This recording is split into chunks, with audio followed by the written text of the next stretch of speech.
We are on the record in case number 2021-00398, electronic application of new Cingular Wireless PSC LLC doing business as AT&T Mobility for issuance of a certificate of public convenience and necessity to construct a wireless communications facility in the Commonwealth of Kentucky and the County of Grayson. My name is Kent Chandler. I'm chairman of the Kentucky Public Service Commission and will be presiding over the hearing today. Joining me is Vice Chair Angie Hatton and Commissioner Mary Pat Regan. I would ask everyone in the room that if you have cell phones that you please set them to silent or turn them off. The purpose of today's hearing is to take evidence in this matter. Before we get started in earnest, we'll have an entry of appearance of counsel or presentation of the parties. So first, for the applicant, New Cingular Wireless. Mr. Chairman, I'm Keith Brown, and I'm here for the applicants. I also have my co-counsel, Aaron Roof. We're both with Pike Legal Group, Shepherdsville, Kentucky, address of record. And one initial request we would have is that the public commenters identify whether they are residents of Grayson County or have any property in Grayson County, just to provide context.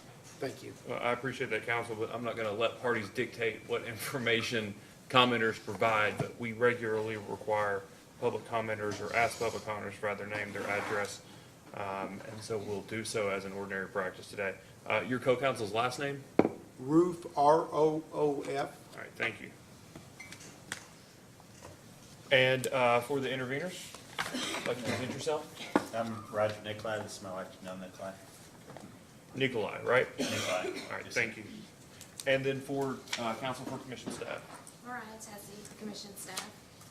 All right, I've reviewed the the evidence of public notice that was filed, and it was done so timely. I think it was issued on July the 15th, which is at least 7 days prior. I understand there's a number of motions. We'll go through those in a second once we end with public comment. So we'll come back to outstanding issues. We'll move on to the public comment portion. I would note that pursuant to the information that was included in the notice that was issued in the, I guess, the Grayson County newspaper, that one person did, through the instructions listed on the commission's website, indicate their interest in providing virtual public comments this morning.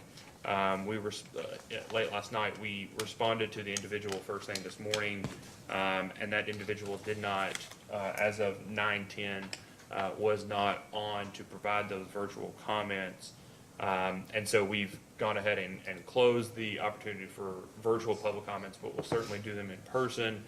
I would note that if there's anyone that is interested in providing written public comments in this case, which I know a number have been, that you can provide those public comments in one of three ways. The first is through the Public Service Commission's website at psc.ky.gov. The second is emailing them to the Public Service Commission at psc.comment@ky.gov. And then finally mailing them to the Public Service Commission at 211 Sower, S-O-W-E-R, Boulevard, Frankfort, Kentucky 40602. So we will not have anyone appearing virtually to provide comment. There's no one there. So I would open the floor up for anyone that would like to provide public comment in person. Again, I'd ask that you provide your name and your address when you provide public comment, and we will be limiting in-person public comments to 5 minutes per person. So is there anyone that would like to provide in-person public comments this morning?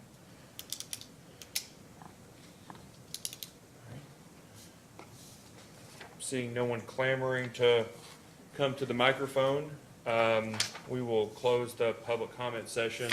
And I just reiterate again those instructions I provided earlier. You can provide public comment at any time prior to the submission of this case, which would likely be in fairly short order. All right. Council, we have a number of motions. I'll take a few of them up this morning, and the remainder I'll defer. Regardless of the ruling that I make from the bench today, the commission's position on the motion will be put down in an order so that you'll have an opportunity to do with it as you like, and you'll have your reasoning and explanation. The first is the motion in limine to exclude testimony and other evidence on purported environmental effects of radio frequency emissions. Do you want to be heard on that motion, or would you like your pleading to speak for itself? I could just be very briefly heard, if that's appropriate.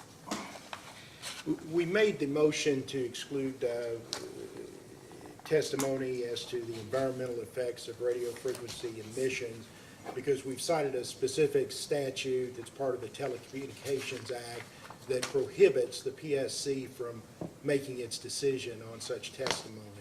We believe if such testimony is taken in this hearing, it taints the entire PSC proceeding. But otherwise, we've stated our case in our motion. Yeah, so I see the legal argument for the first part, but I don't see much legal support for the second, that if testimony is received on that particular issue, that I think your quote a second ago was that it taints the entire proceeding. What's the support for that assertion? Well, the conference report talks about direct or indirect effects, okay? And if testimony starts coming in on those type of issues, we think it makes for a lesser PSC decision that is not based upon the actual legal criteria. It's prohibited for the PSC to make its decision on it. Logically, we don't see any reason the PSC should hear testimony on it if you can't rely on it for your decision. Well, that's the first argument. I want to make sure I understand the second. So you're just saying that receiving the evidence ultimately makes the commission's order invalid, or are you arguing effectively you just don't want to open the door to the commission considering it as a substantial evidence in the basis of its decision in the case? We don't want to open the door that receiving the testimony we think would taint any denial. Okay. And then just to be clear, the motion is for testimony today. You've got no, I didn't see necessarily in the motion in limine that you're citing any particular evidence that you would like to exclude. It's for testimony today. Okay. All right. So we'll deny the motion in limine, but you're certainly permit you to object to any responses or line of questioning in that regard. I think that's certainly your right, and I appreciate the legal support in doing so. Second is the motion in limine to exclude layperson opinion testimony on aesthetic effects of new cellular tower. Would you like to be heard on that motion as well? Yes, Mr. Chairman, just very, very briefly. The case law says that layperson testimony on aesthetics, if you start looking at case law in the Sixth Circuit, that cannot be the basis for substantial evidence in denying a cellular tower application. And so any layperson opinion evidence on aesthetics, we believe should be excluded. Anyone can say that they don't want to look at a tower, they don't like to look at towers, that type of thing. But that is simply, that's not grounds, that's not substantial evidence for turning down a tower. We think we're supported by Sixth Circuit federal case law on that. Yeah, I'm also going to deny this motion, counsel, if for no other reason than your argument is that the commission shouldn't give substantial weight to that evidence, not necessarily that it's prejudicial to not exclude it. So I'll deny that motion at the outset of the hearing, and we'll certainly address that through a formal order. And do it still have the opportunity to object if that testimony You occurs? reserve the right Thank to you. object as Thank you. often and as vigorously as you would like, counsel. And then finally, the motion for order for post-hearing briefs. I'm going to defer this motion to the end of the hearing. Routinely in cases that we have hearings, we offer post-hearing legal briefs for parties to provide their perspective on the case, their position on the case, as well as making legal arguments. And I think that, well, I would just say that the opportunity to file a brief, I think, is important to our denial of your motion in limine to exclude layperson opinion testimony on the aesthetic effects of the new cellular tower, because that gives you an opportunity to argue as to what weight the commission should give to particular evidence. Yes. Okay. So we will take up the issue of briefs at the end of this hearing. Okay? And thank you, Mr. Chairman. Is there one other motion on striking the witness list issue? Sorry, I skipped past that one. Yeah, I don't know, motion to testimony. Sorry, I had it here. Yeah, so first, we're gonna not cancel the hearing, as you can imagine. Your alternative was to exclude any witnesses offered by interveners and strike the property value studies filed by interveners. So at the outset, we're gonna, not exclude, well, so there are no witnesses that are being offered by interveners. They're representing themselves, and they certainly have an opportunity to testify today as a layperson, non-attorney. They can represent their interest and testify. They provided testimony in this matter, and I think that it's splitting hairs to call them witnesses or not call them witnesses, or require them to put their own name on the hearing witness list. And- Go ahead, Mr. Counsel. Chair, our argument is that even though they are interveners, they're apparently wanting to be witnesses as well, and that they should have filed a witness list. And we just wanted to make sure if they're not filing a witness list, which they did not, that they're not able to bring in other witnesses today. Yeah, so you're not objecting to their testifying, you're objecting to their presentation of additional witnesses, is that right? To both, I'm objecting to them testifying and to them bringing in any additional witnesses. Okay, so, I'm sorry to split hairs, but that's all right. I think you might be, Mr. Nicola, Ms. Nicola, would you like to be heard on this? Yes, sir. Okay, please. Oh, I'm sorry, on the. On this I meant particular to say issue? that I would like to be a witness in this, and so, yes, I apologize for the Do you, confusion on that. do you intend on calling any other witnesses? No, sir. Okay. So I'll grant your motion as it relates to other witnesses. I don't think there's a prejudicial issue with you.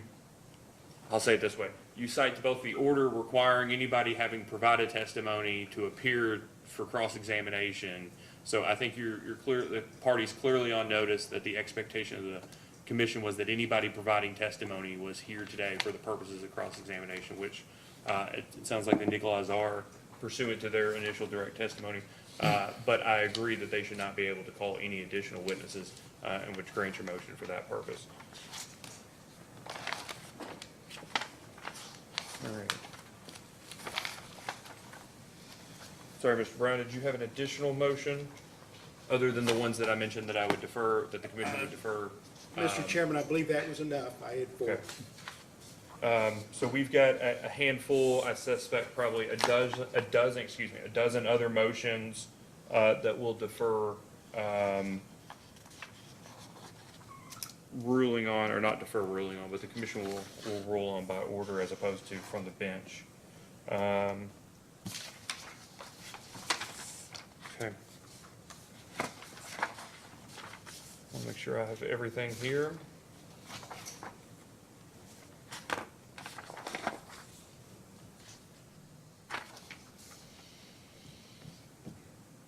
Okay.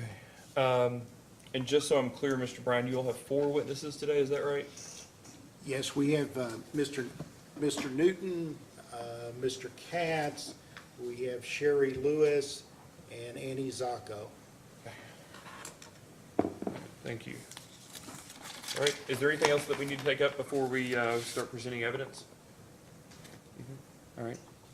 Mr. Brown, Mr. Roof, you can call your first witness. I will call Terry Newton.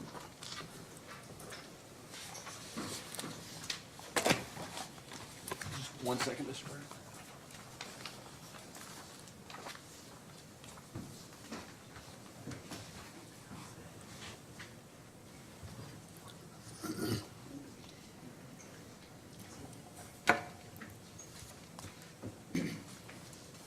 And Mr. Brown, just want to make sure you're aware, if you have any witnesses, we have, for lack of a better term, headphones. The modification, post-COVID of our hearing box has created, or our witness stand has created a number of issues with being able to actually hear the witness or the witness hearing others. So if you have any witnesses that have any concerns with being able to hear your questions or anyone else's questions, please let us know and we'll make sure they have the assistance devices. I appreciate that. I'll just try to speak up, and Mr. Newton, you can speak up as well. Okay. Sure. All right, Mr. Newton, please raise your right hand. Do you swear or affirm that the testimony you're about to give is true and correct under penalty of perjury? Yes, sir. Okay, please state your name and address for the record. My name's Terry Newton. I live at 2589 Bluebird Road, Falls of Rough, Kentucky, And what's the zip code? 40119. All right, so Mr. Newton, I'll just ask, but before Mr. Brown starts asking you questions, if you could make sure that the microphone is probably just in front of your hands there. And then second, however loud you feel like you should be talking, add another 15% to it. Trust me, it really does mute the voices where everything is going back the other way. Okay, a few more decibels, right? That's right. All right, thank you, Mr. Newton. Counsel, you may ask. Good morning, Mr. Newton. Are you one of the owners of the property where the proposed cell tower is to be? Yes, that's correct. And what do you do with that overall property? We farm it. It's a farm. We raise vegetables. We also mow hay on it as well. Is the area around the cell tower site, is that suitable for farming? No, it isn't. It's untillable soils. Untillable meaning that it's too steep a ground to be able to plant anything on, or it just it would erode. So it has to be a grassy area or trees. So Right. Have you signed a option lease agreement that provides a specific location for the lease for the cell tower? yes, we have. Are you willing to move the cell tower to any other area on your property? That's not for me to decide. I'm not an engineer on technology, so But would you enter an agreement? there's Do no you have other any place intention- available. No. All right. No further questions. All right. Just ask, are either of you all, are you all gonna, I guess, choose which one of you all would like to ask questions of the individual witnesses? Yes, sir, given the opportunity. Yeah. You would like to? All right, Mr. Nicola, please, if you have any questions for this witness. Morning, Mr. Newton. Morning. In correspondence with the PSC back in March 16th of 2022, you stated that my wife and I are willing to give up a portion of our property value for people like Roger and Janelle to be able to make that connection to the outside of the world. Do you believe that you are giving up some of your property value to erect this tower site? No. Okay. Let's see. At the March hearing, the public hearing there at the state park, you said that this wasn't for any monetary benefits that you and Ms. Newton would receive, and that you would give the joint applicants the spot to erect the tower. With that in mind, would you support the tower being erected elsewhere? No. At the public hearing in March 2022, it was stated that the best place for the tower is where it is so that you can see your kids from there. Do you remember this statement? I didn't make the statement. No, this was Mrs. Newton. That said that statement, that we would be able to see our children. We'll have to ask her. Okay. And then, Mr. Newton, do other service providers besides AT&T have reliable service in our area? Objection, that other carriers is not relevant to this proceeding. I think it goes to the issue of need. Certainly, again, you're able to argue the relevance of any evidence that you get after the fact. Would you like to ask the question again? Overrule the objection. Mr. Newton, do other service providers besides AT&T have reliable service in our area? I'm not sure. I'm only with AT&T. Yes, sir. And then, are you aware that anyone can reach 911 regardless of the carrier, assuming a signal? I've heard that. I haven't called 911 to try, so I have multiple times. yeah. Yes, sir. Well, I'm sorry to hear that.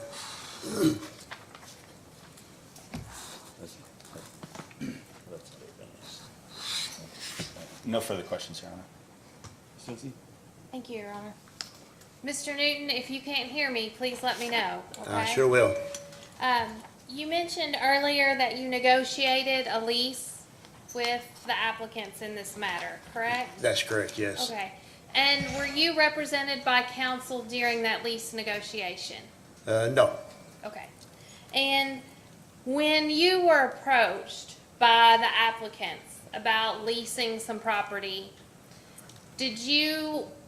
were those initial discussions just generally regarding your whole parcel of property? I guess I'm not understanding the question. Well, when they approached you, did they ask for a specific location on your property? They walked around and selected the spot. I didn't, that's where they selected, so. Okay, so they selected that particular location on your property. Yes, ma'am, that's correct. Actually, they selected it a little bit closer to some power lines. There was an easement going through, so they actually had to shift it to the west just a little further. And how active were you in the placement of the cell tower site? Did you give feedback? No, I just gave, I guess feedback would be saying, the fact that the power lines went through and there was a pole setting on our property there would be a good place for a transformer to pull power off of if it was a place where they selected. So I guess if you want to call that feedback, it would be feedback. But Okay, and just for ease of reference, not really any particular, let me see if I can find the correct map. Did Mr. Brown hand you any exhibits when you walked up to the stand? Do you have anything in front of you right now? no, ma'am. Okay. Mr. Brown, would you care to hand him the Exhibit B from the application that I gave you all earlier?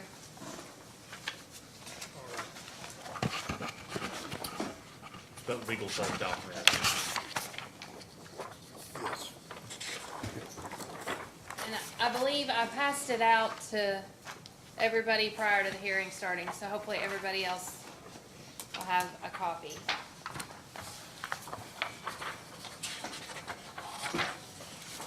Okay, I think that it would be the third page. I think it'd be easiest to turn to the third page. It has the 2 on the bottom? No, it's just sheet one. Let's look at sheet 1, because that's more of an overview. Okay. Do you see what I'm, Yeah, is that for the easement? yeah, it has the easement marked down the middle there, and then the highway running. Yes. Okay. So the easement that you're talking about is the big easement that runs almost, well, not down the middle, but like a third of the way over. Right? Maybe I'm not looking at the same page you're looking at. Okay. Your Honor, may I approach? You're looking at the one at, it's got 811 at the bottom, the green 811 at the Oh, I bottom. think they all do. Page 1. No, they don't, they all don't. It might be easier, and I'm sorry. Just, this is very weird for me to be doing, I apologize.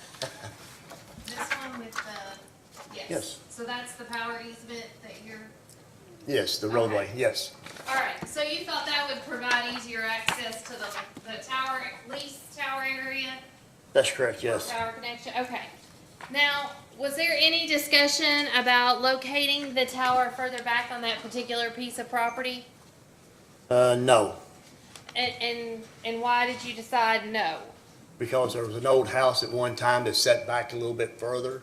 And there's also that easement, that power line easement that goes on through to the neighboring property to the west, which Okay, would be the Copage's property. okay, and you said there used to be a house, have you all removed the house that was in the back, or toward the back? Yes, it's been demoed. Okay. I think that's all the questions I have for Mr. Newton. Morning, Mr. Newton. Can you hear me okay? Yes, ma'am. Okay. How long have you lived on this property? We bought it back in 2015? 15. Were you born and raised in Grayson County, though? No, ma'am. I was born and raised in Nelson County, Kentucky, down Bardstown area. How long have the Nicolais been your neighbors? Since 2016, I believe, is when they purchased their property. They purchased it about a year after you did? Yes, it was owned by another person at auction, and then they bought from the person that actually bought it at auction at a later date. And have you both been using your property for farming? Yes, that's correct, yes. You said, I believe in one of your, one of the documents with your statements on it, that you would have done this for free so that people like the Nicolais could have service. Do you remember saying something like that? Well, not just the Nicolais, anyone. I mean, everybody down there needs it. It's badly needed. Are you doing this for free? No, ma'am. How much are you being paid?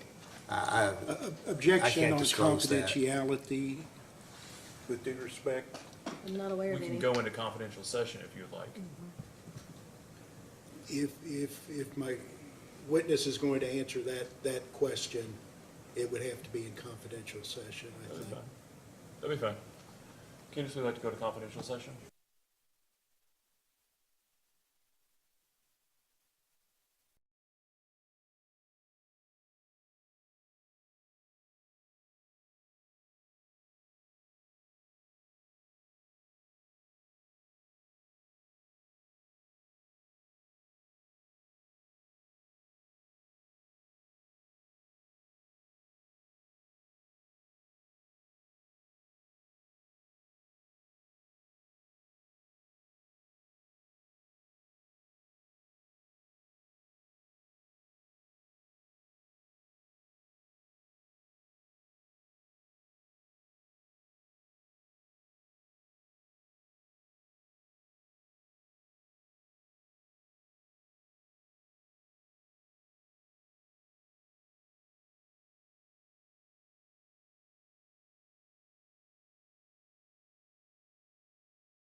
Thank you. And Mr. Newton, how large is your piece of property? It's 22.5 acres. But there was nowhere else on the property that you're willing to locate it? No, ma'am. I mow hay on everything that can be mowable, and then we have our garden in a specific spot, so no, ma'am.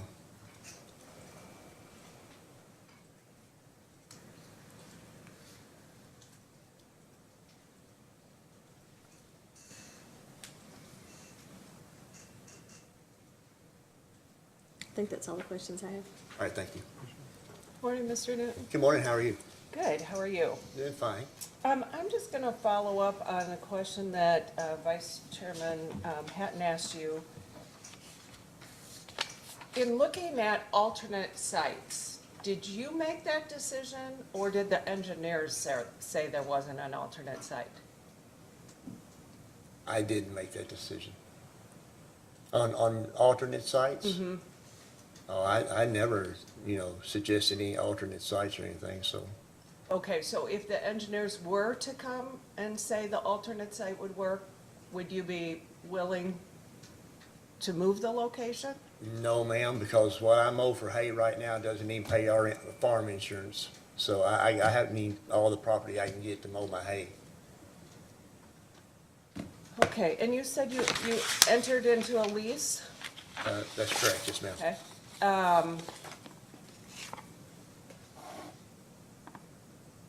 Were any other carriers that provide service there contacted to provide alternative quotes or leases or anything like that? No, ma'am.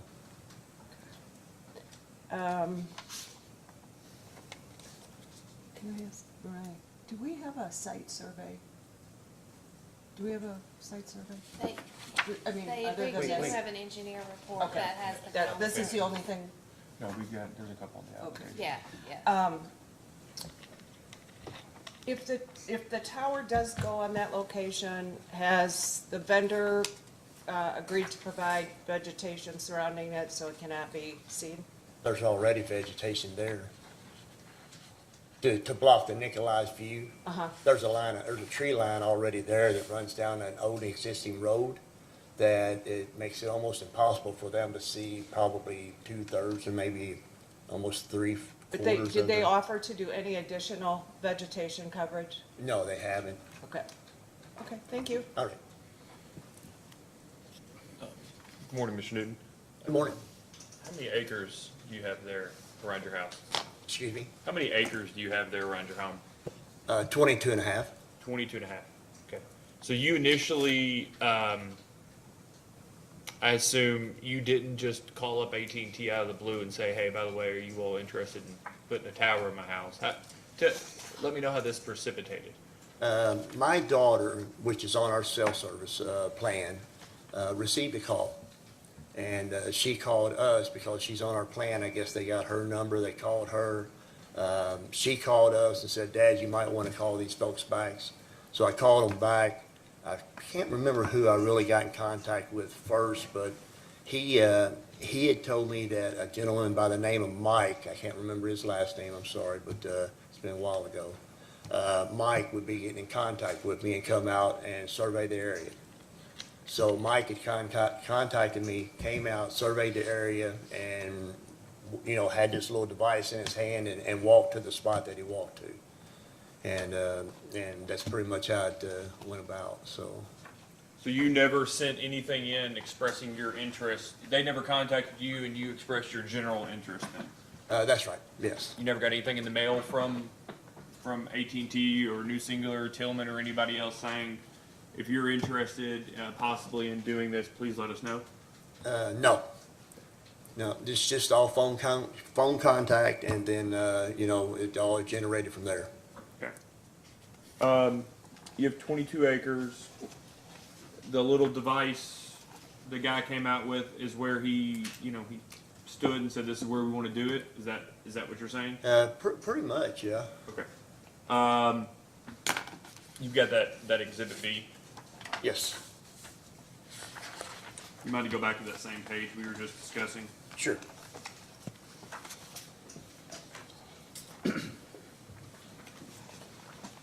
Let me know when you're there.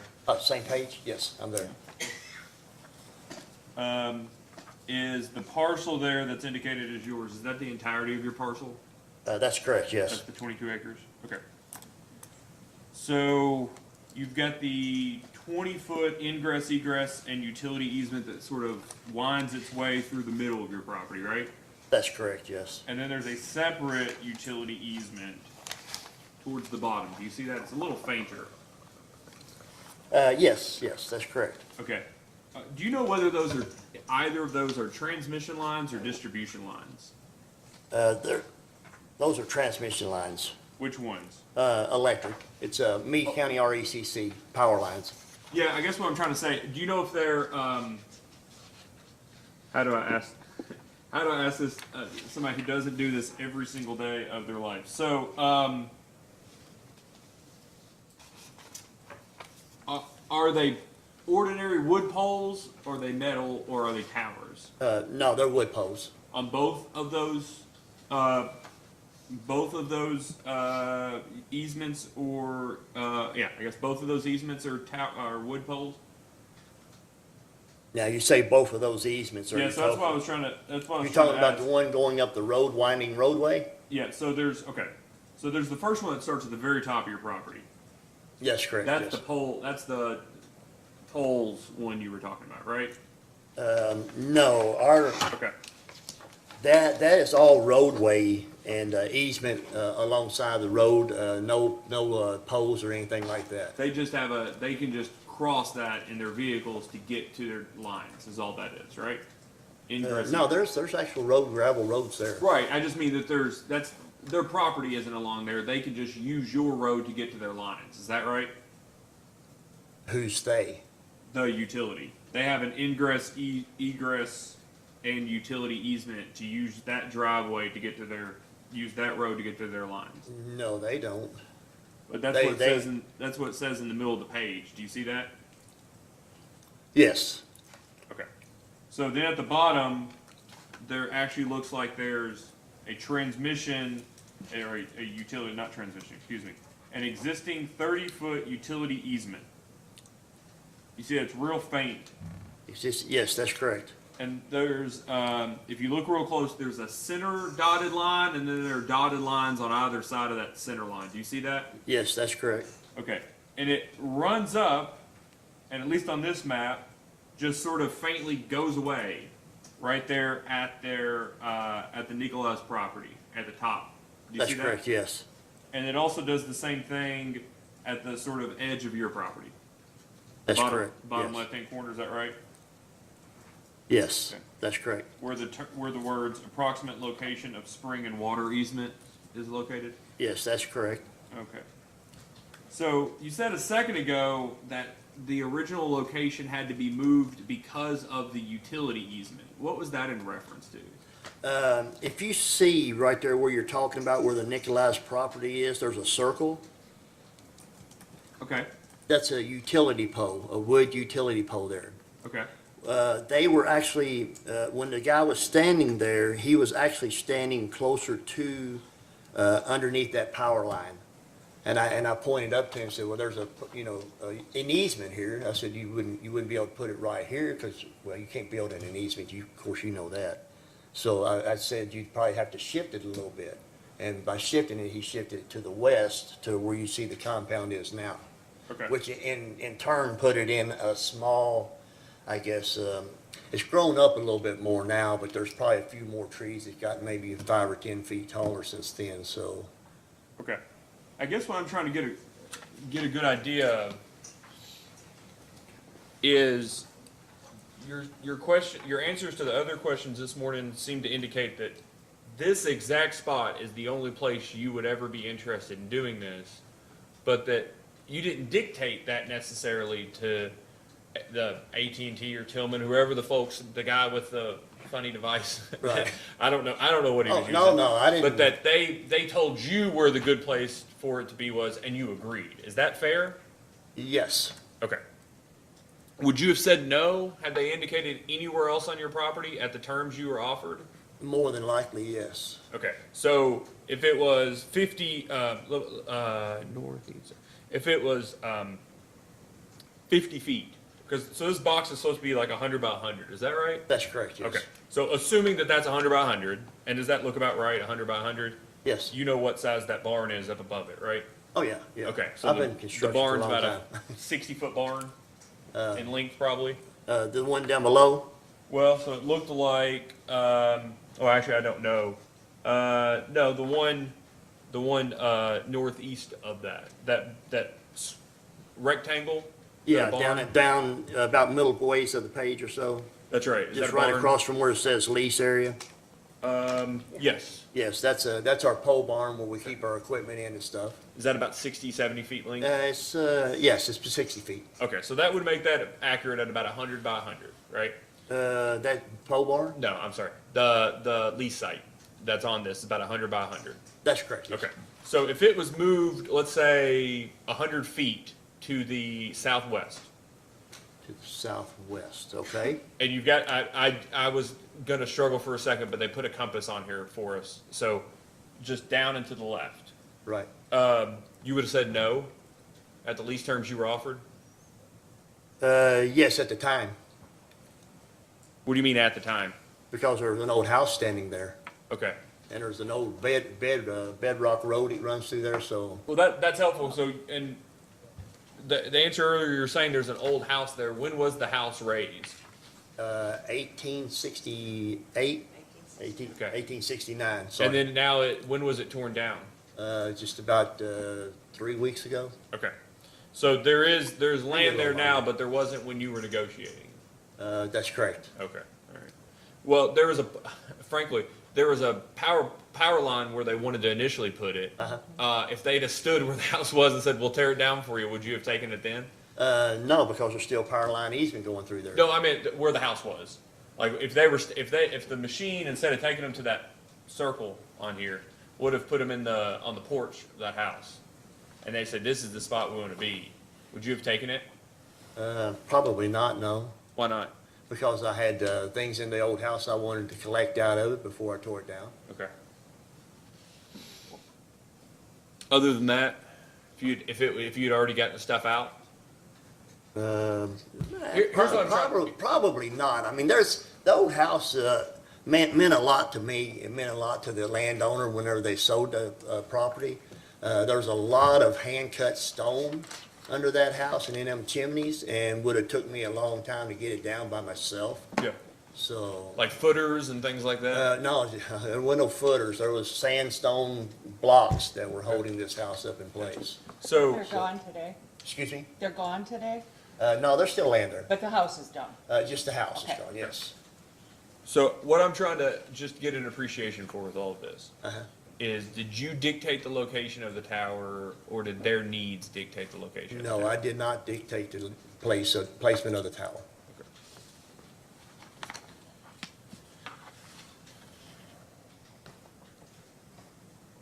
Have you entered into any discussions or have any agreement with the applicant or the owner of the tower about additional vegetation or screening for your purposes? No, I haven't. Okay. Have you made any demands of them that you want any vegetation or screening No, I for the haven't. tower? Okay. No. Are they going to use the power? Are they going to connect to the power lines right there where they're being located, or are they connecting somewhere else? They would probably connect to the power line right there where they got set up. They could put a transformer on that pole and pull power off of that. Meade County RECC's already came out and looked at it with them, I guess, so. Meade County? Meade County, yeah. So you will have, from what I can gather from a couple of pictures, an unobstructed view of the tower. Is that right? Absolutely not. Okay. I'll be seeing the whole tower. Well, that's what I'm saying. There won't be anything between you and the tower. That's correct, yes. Okay, and you're fine with that. You don't want bushes around the fence. You don't want any screening. Mr. Commissioner, where we moved from, we had a 911 cell tower in front of our house every day, and it became invisible to us after a period of time, so, no, it doesn't bother us at all having it back Okay. there. And if they put a generator in at the tower for backup power, you don't want anything to buffer that the sound of the generator running? Well, I guess that'd be up to them if they wanted to do that, but they ain't gonna bother me, because it's only done once a month. You haven't asked. Excuse me? You haven't asked is really what I'm asking. No, I haven't asked. Okay.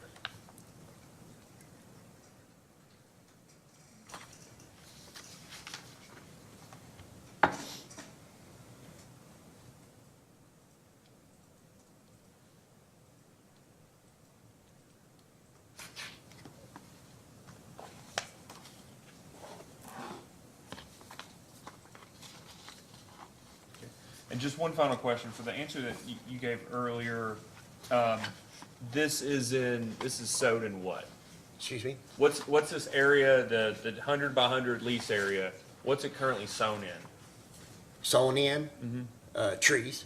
Just trees, so they'll have to cut trees down in the 100 by 100 area, They're small trees. okay, Uh, saplings? Before, I probably could have just ran over with bush hog or whatever, but now since, it's been taking so long, it's, grown up a little bit more, so they'll probably have to remove them by chainsaw, so. Okay, so before, did you bush hog the area, or did you No. cut it? No, we just mow the grass to keep it looking nice for behind our house. Just regular grass, whatever would grow there, or That's you all put correct. something down? in Just specific- whatever would grow there, so. And you all can mow it with an ordinary mower, or you needed to bush hog it, or? Yeah, we could bush hog or mow with a regular mower, yes. Okay, so it's not so steep as into, you were worried you're gonna flip the mower necessarily, but it's steep enough that you said if you start, as I heard. Plowing it, yes. If you start trying to cultivate it, you'd start having runoff, is that right? Erosion terribly, yes. Yeah. It erodes around in that area bad. And so you've had conversations with them about how they're gonna, what kind of land, I don't know how to say this, how they're gonna move the land, to make it so they can build the tower? No, sir.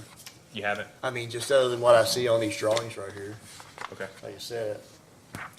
so you're not worried about runoff or anything like that? Well, I'm sure they use common practice, use erosion control methods and things of that nature until it's constructed, and then, after that, it should be fine. Okay. So are there lease terms on that you're aware of, or as far as. You're just comfortable with that they're professional and that they'll do it correctly? Well, I've been in construction 45 years, so I know they better be professionals. I'll be watching them. Okay. Mr. Brown, do you have any redirect? No, I do not. Any additional questions, Ms. Tussey, Mr. Newton? Thank you very much, Mr. Newton. All right, thank you, guys. Step down. Mr. Brown, would you like this back? Yes, sir.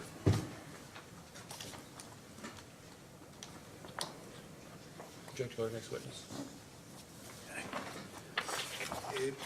My next witness will be Sherry Lewis.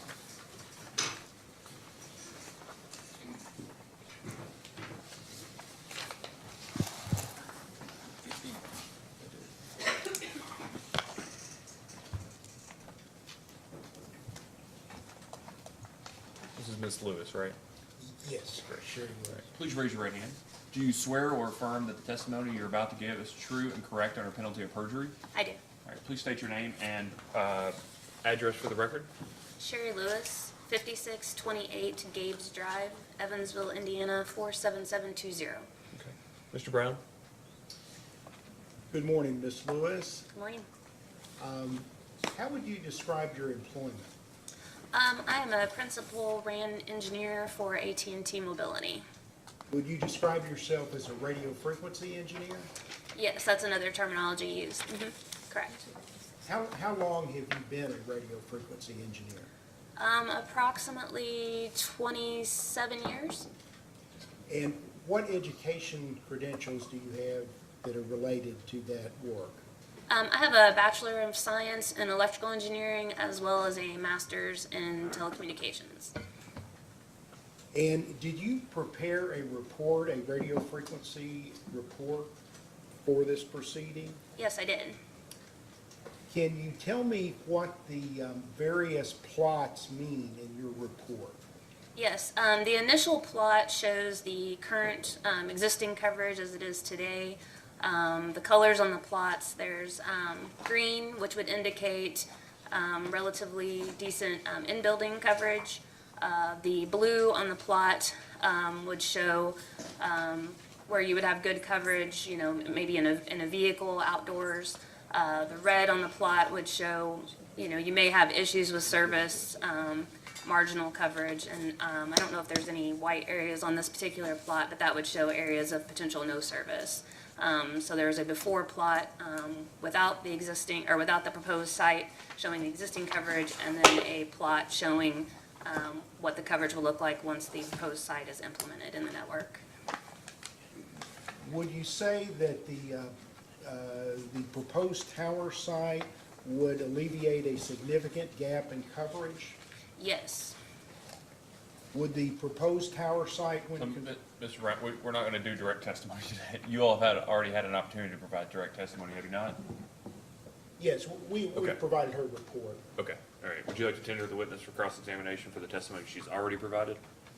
I can do that. I would like to reserve redirect if that, You always have the right to redirect, but we've, as a practice, if somebody already has an opportunity to file pre-filed written direct testimony, that's the process we use for which this line of questioning can be done. And then this is an opportunity, unless ordered otherwise by the commission, which we rarely do, for cross-examination of that testimony. I'm fine with redirect. Thank you. You all have any questions for this witness? Yes, sir. All right, please proceed. Morning, Ms. Lewis. Morning. So, question for you. After our second request for information, actually, I guess it's irrelevant because we already know that you submitted the engineering statement and you do recall it. Within that statement, you had the map that had the 0.35 mile search radius Yes. on it. So my question is, will anywhere within that search radius meet the requirements, the purported need of the cell tower? Not necessarily, no. Okay. Are there other sites, though, within that radius that would meet the needs? Potentially, I analyze the properties of which I'm given that are willing to allow the tower. I haven't analyzed every, property within that search ring, so I can't say definitively, because there's, you have a lot of terrain issues as well.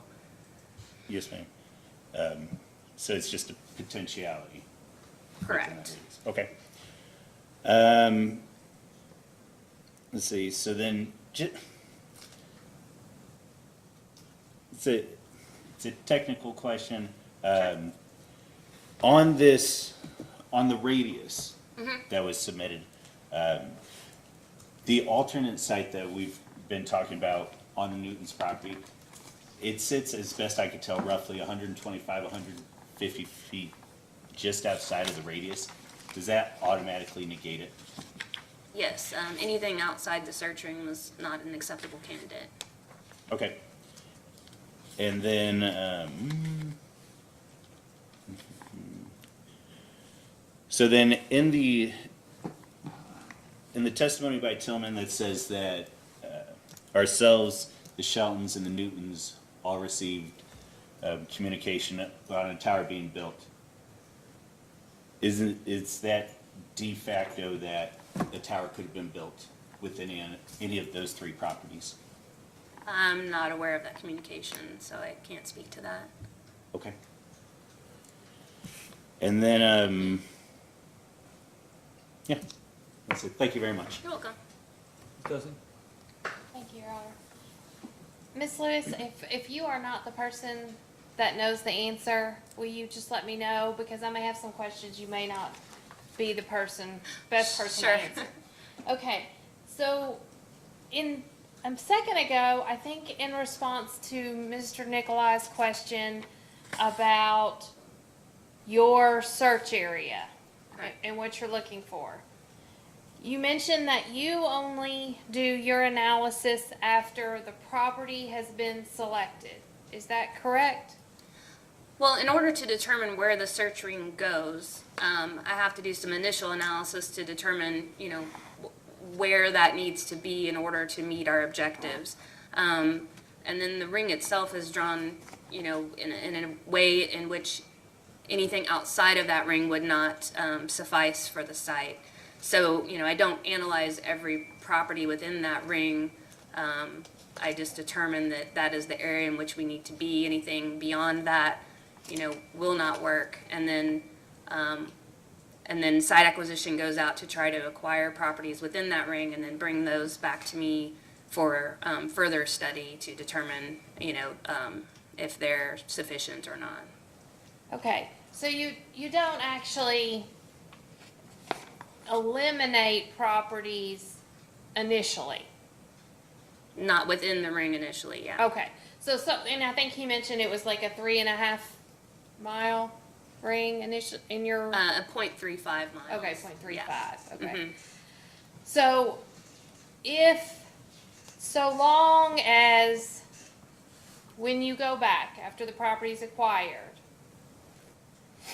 or the property owner is interested, do you all have any way to try several different sites within that property parcel? Typically, what is brought to me from site acquisition is one set of coordinates that the property owner has agreed to locate that on their property. So I may receive, there may be multiple property owners that have interest, but I receive one set of coordinates for each property owner, and that is what is analyzed. And I know this is splitting hairs, Sure. but you keep referring to it if the property owner is agreed, if the property owner is agreed. But you were in here when Mr. Newton testified, right? Yes. And he talked about, I think the guy's first name was Mike. Yeah, I don't One know. of your old analysts. And he had a machine that walked around, and he walked around on the property and picked a site. Correct. So that's really what happens, is that you all meet with the property owner, and you have machinery that would tell you where you all would like it to be. I'm not involved in the process of actually going to the property, so I can't speak to exactly how they do that. Okay. I don't know, So Mike. you personally don't go out to the property? I do not typically. And so, once those coordinates are handed to you, that is what you use to do your report to see if everything checks out as far as AT&T is concerned. Correct. Okay. Now,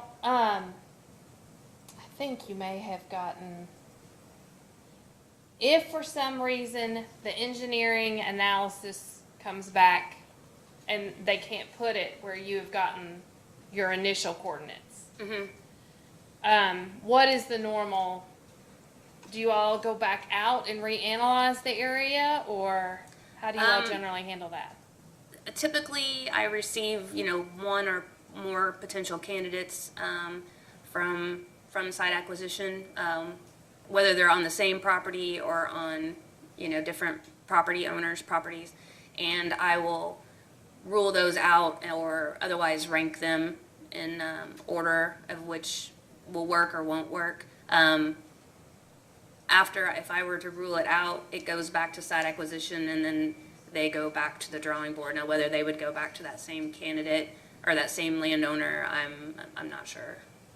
Okay, and this is a question you may not know, but when you all do your original survey, prior to any property owner contact, when you come up with that initial ring, are you aware if AT&T only approaches AT&T customers No. about using, is it no, you don't know, or no, they? We approach any willing landowners within that ring, regardless of who they have service with. Okay. I think that's all I have, Your Honor. Question? Good morning, Ms. Lewis. Hello, good morning. As part of your job, do you look at any potential other areas that might mitigate landowners' concerns about location? Or do you just look at the one location that they give you to analyze? I just look at the coordinates I'm given. Yeah. So you wouldn't have looked at a coordinate 50 feet No. to the west or to the south, or you just looked at the one area Correct. you were given, Yes. and that's your entire job in this? Yeah. The one area you were given meets the qualifications? Yes. Were you asked to look at any other sites, like co-locating at a water treatment facility plant? There are no co-location potentials within the search ring for this particular site. And why is that? Because there were no tall structures that we were able to go on within the search ring. We always prefer co-location when that's an option. Okay. That's all the questions I have. Can you walk through the process of how you get your order, the coordinates? Do you know how the steps to how you get the order physically to look at the coordinates? How we Is get that- the order, I don't know what you mean by order. Well, does it come from the sales team first, excuse me? Oh, for whether, Yeah, where do we you know the actually, process? for where we actually put the site, or? Mhm.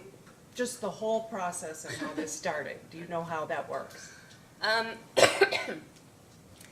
Well, it all starts with the need for the site. Is that what you mean? Okay, the need for the site, where does that It start? comes from, lots of different factors as far as, we're a FirstNet provider. So that plays a role if FirstNet has a request in that specific area.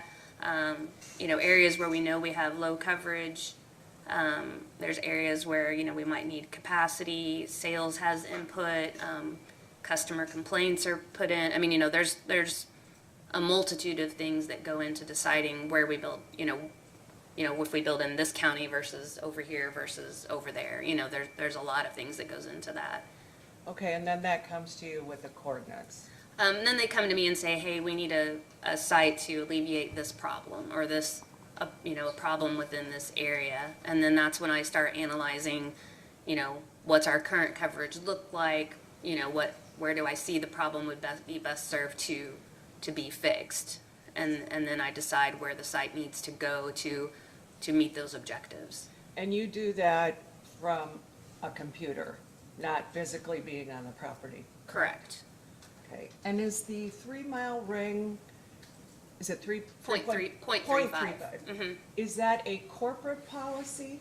No, that is determined by my analysis. Okay, so you could expand that ring then, that's within your purview? I wouldn't expand that ring. when I initially do a ring for an area, it's to my discretion how big to make the ring. I wouldn't necessarily expand a ring that I've already made, if that makes sense. Okay, but that's at your discretion. Yeah, it's the need of the network, yeah.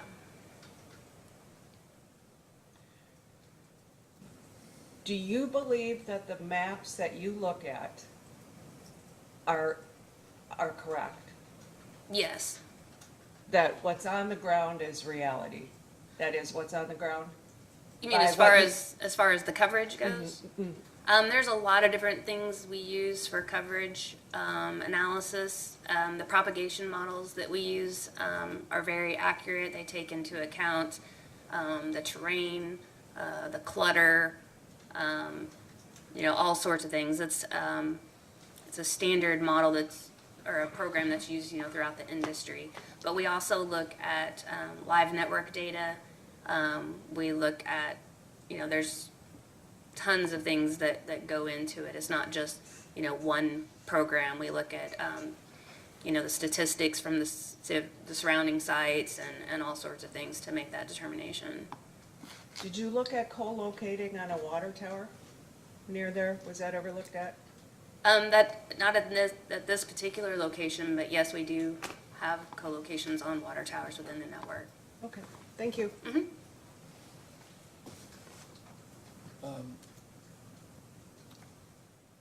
You chose I want to get this right, 0.35 mile radius ring, right? Okay. Is that the most what's the basis, what's the determination of the size of the ring within your discretion? It's really based on a lot of things, so much. So you have to look at the cell spacing of the existing sites. So the sites that we have existing, when you add a new site in, it needs to work well with the surrounding sites. So you need to be spaced, accordingly. Just Yeah. assume I know nothing. Okay, assume you know everything. Got it. Okay. Work well with, do you mean not overlap with, or be within a certain proximity so that they can communicate? What do you specifically mean by work well with? Gotcha. So you want the coverage from the two sites to connect so that when you're driving, when you leave this site and you're driving towards this one, you hand off smoothly, you don't drop the call. If you get too close to that site, then you're overlapping the coverage, which potentially could cause, interference issues. But also, if you move this way towards this site, you're probably creating a larger hole this way because, that site's now further away. So you kind of want to, there's kind of a grid system, sort of, that you kind of want to lay your sites on. Obviously, terrain also plays a role, the height of the site, things like that can change where you want to be and the objective of what you're trying to cover. So all of those things considered, if you go too large of a radius, then if you went to the eastern side of that ring, it might place you too far away from this site to make a good handoff, and too close to this site, too far away, or too close to the one site and too far away, say if you're traveling east and west, to create a good network. If you do that, then the potential for needing another site to fill in that hole is greater, where if you're on a more equidistant grid spacing, you reduce the need potentially for future sites in that same general area if you can make a good selection with the site that you're building now. So AT&T's been operating in Kentucky for a long time, Yes. been a significant wireless operator for a long time. Would you agree?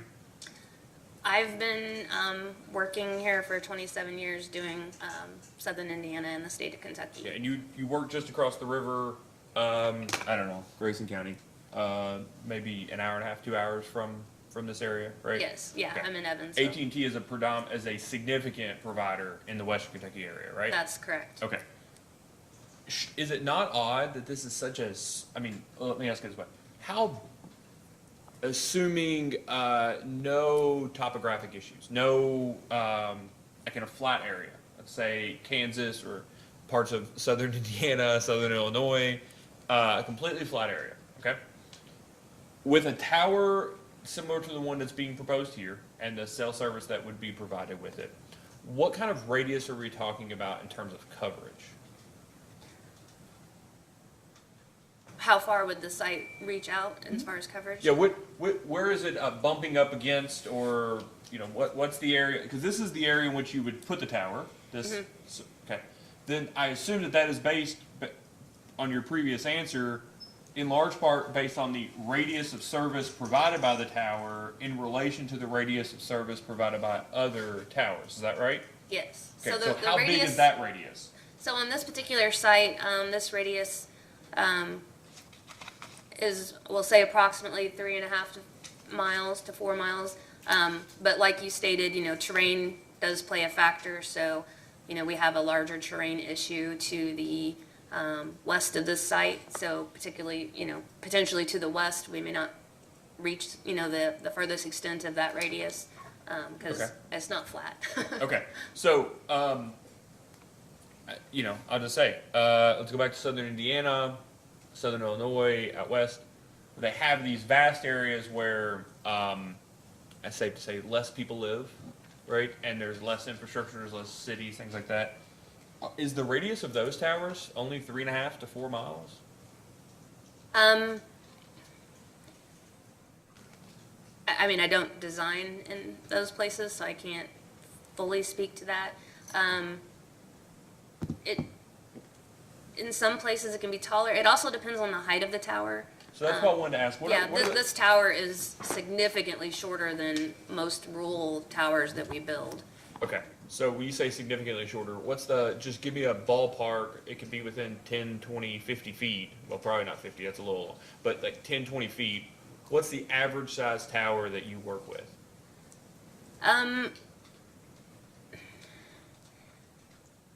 In this particular area, of the sites surrounding this particular tower, of our existing sites, within a 14-mile radius, I think we have 8 sites. I think at least 4 of those sites are taller than 300 feet. I think 2 of them are closer to 250 feet, and we only have a couple they're close to 200 feet. None of them are as short as this one. And how remind me again how tall this one is proposed This to is be? going to be 150 feet total, which puts my center line at 143 feet to allow for lightning rod and that sort of thing above Is it above the antennas. 115 or 150? 150, 150. 150, okay. Yeah. And that's, again, to the top of the tower or to the top of any appurtenances? To the top of any appurtenances. Okay. All right, so the factors that depend on the size or the radius that we were talking about earlier, coverage, height of tower, makes sense. Height of the ground. The topographic topographic features of the land.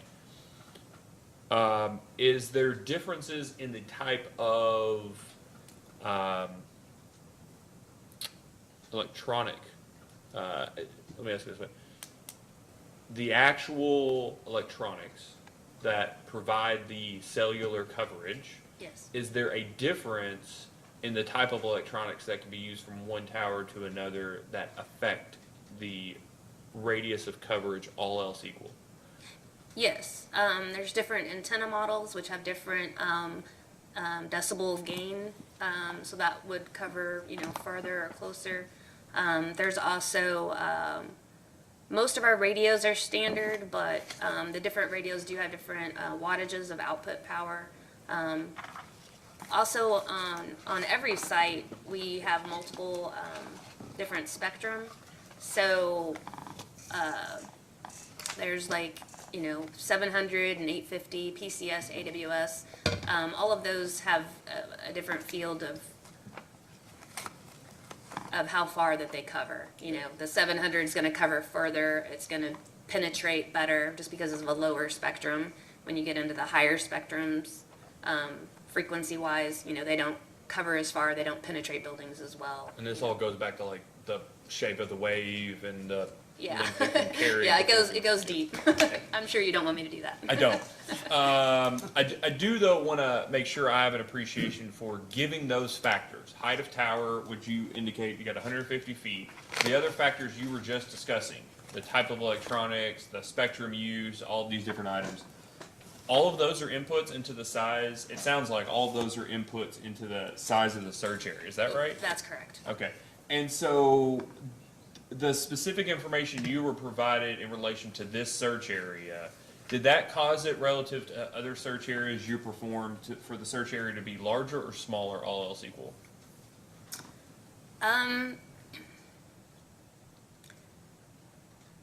This search area is pretty typical in size for a rural area. And it's based, greatly on the cell spacing of the existing sites. So when you move into downtown, Frankfurt or Lexington or wherever, your existing sites, are closer together. So if you made a 0.35 radius, you would overlap existing sites, so therefore in those kind of places, the radius has to be smaller to not encompass, sites that are already existing. So for a rural area, it's a pretty typical size ring. So this is a robust record. I won't claim otherwise. But do you ever provide, and there's probably a term for it, have you provided, or aware of Ms. Zoko has provided, something maybe you're aware of a map that shows the towers in the area and their expected radius, or I guess diameters of service?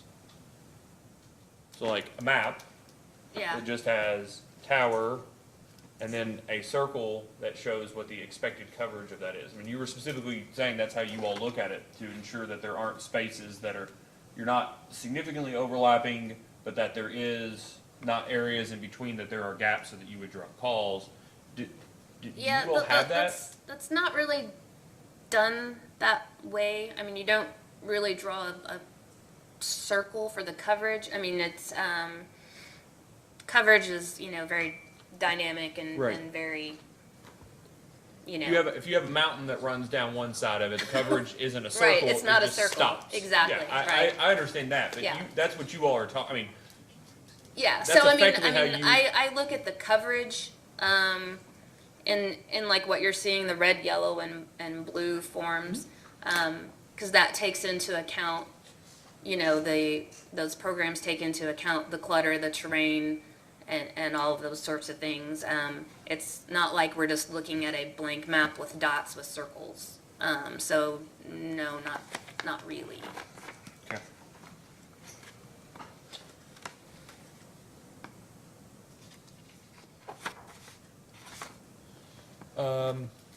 Have you been a respondent to either data request in this case? A respondent? A respondent, did you sign an affidavit that says my answers above are correct? Just to the RF report that was filed. You said the RF report. Yes. I didn't see your name associated with it, is why I asked. Yeah, it should be notarized on the last page of the report. Okay.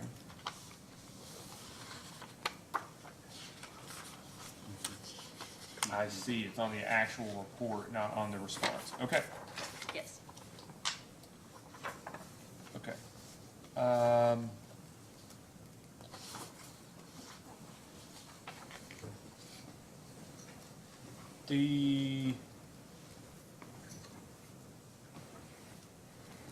We'll go back to some questions that Commissioner Regan was asking you.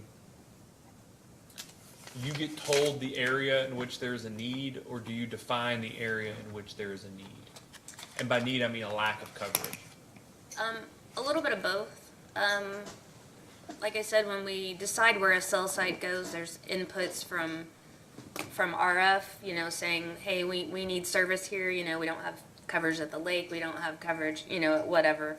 There's also input from sales, there's input from customer complaints. So I have input into that. I don't necessarily, get to decide it. So let me be clear about that. So, Yeah. somebody lives in Louisville, Mm-hmm. they vacation down near, or they occasionally go to Rough River Dam State Park.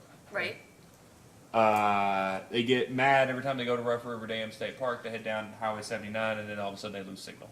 They Correct. call you all. That complaint goes in, gets accumulated. They call them 5 times a year. Eventually, it makes its way up into this process you're talking about. Is that right? Yeah. Okay. Separately, you've got this Exhibit A that's part of that RF report that specifically has existing service coverage without proposed site. Mm-hmm. Is that something that would have been run, or that you all would know that you all would just have?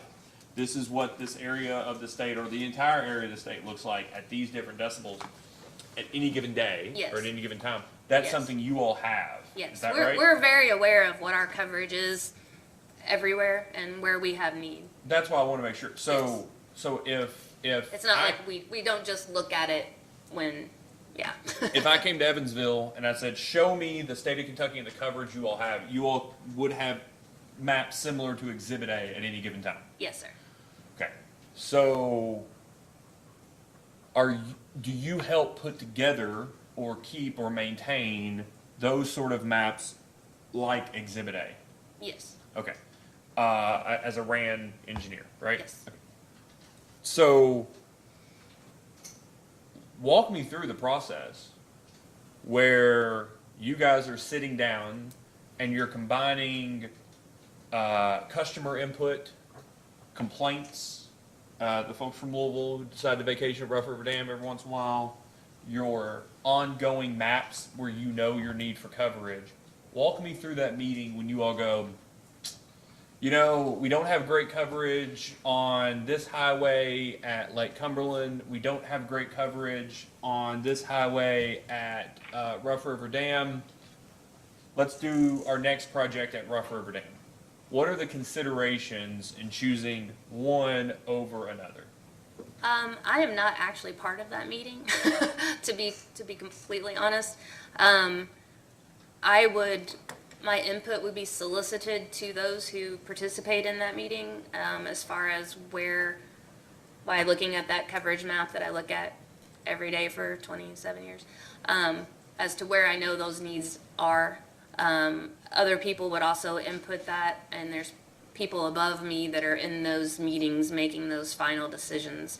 Once that final decision is made, then it comes back to me, and they say, this is one of the places where we're going to go. I'm not involved in the nuts and bolts of And the is that what meeting you were itself. saying earlier, that you're sort of involved in the front end and then you're involved in the back end? So Yeah. You're maintaining the map that's an input into the discussion, but you're not Correct. part of the discussion. Is that right? Correct. And then when the decision is made to the area, then you're coming back and drawing the small radius maps, Correct. figuring out where in that little narrow area you should put a tower, or a tower should go to be best used. Yes, correct.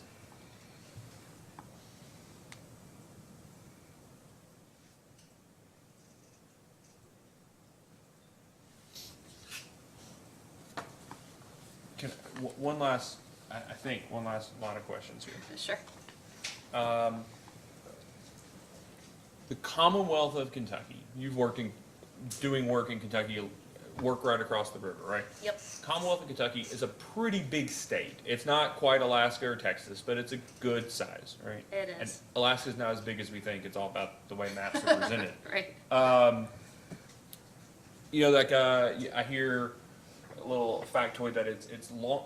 There's a further distance from the edge of Pike County to the Mississippi River in Kentucky than it is from Covington to Canada. It's a long state. It is. To have full coverage in Kentucky on AT&T's network, towers would need to be approximately 7 to 8 miles apart. Is that right? I don't know that you can make a blanket statement like that. Kentucky, as you know, especially Eastern Kentucky, has a lot of terrain issues. In bigger cities, the towers are much shorter. You don't build a tower in downtown Evansville that's 300 feet tall. So, those radiuses are much smaller. So it's a lot more complicated than that. Yeah. Okay. But I guess what I'm saying, to get full coverage, especially in rural areas, you wouldn't necessarily be able to do it with towers that are spaced further than 8 miles apart from each other, based on today's technology. 8 miles is a pretty big distance, yeah. Okay. Yeah. All right. And you also, run into capacity issues that would require additional towers and things like that as well. Okay. And of course, a change in spectrum, Right. right? Also, Yeah. Another The faster it consideration. gets, the shorter, the closer the towers need to be to each other. Is that fair enough? The higher the spectrum, yeah. Yeah. Yeah, because And the higher the spectrum. the higher spectrum, doesn't cover the distance as the lower spectrum. But it carries data faster. Correct. Yeah. And then real quick, when you look at this for an individual tower, given the little radius map that you do, the 0.35 miles, when are you permitted after that initial look to start looking at something like repeater technology if you don't think a tower is best in that little spot and you'd like to move it here, but then it won't meet the full, you're going to have a gap here so that we need some interim repeater or something like that. When do you look at that? We don't typically do that in the network. We like to have a tower that's going to actually fix the problem instead of putting in a repeater that's just going to apply a Band-Aid to a portion of the people, within the area, not really fix, what's going on. So, repeaters aren't something that I'm involved in. I'm not saying we don't have them. That's not something that I have any part in. So it's not part of your solution package that you're allowed to propose? No, I would build a tower. We do sometimes in cities do the CRAN nodes, small cells. But that wouldn't be a solution for a rural area at all. Okay. Sure, you have an additional question? Yes. Ms. Lewis, you were talking about when you're deciding where towers go and if coverage is appropriate, that you have to avoid overlap and you have to avoid areas where you're going to have calls dropped. How much leeway to the left or right would it cause in this circumstance before you would have overlap or dropped calls? If you moved it 50 feet to the left, say, or 100 feet to the right, or how much leeway do you have there before you have coverage issues? Again, there's not like, it's so hard. There's not like a set answer to that question. I would have to plug that location in and take a look at it. When I come up with the search area, I plug in locations, just randomly, like I have no idea whose property it is, or, it could be anything. I plug in locations and run coverage from different points and determine things that won't work. And that's how I, decrease the radius going, okay, well, I ran in these properties, that's not gonna work. So I know I need to be smaller on the ring. As far as anything within that ring, I would have to run that specific point to determine whether or not it would work or not. Because not everything in the ring would work. I mean, I think in this particular ring, part of the rivers in the ring, obviously, that that wouldn't work. But things outside the ring, I've preliminarily ruled that out. That's why the ring is the size that it is. So you wouldn't be able to say whether if you move the tower 50 feet west, that it would still provide the coverage needed or not? I would have to look at it, yeah. And you said there were terrain issues to the west. Yeah, when you move further west, there's a big ridge line. Moving the tower closer, moving it more west helps or hurts that problem with that terrain? I don't know if I follow what you. So what you if mean. there's a terrain issue to the west and you move the tower a little further west, that helps or hurts with that terrain issue? It depends on what the objective of the site is. Sometimes moving to a higher terrain is beneficial, and sometimes it's not, depending In on this- where in you're this trying to apply circumstance. coverage. Pardon? I don't know what the terrain issue is in this circumstance, but I'm assuming you do. In this circumstance, if we went, we also have an FAA issue here, which limits the height that we can be. So moving to a higher elevation wouldn't necessarily be beneficial, to cover what we need to cover, because we have to drop the tower height at that point. How So, far away is your terrain issue? I don't know off the top of my head. I mean, is it? I within- believe it's outside the ring, so. It's not within 100 feet. No. If you I believe- moved it 100 feet west, would that help or hurt your terrain issue? Without looking at it, I don't know. I understand. Okay, thanks. Yep. Mr. Brown, you have an additional? I do have Oh, a, just, sorry, could I go back to just a question I had asked you about, the maps? Yes. Okay, I'm looking at, this document that is the Verizon coverage map.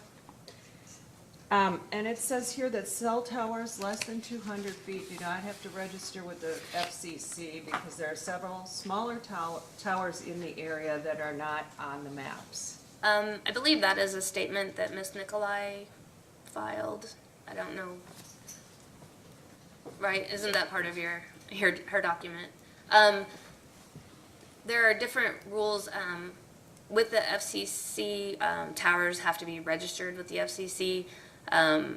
In some areas, towers shorter than 200 feet do not have to be registered. However, if the tower is within a certain distance from an airport, I believe that they do have to be registered regardless of their height. So that's not a completely accurate statement. Would it be fair to say that we don't have an accurate analysis because some of the towers aren't on the map? I don't, analysis of what? The site survey and what's available as you move that ring out? The site acquisition searched within the ring, and there are no towers within the search ring. But do we know that as a fact because it doesn't have to be registered? You would have to ask Annie, but I believe Okay, the okay. answer is yes. All right, thank you. But I don't want to answer for her. Okay, thanks. Mr. Brown, you have any redirect? Yes, I do. Please proceed. Ms. Lewis, would you describe the establishment of the .3 mile search ring radius as a scientific process?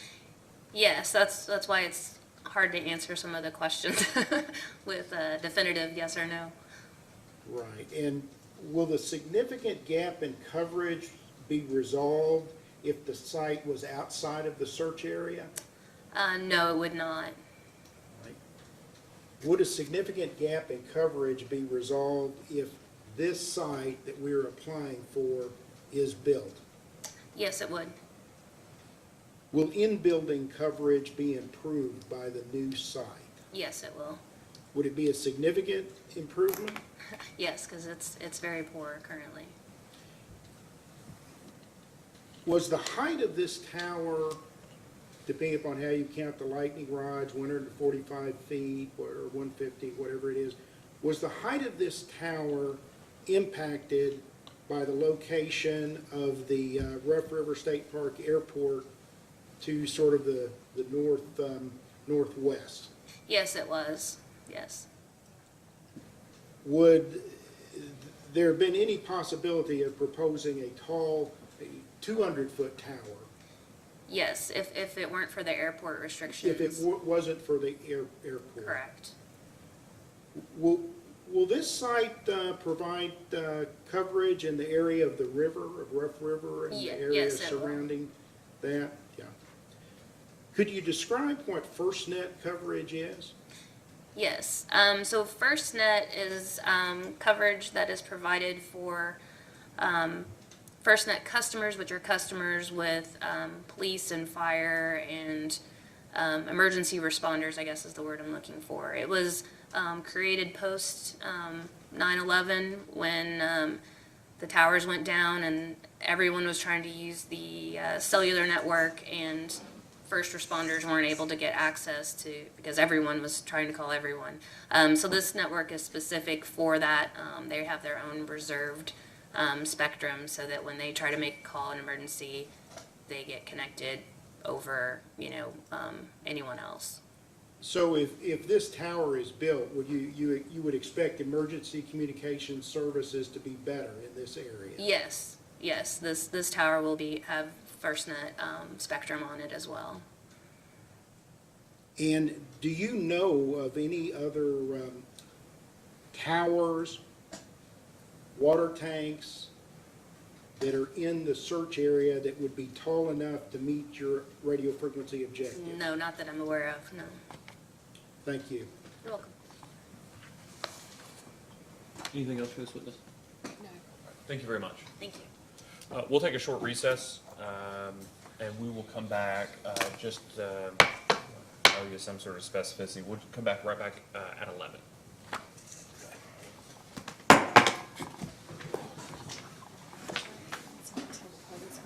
Access to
back on the record in case number 2021-00398. Counsel, would you like to call your next witness? Yes, Mr. Chairman, I would. My next witness is Annie Zacco.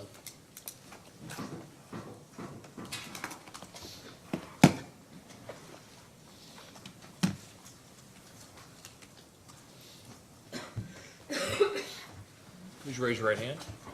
Do you swear or affirm that the testimony you're about to give is true and correct under penalty of perjury? I do. All right, please state your name and address for the record. Annie Zacco, 6424 East Geddes Avenue, Centennial, Colorado, 80112. Counsel? Ms. Zacco, could you describe what is your job description with Tillman Infrastructure? I am a project manager in charge of the site acquisition development, meaning where we select properties and we're out in the field looking for the perfect candidate for AT&T. And how long have you been working in the wireless industry in similar capacities? I would say close to 20 years. And you recall signing an affidavit as part of the record of this action? I do. Yes. All right. Is there any other feasible and available co-location candidate in the search area that we've all talked about? In the search area, As I said it earlier, we're not going to do direct examination. You're certainly more than willing to, or we're more than willing to let you do redirect, but if you all wanted to provide direct testimony on these issues of need or wasteful duplication, you were certainly able to previously in the record. So, do you have anything else that you need to do on direct in terms of providing the witness and before tendering them? Mr. Chairman, we provided our affidavit, and we understand your comment, and hopefully don't blame us for trying, but I'll be fine on doing redirect. Do you have any questions for this witness? Yes, Your Honor. Please proceed. Is it Zocco or Zacco? Zacco. Zacco, thank you. Ms. Zacco, back in September 2022, there was a response from you on some questions we had asked.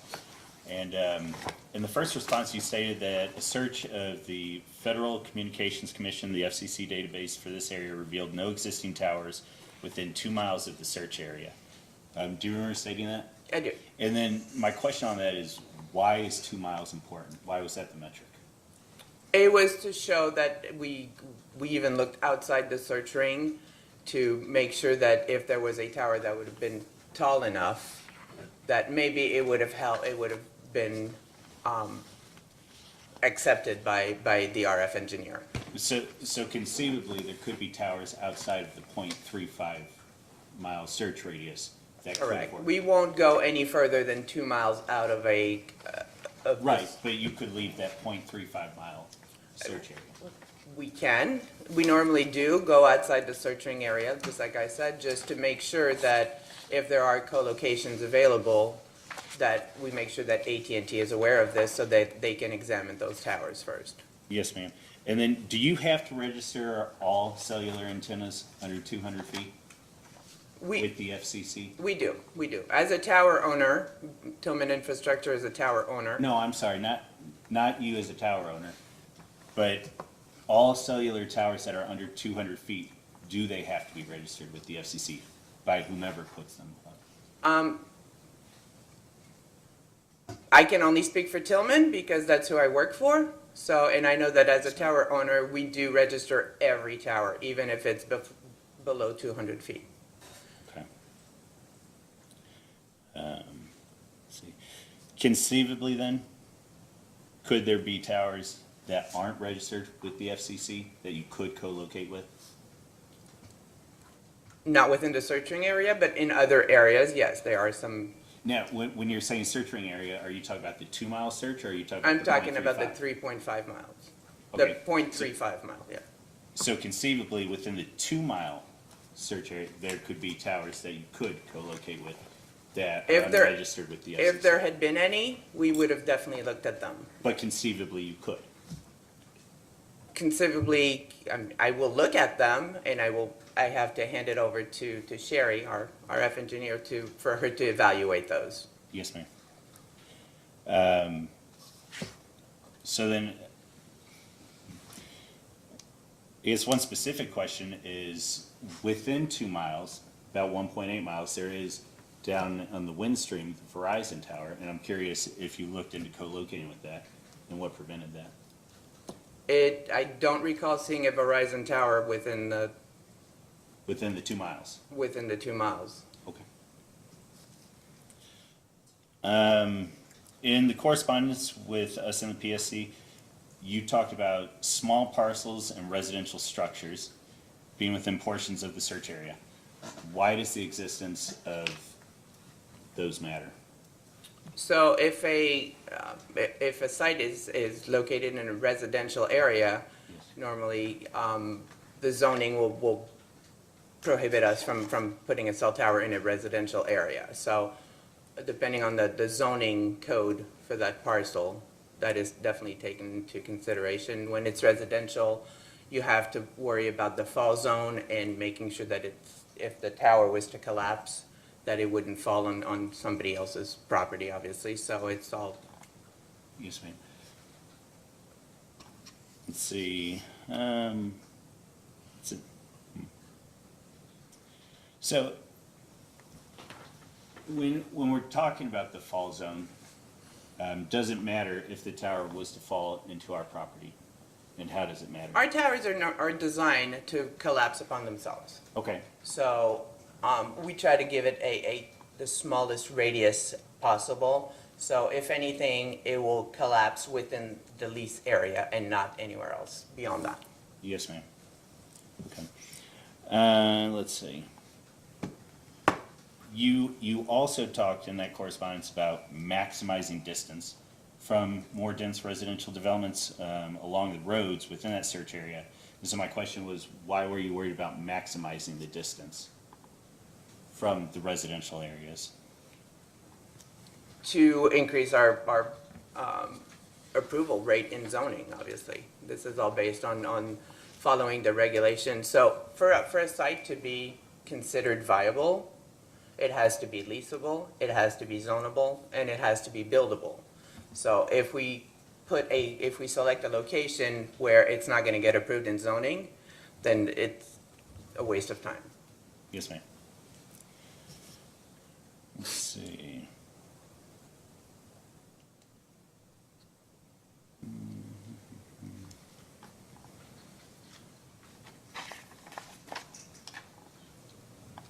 So here's a couple last questions.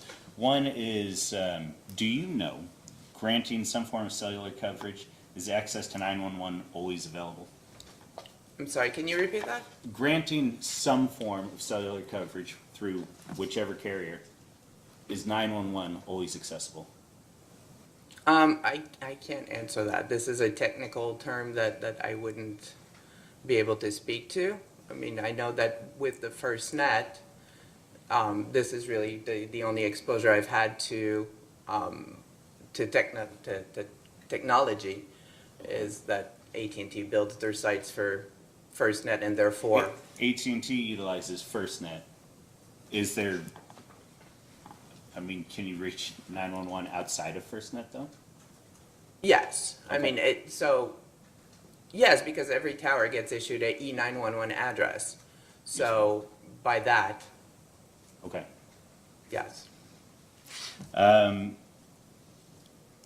Do you have, you had mentioned, this was, again, September 2022. You had mentioned correspondence between ourselves, the Newtons, and the Sheltons.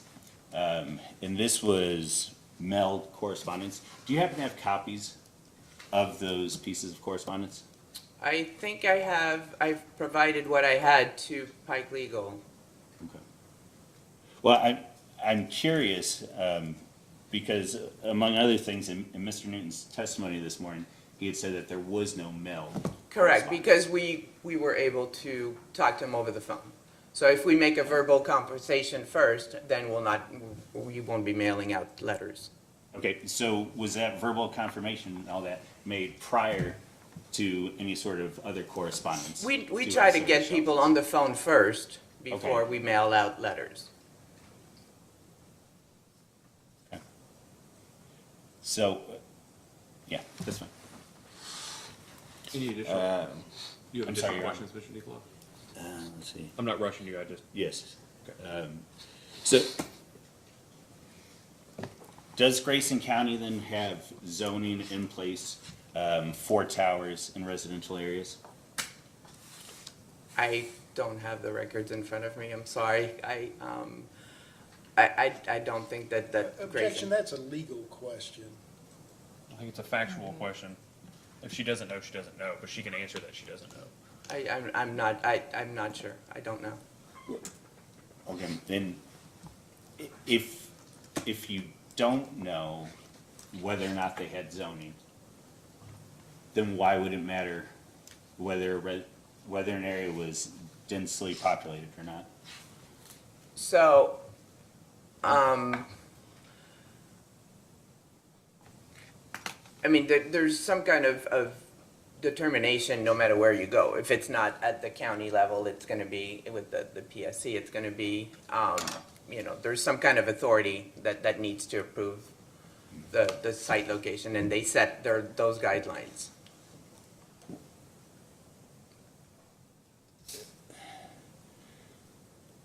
So I guess part of what I'm asking as well is,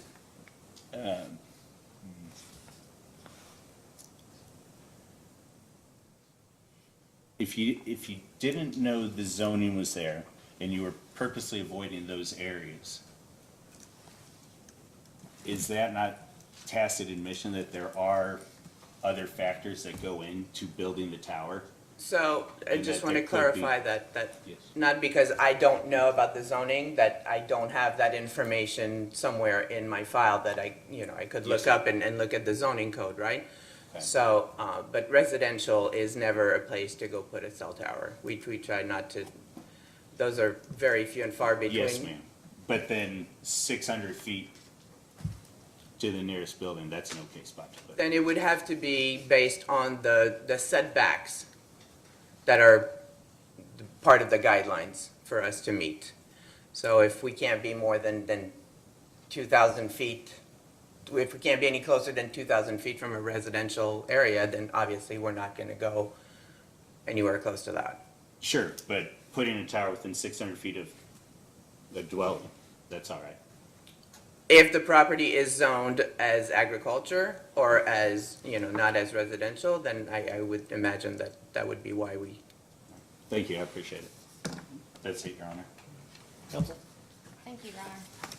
I think I'll start with some of my easier questions first, if that's okay. Thank you. I know that you didn't necessarily sponsor the application in the same sense you did some of the data requests, but there is a lease agreement that was filed as part of the application. Are you familiar with that? I am. And I believe it starts on page 150 of the application. Was that the actual redacted lease agreement that was filed with the county clerk? It was. Okay. So the one on record has the same redactions? Correct. Okay. And then the next easier question is on the application on page 125, there was a letter dated August 2021 referencing one of the permits you all have to get. I believe that one might have been the FAA. It's one of the airport.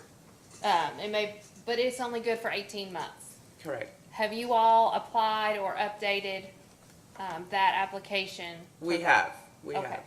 And have you updated the case to reflect that you know of? Like this particular case, Yes. have we filed the new one that's been extended? I would say so. Okay. And then the next one was, there was a letter on page 90 of the application that's dated from 2021. And I think it addresses the tower and the impact of wind speed Okay. on the tower. Are you familiar with that? Kind of. Yes, kind of. Okay. Like, Well, since it was 2021, that's pre-Winter Storm Elliott and pre the tornadoes, Okay. as pre the most recent wind issues that we've been having. Okay. Have you all made any adjustments to any of the structural plans for this tower, with all of those events in mind that there you're been- aware of? So has there been, and I'm sorry, I don't mean to answer your question with a question, but has there been a new code in place since then? Well, no, the letter Okay. really didn't necessarily address any. It just said you took the current code into consideration and then analyzed Correct. the wind, yes. Correct. So if the code changes, then we will go back and reanalyze and build it according to the new code. But until the code changes, Okay. we that- follow code. Okay. Then the next, I generalized, all of the original filings, obviously based on the age of this case, were from 2021. Have you all, as far as you know, updated, including the permit one, all of the information for today's purposes at this point? Yes, yes. Okay. And then, I guess I'll get into some of the harder questions now. The types of public outreach done prior to the site selection. You've heard some of the other testimony with regard to what Mr. Newton said his interactions were, and then what the site witness, the radio frequency analyst mentioned. You stated that you try to make contact via a phone call. Correct. And you sponsored the answers that were filed in the record in response to the data requests, correct? Correct. And if you could, and if you don't have them in front of me, or in front of you, I can read it. I think it was question number 5 that you all were asked who chose the proposed facility location within the property located at the Newton's residence, or the Newton's address. In response to that, I think it's paragraph 4, the answer says the site acquisition agent sent proposal letters discussing the possibility of tower placement. And I know Mr. Nicolai mentioned one of the other property owners, the Sheltons, then the Newtons, and then the Nicolais were one of the property owners. Can you reconcile your statement about the phone calls versus the letters, please? Because I don't send those letters, right? This is more of our process. So our process is we call the potential landlords, and if we can get them on the phone, then we discuss everything that we want to propose and get their approval. Once they commit to it, they sign what we call a business term agreement, which is just predetermining the term and the rate and the rent and the escalation. So, So if- what, I'm sorry to no, interrupt you. go for it. So what's the actual role of the site acquisition agent then in that process? They are in the field, they drive the search ring presented, they look around to see if they see existing towers, if they see anything that, where would be a good location, close to power, close to fiber. There's a lot of things to take in consideration, and look at the terrain, obviously, because that's been a big issue. And then based on that, we normally go and present at least 3 viable candidates to our RF engineers based on our findings within the search ring. We don't always have 3 viable candidates, but we try to give them 3. So do you actually, I know your answer says that they did send the letters. Do you actually know if they did send proposal letters There was, prior to? I remember seeing a letter that was sent, and I can't remember to whomever, to which entity that was sent to. Okay. So, I want to ask about the phone calls then. You Okay. mentioned you take the information that's garnered from the field, identify the property owners that you would like to potentially work with, do you choose AT&T customers first? I don't know who's the AT&T customer. I don't have access to any of that, so that's not, no, we don't take that in consideration. And so when you try to attempt to make contact, obviously Mr. Newton testified that his daughter got a phone call. How do you go about attempting to make contact via the phone calls? Pulling up addresses, public records, pulling, you know, everything that's available on the internet, I would imagine, as, if not knocking on the door or something, you know. So if it's affiliated with the particular address that you're interested in, then you use public record is what you would say? Correct. Okay. If they're a customer of AT&T, do you use your records of their phone number to call them? I do not, no, I don't have access to that. Did you hear Mr. Newton's response effectively to that effect? Practically to that effect earlier? That he was an AT&T customer? That his daughter was on their account and Oh, received a phone call. For I some- did hear that, but that was the first time I heard about that. So you, in your position, don't have any access to the customer information for the area you're searching? I don't have, we do have it, but I can't tell you which carrier they have. That doesn't give me that information. Okay. I guess there has been some discussion and Ms. you'll, Tessie, before you move on to a different thing. okay. I have to excuse myself at 11:30, which the Vice Chair Hatton will take over the hearing and chair the hearing from then. I do have just one quick question that I'd like to ask before I move on. Do you have a copy of the responses that you provided in this case with you on the stand? I do not know. Okay. Mr. Brown, do you have a copy of the responses for this witness that you can provide the witness? I believe Mr. Roof has got them. All right. Just give us just a second. That's fine. And then specifically, I can tell you, specifically it is,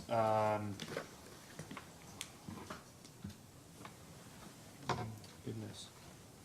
It is entitled, the applicant's response to initial request for information from the Public Service Commission staff. And there is an exhibit, there's an exhibit B, it's called the PVA map of search area. Okay. Referring to, so exhibit B to this one.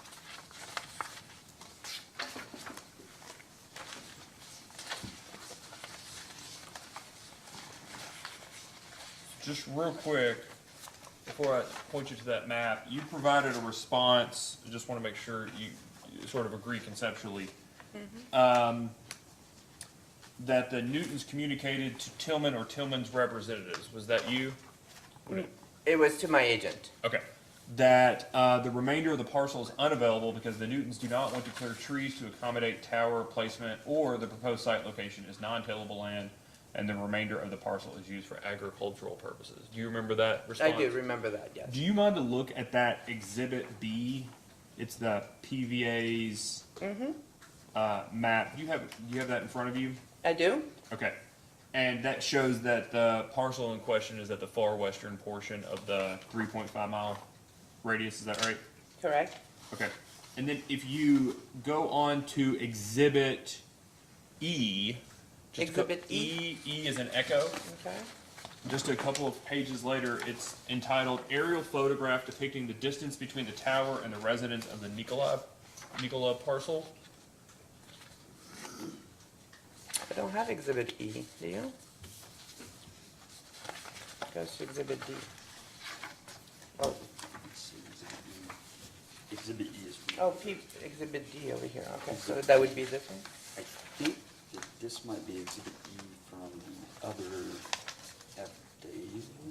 If it's the PVA map, then I guess it's this one, right? Your Honor, it's exhibit E from the affidavit in response to the Nicolai's questions. No, PSC staff's questions. I believe it's PSC staff's question. Let me check again. Oh, no, you're correct. It is. It is. The Nikolai's. So Yeah, I'm sorry. Exhibit E, the Nikolai. Should be a map that has something about 600 feet in the middle of it. I'm sorry. Do you have a copy? It's an exhibit that has a reference to 600 feet on Yes, it? yes, You've I got s- that? I Okay, do. great. So, you're looking at that map. It has okay. It has a line on it and a square transposed on the document, right? Yes. Is that square an accurate representation based off your understanding of where the proposed lease would occur? Yes. Okay. Maybe I can't see well, maybe I'm crazy. Is the entirety of that inside of that lease not trees? It looks like portion of it are trees, yes. Okay. So, do trees have to be removed for the site of the tower? Trees do have to be removed for the site of the tower. Okay. This statement says nearly 600 feet from tower site to Nikolai residence. Is that the, let me ask you this way. What is that measurement from and to? So is it from the edge of the tower? Is it from the edge of the lease? Is It from looks the to edge be of the from fence? the center of the tower. The center of the tower. Do you know what the diameter of the tower is? I do not. I'm Okay. sorry. Do you know what- That might be on our structural Okay. design. So the center of the tower, is the tower located in the smack dab center of the 100 by 100 foot fenced area? Yes, normally that's how we design our sites. It's not just a little offset, and there's a We try generator not to. beside it or Correct. anything like that? So it's equidistance from the fence, from the edges of the fence, is that right? Normally, yes. Okay. In this particular case, I can't confirm, but normally that we would put it in the middle of the lease area. Okay. And nearly, do you know what the expected actual distance from the residence is? I mean, From, nearly could be 570 feet, it could be 599 feet, do you know? I mean, if it's Okay. right in the center of the tower, so you take out 50 feet, so. Well, and I'm just comparing by eye the location there and the location on some of the other maps that we have handy to us. And it looks like on this map, the representation that was provided on E there might indicate that it's further away than some of the other documents do. Just curious about your perspective on that. To which other documents are you referring? Well, specifically the Exhibit B, the site development plan, Okay. for instance. Aaron, do you have a copy of those? Sorry, I don't have them in front of me, so.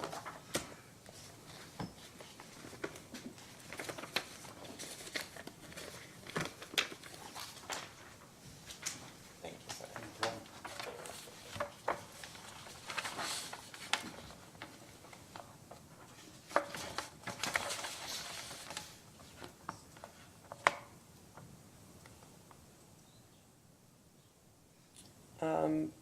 I was hoping that by looking at it, I would see the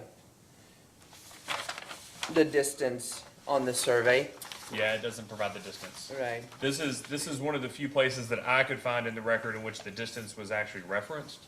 Okay. So, and here's like, for instance, if you go to page 2, at the bottom right-hand corner of that Exhibit B that you have there, you can see that effectively the pivot, I'll call it a pivot, but the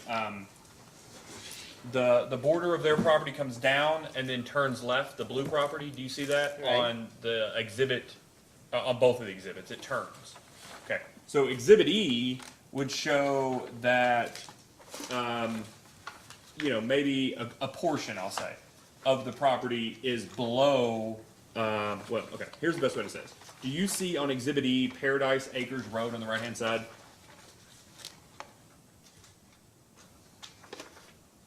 Yes, Okay. sorry. That's okay. So it runs south and then all of a sudden has a very Yes. significant turn to the right, right?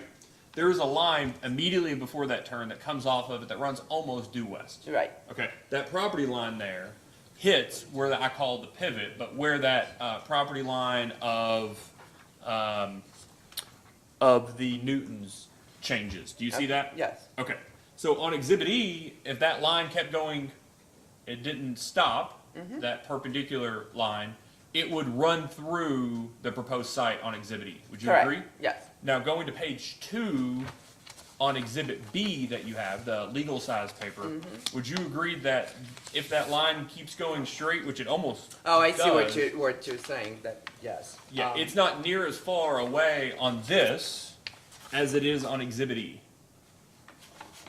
You would agree? I from do, the I see Nicolai's what you're residence? saying, and I do agree with you, yes. Okay. And it would appear, based on a couple of this, it's not a negligible amount. It's not inches, it would appear in reality. That's probably a matter of feet. Would you agree? Given the size of everything? Yes. Okay. Do you know whether the Exhibit B is more accurate than the Exhibit E, which was previously provided? I would have to say that the page 2 is more accurate, because it's based off the survey and the legal descriptions of all the properties. Okay. So Exhibit E was provided to identify that it's nearly 600 feet away from the Nicolai residence. Do you know whether, based on the more accurate information, what the actual distance from the Nicolai residence is? I do not. And how would we ascertain that? I could send somebody in the field to really measure accurately. Well, I guess I would just, this, we've had a lot of, we'll call them complaints or concerns from the applicant in this case, that we've been taking too long on getting an order, but we don't even know how far away the tower is from the home of the We only also see, intervener, yeah. right? Would you agree? Yeah, so, Okay. yes, All right. we don't really do any kind of, we concentrate our efforts on the parcel that we're doing, right? So, I'm just surprised that I didn't notice this before, where there's no, it doesn't show the actual distance from the existing house from there. Okay. Is it common for you all to provide vegetation, some sort of screening for the parcel owner of the land that you are locating? Only if it's a requirement from the jurisdiction or from From who? the zoning, from a zoning perspective, then we will do that. Is it your expectation, I'm not asking for a legal opinion, I'm just curious about your lay opinion. Is it your understanding that the commission stands in effectively, or that's the argument that the applicant has made, that the commission stands in for planning and zoning in counties that do not have planning and zoning? I'm sorry, that I'm what? That this commission stands in for planning and zoning commissions in those counties that don't Yeah. have planning and zoning commissions? Yes.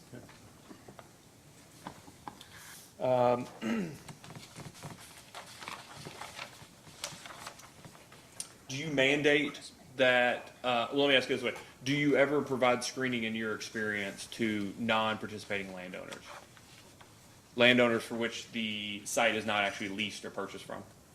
And by screening, what do you, Vegetation, usually some sort of visual buffer. Is the yeah, best I term. mean, we've done this many times before, but, we're not gonna go build a forest around it, right? Yeah, do you know whether, are you personally aware of any conversations with the Nicolais about doing that in this matter? No, I'm not. That's not an offer that you all have necessarily made, or a approach that you all have made? We weren't we weren't asked to add that, so. Asked by who?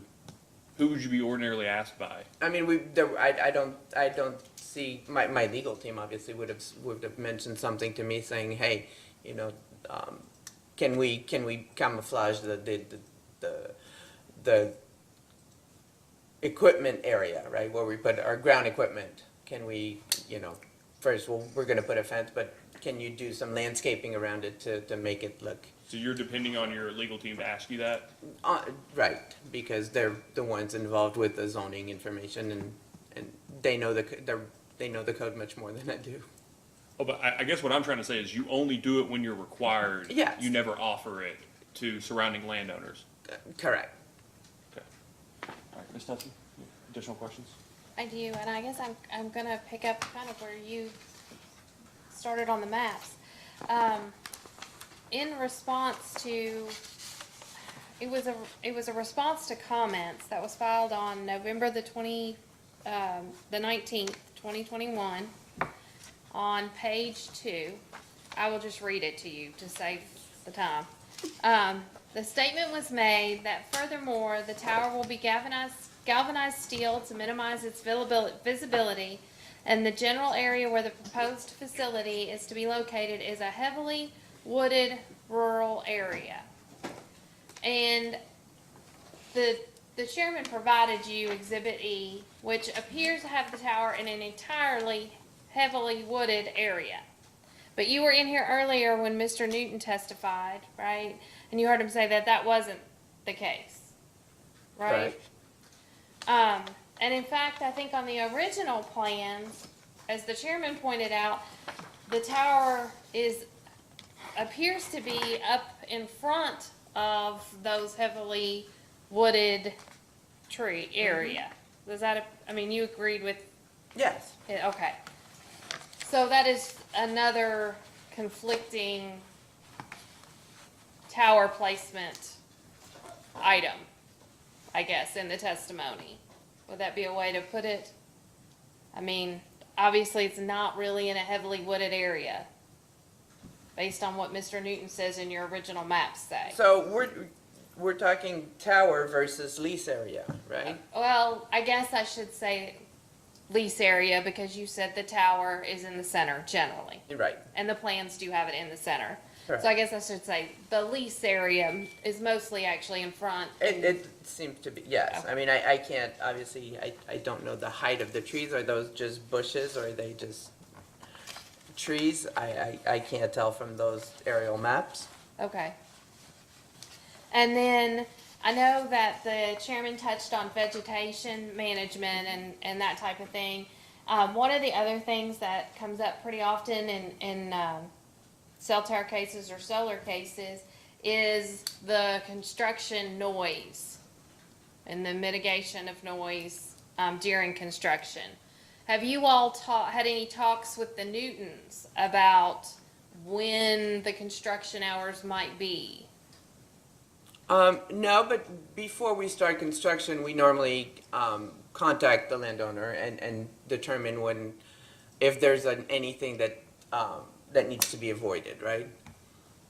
Okay. So we try not to do construction in the middle of the night, obviously. Okay.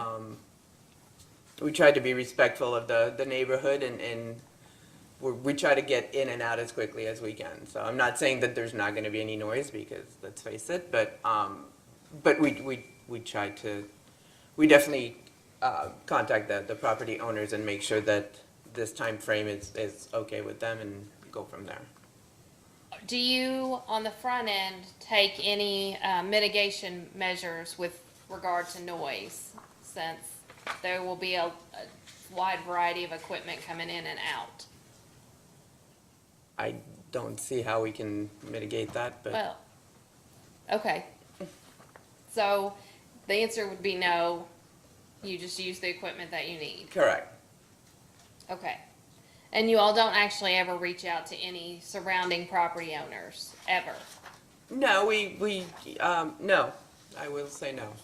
We go with what our property owner let us know.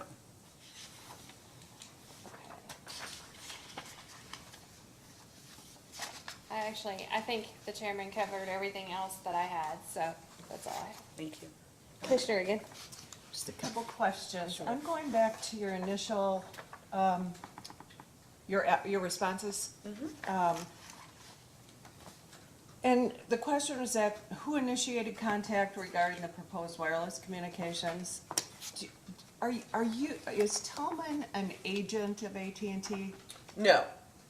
Tillman is a build-to-suit company, so we will build the tower for AT&T, but we have also branched out into doing the site acquisition portion of it. So now we are doing we hire different vendors, right? Different consulting firms or what have you, to go out and do the field work for us. So contact the landlords, provide us with we call it a SCIP package, is a site candidate information package, that gives us the name of the owners, the approximate coordinates of where they're, on the property they would plan on, you know, where it would work best, right? The zoning information, if it's in a wetlands, if it's in a flood zone, if it's close to an airport, the ASR, right, the 2 mile search radius to, for existing towers that are registered and things of that nature, so. But initially, you get that referral from AT&T. I get a search ring, right, the Yeah. 0.35 mile, this is what I get from AT&T. Mm-hmm. And then we go in and start looking at candidates within that search ring and the parcels and all that. And have you been to the property? Personally, no, I have not. Okay. So you, in your response, you said there's no suitable existing infrastructure based on your FCC database. Correct. Okay. Is it your opinion that the FCC database is accurate? Yes. Okay. And Accurate as far as what is registered, right? what is registered from Correct. how many years ago? You're not using the current FCC maps, correct? Because they're not done yet. What, the latest report, whatever is their latest is. Yeah, those are the old maps. Okay, I think that's it. Thanks.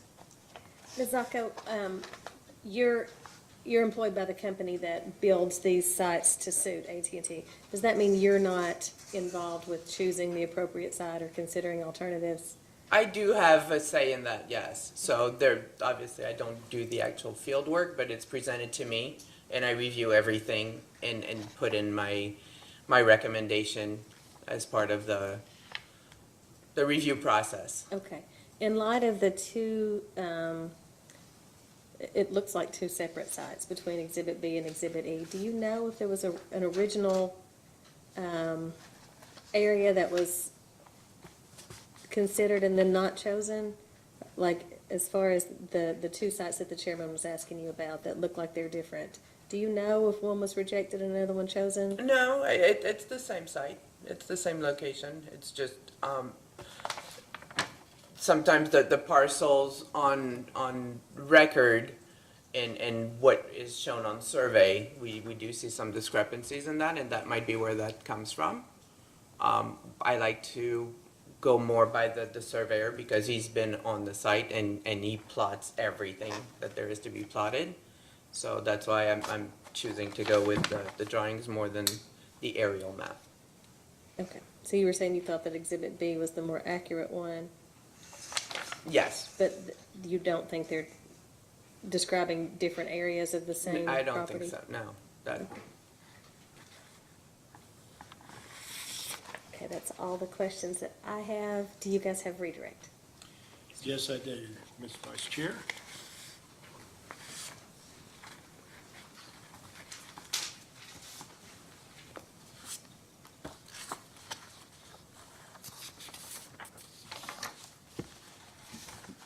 Ms. Zacco, does the FAA have some effect on the allowable height of a tower? Oh, absolutely. Yes.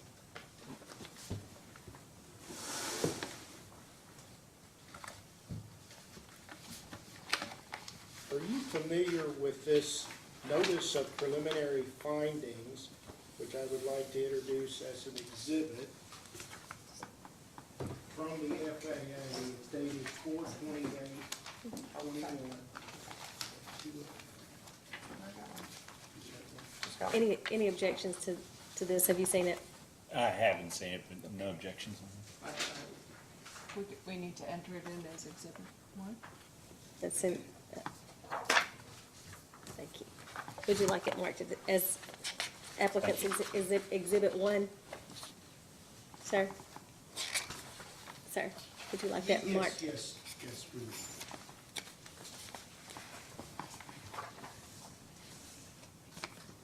So it appears that the height of the tower that was first sought for FAA approval was 200 feet, is that correct? That is correct. And did the FAA deny that height? The FAA came back and said that anything above because it is so close to the airport, it, anything above 150, above the mean sea level, will have a adverse effect and impact, negatively impact the transmission. And as you go back on page 3 of 5, did the FAA mention the Rough River State Park Airport? They do, yes. And did they mention that the airport was approximately 1.13 miles away from the tower site? Correct, yes. Is the airport in the opposite direction from the Nicolai's property? It is. The Nicolai's are on the east. So any movement of the tower site would be closer to the airport? Correct. Is that correct? Correct. Is aviation safety important in the location of these towers to your Absolutely. company? Absolutely. Without their approval, there's no tower.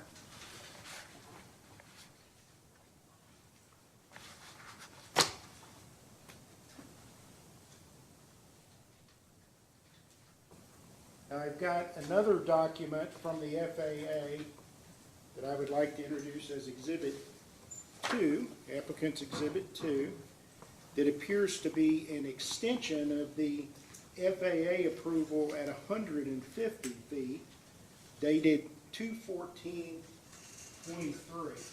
Correct. Do you recognize that? I do.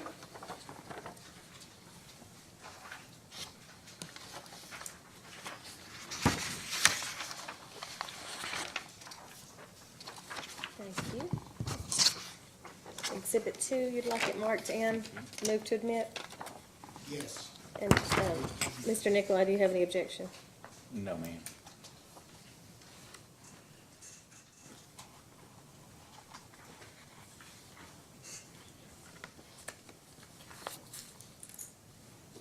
Also, I have a document here from the Kentucky Airport Zoning Commission, which is an extension of the approval of the application of 150 feet. It's dated June 19th, 2023.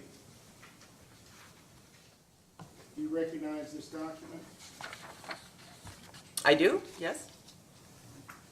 We move to admit this letter as well.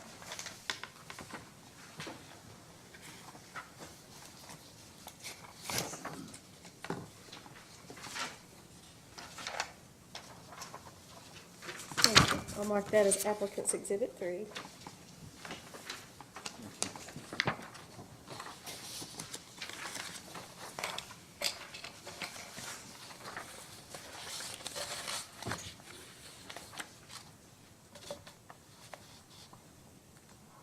These have not been previously provided. My understanding is they are not previously in the record. The initial approval was filed with the application. It's, as was mentioned, that expired, and this is an extension. Excellent. So renewing that previous approval for both FAA and KZC. The last exhibit I have is I have an aerial photograph here of the area Good question. in proximity to the site that shows the airport and the sign. Does that aerial photograph look accurate? It does. Move to admit for the purposes of showing the airport's location in relation to the site. Any objection? No. Any objection from staff?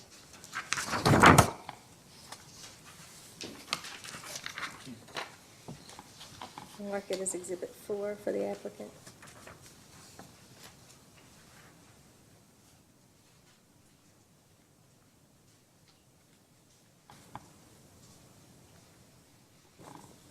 So Ms. Zacco, is it your understanding that we have all necessary approvals from the FAA and the KAZC to build this site if it's approved by the PSC? Yes. At the beginning of your testimony, there was discussion about you're doing due diligence of towers within a 2-mile area, right? Is that's part of your normal? That is part of the Tillman way, yes. Right. And when you're looking in that area, you're not questioning or doubting the .35 mile search area, are you? Absolutely not, no. It's to determine if, we work in partnership with AT&T, right? We understand what their needs are. So, by giving them, they have access to their towers and in their system, you know. So if we see something that is outside the search ring that could be co-locatable, we try to be the, Would you say that you're providing the information in the 2 miles is part of being very careful in due diligence and Yes. assuming information, yes, but that ultimately the search ring is decided by radio frequency engineers? yes, Like Ms. Lewis? yes. All right, thank you.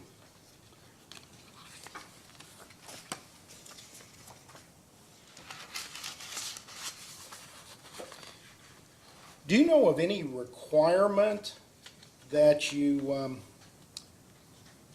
provide vegetation on this site? That you, I can look at the landscape page of the site plans, if it's been required, but, but you don't know? I don't know off the top of my head that of it's been anything. Okay. You talked about that these towers, if they do collapse, they're designed to collapse in the lease area. Do you know of any towers, cell towers that have collapsed in Kentucky? I do not. All right. Are you aware of a letter from an engineer in the record that mentions that the tower is designed so it would only collapse within the lease area? Yes, When you talked about residences, basically your view is it's generally good to stay away from residential areas? yes. Yeah. Do you consider 500 or 600 feet close compared to what happens in cities? Depending on the tower height as well, right? So, I think, I would say that 500 feet is reasonable. Our It's a- towers are not tall enough to, or not 500 feet, so, Yeah. And this tower is approximately 150 feet, is that Correct. correct? correct. So you would believe that, would you believe that 500 feet spacing away from a residence is a sufficient spacing Yes, to avoid residential concerns? yes, And when you talked about your due diligence and zoning, talking about zoning requirements, you were sort of making the Public Service Commission as analogous to a zoning body, right? correct. Right. And you recognize that the Public Service Commission has authority to approve this site? Yes. Right, right. And are you aware of other residential areas that are in the search area, denser residential areas? To the east, to the southeast is it's full residential. And would, And to the north, I think, also. and you're talking about multiple residences? Yes, yes, Not just I'm- one, correct? Right. Right. And so you would believe that this site location is more suitable than other places where there are multiple close-by residences? Correct. So, and, you know, we also talk about that, but there's a certain amount of lease area that we want to be able to secure for ourselves, because as a built-to-suit tower, we try to promote those for co-locations to other carriers down the line once the tower is built. Right, and this site is designed for location of multiple Correct. co-locating carriers, is that right? Correct.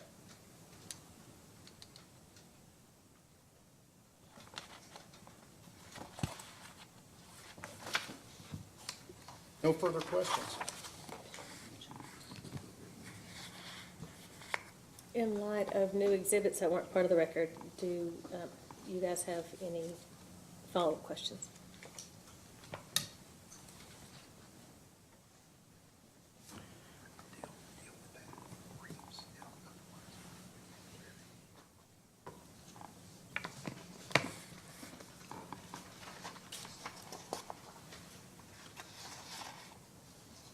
So, I think just one, yes, ma'am. As we're working through all this, trying to understand it, what I'm sort of hearing is going with this idea of least intrusive and maximizing distance from the density. We're sort of just in the wrong place at the wrong time. In that, you know, whatever opportunities and considerations are afforded to these other particular areas, we don't get afforded the same. Is that a fair statement?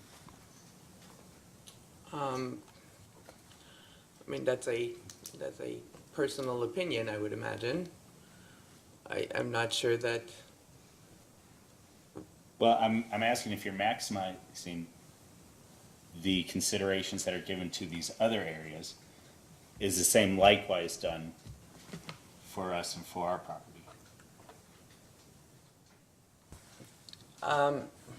not sure I understand really what you're asking. Like, sorry, I'm not trying to be No, difficult. That's fine. That's all, Your Honor. Steph? I do have one, and maybe it will address what Mr. Nikolai is trying to point out.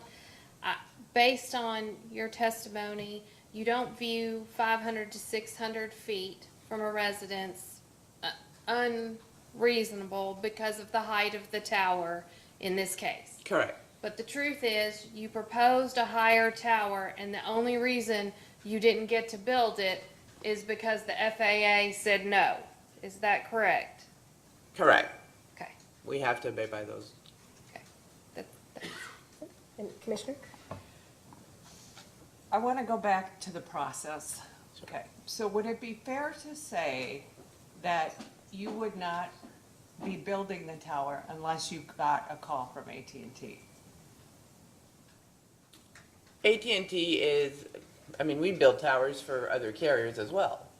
But So- do you go out and actively? No, we don't, Okay, no. so who's So actively the going out then? AT&T, for this particular, yes, Okay. AT&T gives us the search ring, so they give other teams too, we're not the only ones, Right, right? right. So yes, Okay. Are you aware that vegetation is something that they can and should do? and we can definitely add it, Okay. I'm not saying that we don't do it Right. at all, yes. Right, and I'm not sure it's on Tillman.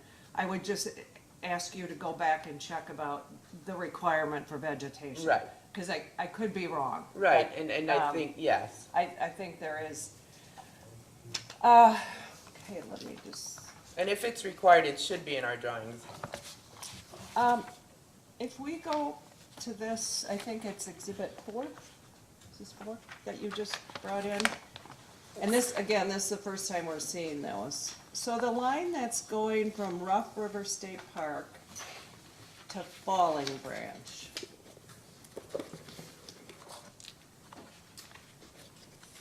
If you move that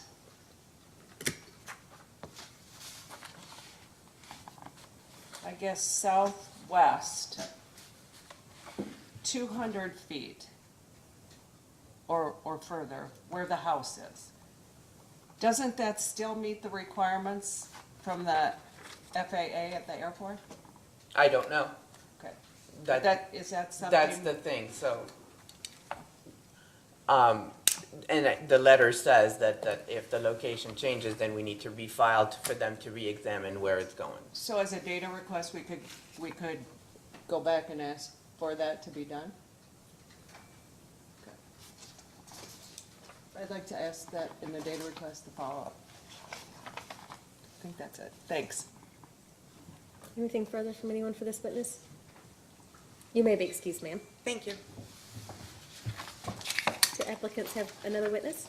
Yes, we do. Would you like to call them now? I would like to call Glenn Katz.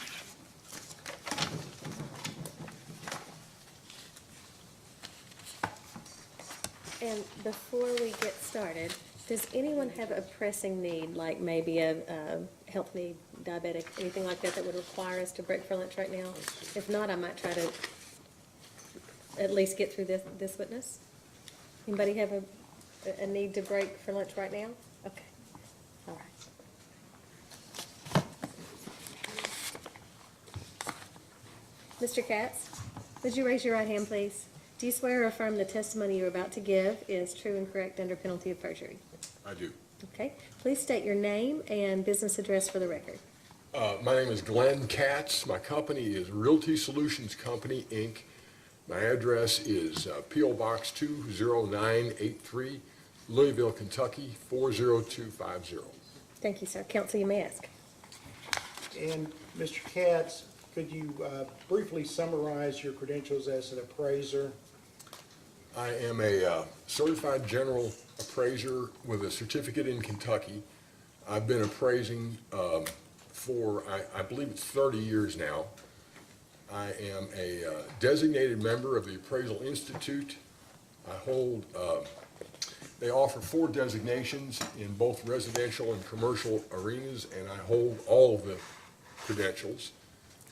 I have been the education chair for the state of Kentucky chapter, and now also West Virginia for, I think, 13 years, and I was the education liaison for a region including 6 states till about 2 years ago. Thank you. And you did file a written report, and we filed a written report on property valuation on this site. I did. And I believe I will just wait for redirect. Thank you. Cross-exam? Yes, ma'am.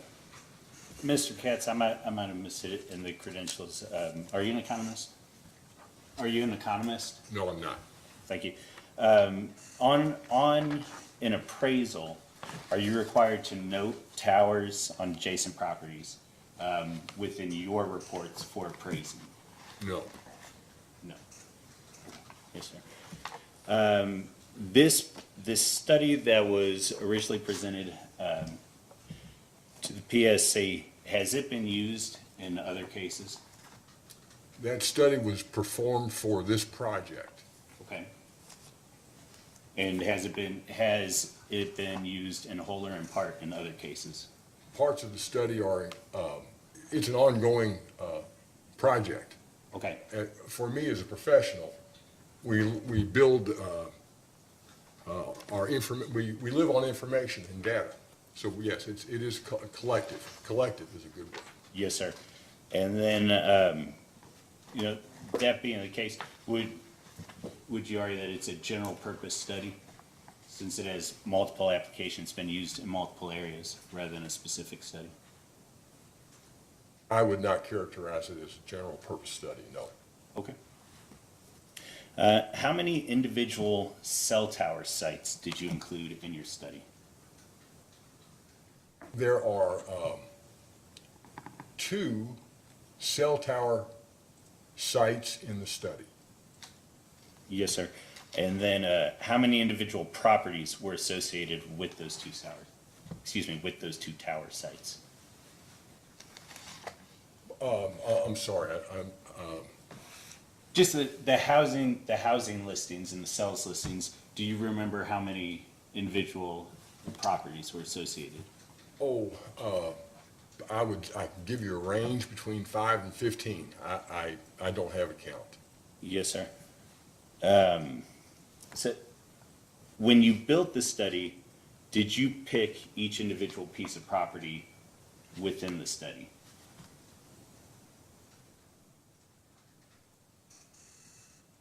I analyzed the data, and these properties were qualified for analysis. Yes, sir. Now, was it all of them that met the criteria to be analyzed, or was it just some of them? These properties illustrated answers to the question. Sure, were there only 15 properties that answered the question? Or did you choose 15 properties that answered the question? There were thousands of properties that were analyzed, Okay, and you chose 15, is that correct? 15 illustrated characteristics that were measurable. Okay. So is it possible with that amount and with the ones that you were choosing, that the ones that are on display are subject to selection bias? Oh, great question. The properties that are discounted from analysis are the ones that are biased in terms of there would have been distress conditions, maybe foreclosure, or perhaps, depending on the type of analysis, the property could have undergone change due to something other than, for instance, expansion of living space, renovation, or some sort of destructive impact. So those are the properties that are not included because any change in their values would have been due to something else except proximity. So you included then all the properties that appropriately met the criteria that you Yes, developed? yes. Yes, sir. All right. Why did, you had 2 tower sites and you did a proximal and non-proximal on each of the tower sites. However, those were at different footage bands. Is that a fair way of putting it? That's fair. Okay. Why did you not replicate the same proximity bands? Every site is different in terms of topography, tree cover, well, it's elevation. Some properties, some facilities are more visible than others. Yes, sir. So I guess one of my questions as I'm working through the study, and I'm seeing the different results in the sample size, and I'm trying to understand how I have enough properties and enough tower sites to build something that, mathematically speaking, is statistically relevant. Markets are dynamic, and math problems don't always solve a dynamic problem. It is a matter of getting into the market and looking at what people do when they buy or sell real estate or live in it or manage it, and measuring the market's reaction. And that is statistically, statistics doesn't work when you're trying to measure a multitude of there are many things impacting people's decisions. And because trends come and go, tastes are changing, you have to be very careful to not pollute the data that you're using statistically or leave anything out. It's hard to solve a dynamic problem with a math equation. Yes, sir. So I hear you, and I hear the dynamism, and I hear how you're building this, but I guess what I'm hearing then is that there are these issues, but at the same time, I'm supposed to build conclusions on 2 tower sites and 15 properties. How do we square this circle? we've got a representative sample of 3 properties, 2 towers, and 1 high-voltage overhead transmission line. The information is consistent across all 3 with multiple property sales over time, and the analysis measures both property trends before a tower is built as well as after a tower is built. It measures change in value between close and distant proximity properties, and that's pretty conclusive. It holds up. Okay. So here, shifting gears a little bit, question for you. You have my property. You make a carbon copy of it. On the one, it is what it is, and then on the other one, it has the entire tower site, the tower compound that's supposed to be built, within 250-ish feet of our barns, 600 feet of our house. You got the whole compound there. Is there any difference in value between those 2 pieces of property? And are you telling me that both properties would sell at the same price? The market tells us they will sell at the same price. Okay. May I introduce new evidence? When it's your turn. We're still in What? we're in their case, and then you'll get an Oh, opportunity to okay. present your case. Yes, ma'am. So, the question for you then, on the studies that I have submitted, I've got 5 different economists going and building different models and running thousands of homes, like you talked about, and also hundreds of cell tower sites. And they're saying basically the opposite of you, that we can track by banding, by proximal banding, and also counting visibility. We can find that there are these issues with impact on property value. Mr. Nicolai, I'm sorry, in Yes, ma'am. response to your question just now, are these things that are already in the record that you wanted to ask him questions about? Yes, Okay, if they're already in the record? they are. Then yes, and I think I might have misheard or misunderstood your question, but if there's things that are already in the record that you want to ask him questions about, Yes. just make sure that his counsel has a copy and you'll provide him a copy. Even if they're already in the record? If they're already in the record, his counsel should have them. Yes, ma'am. Yeah, and you can absolutely ask for permission to approach the witness and show him what you want to ask him questions about. Okay. Is that what you were meaning to ask me? No, ma'am. I had understood that you wanted to introduce something new, but if it's already in the record and you want to show him and ask him questions, you can absolutely do that. All right. Yes. And Ms. Vice Chair, I have to interject an objection here.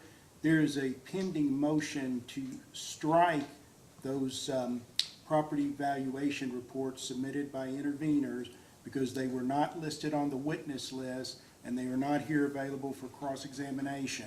So the applicant's rights to due process, a constitutional right, is being thwarted. Is that one of the motions that was not ruled upon this morning before we started? I don't think it was finally ruled upon today at all. Okay. So.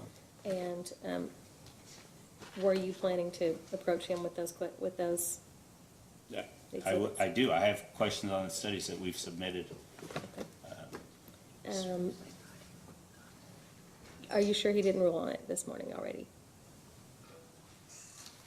I was thinking that everything got ruled upon that was requested to be ruled upon this morning. I guess I'd be interested in Mariah's comments, but Steph?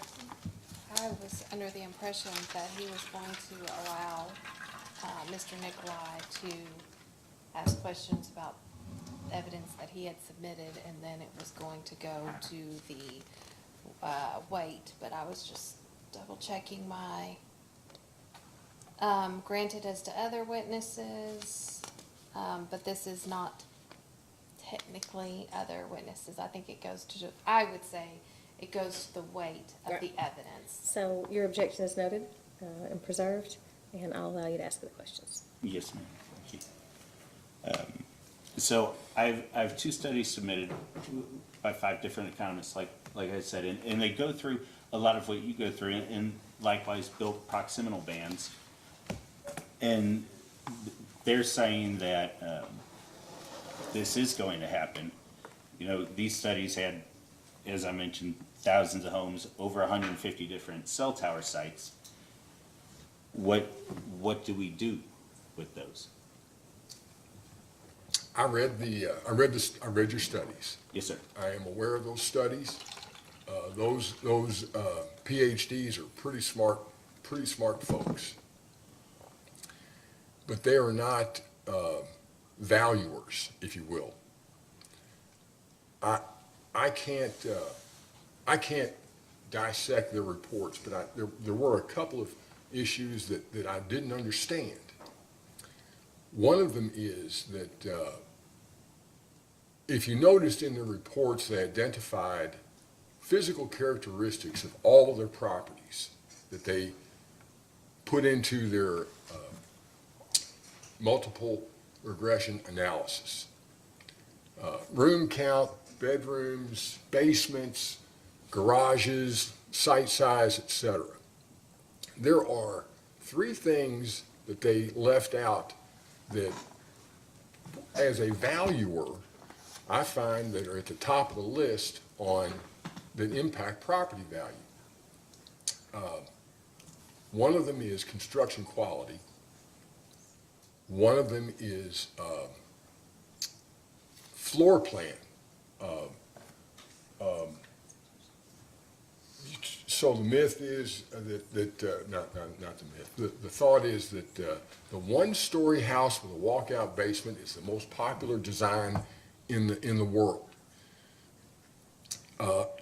That's not brought out in the report as a qualified analysis. Style. They don't speak to homes with first floor primary suites are in higher demand than homes with second floor primary suites. And they also don't bring out, they don't identify the condition of the properties as in their comparative analysis. And those would be the 3 most difficult things to extract from the data that is available to them. So I have questions, and that those 3 things, to me, are credible components of an adequate study. Yes, sir. So,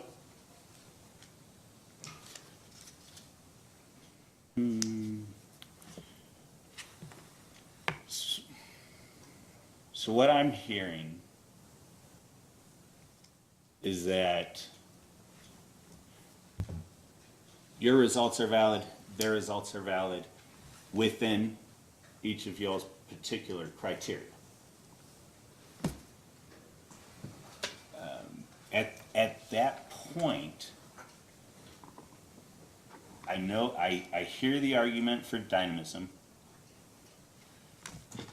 I'm still stuck at sample size, and it seems as if an overwhelming sample would present evidence that would deny any sort of unknown variables. I'm sorry, that wasn't a question though. Sorry. Let's see, I asked you about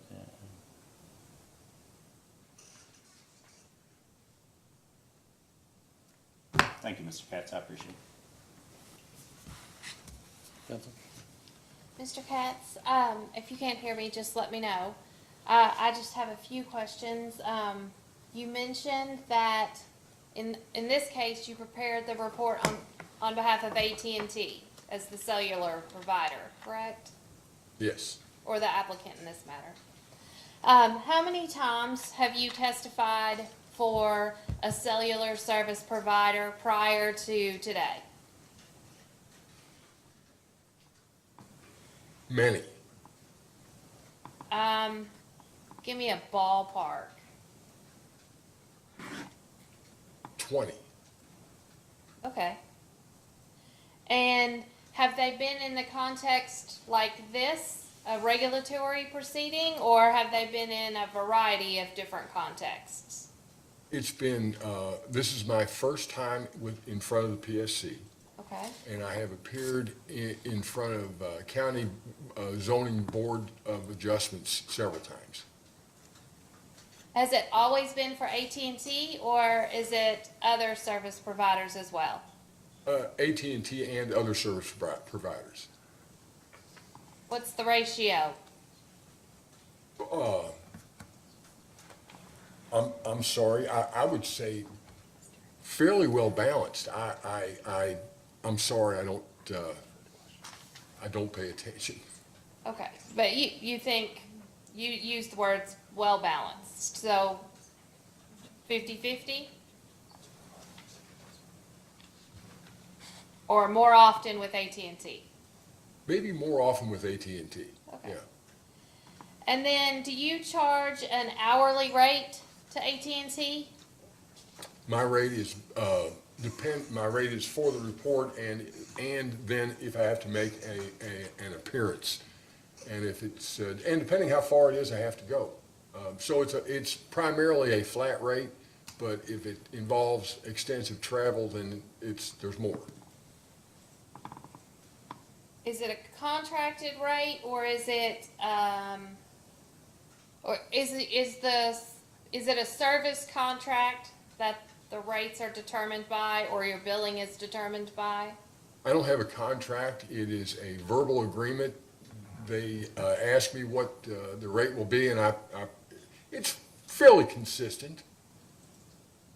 How much do you charge per hour?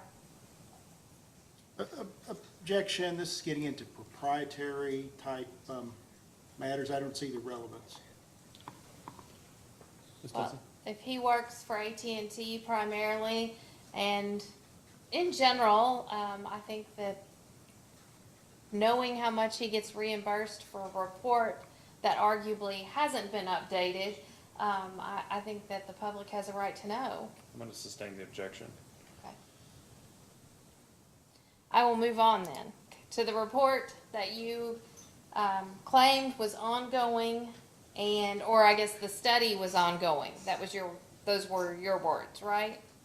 I think that's what I said, yes. Okay, but you would agree with me, based on a review of your report, that the most recent date of sale that was studied is from 2018.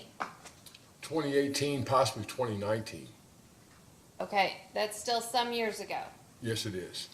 Can you tell me which part of your report has been updated to reflect any changes in the past couple years? Every time I have an assignment, I go back to the neighborhoods that those case studies are built on to see if there's anything new that can be included. Now, the problems with today is the pandemic. The market is not stable. I'm not sure that the COVID is the predominant impact on today's market as far as pricing and value. And that is not a fair representation of any sort of external influence if there is one. So it would be your testimony today that you have reviewed each separate address provided, and there has not been a sale at any of those residences since 2018 or 2019. Go ahead. So the sales in the studies can be replaced if I have more recent credible evidence, and maybe not even the same address, looking for sales and resales. That's the goal.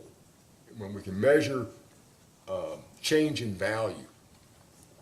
So I have no doubt, one of the sales could have resold, but again, selling in this market is, wow, it's an auction market. People pay phenomenal, the reason is going out the window. So, but I guess my question was, did you check the specific addresses provided in your study to see if they have been sold recently? I look for more data. I did not check those sales specifically because they have already established a record. And if they sell again today, since 2019, it would be something that was impacted by unstable market. And I don't know if I'm answering your question. I'm sorry. No, I think in a roundabout way, you just haven't said the yes or no part. Oh. But that's okay. You've said enough to know what it is. As part of your study, you provided a letter to the chairman. It's addressed to the chairman. Do you recall writing it? Okay. And in it says that you completed an impact study regarding the potential influence of wireless communications facilities on the market value of surrounding properties.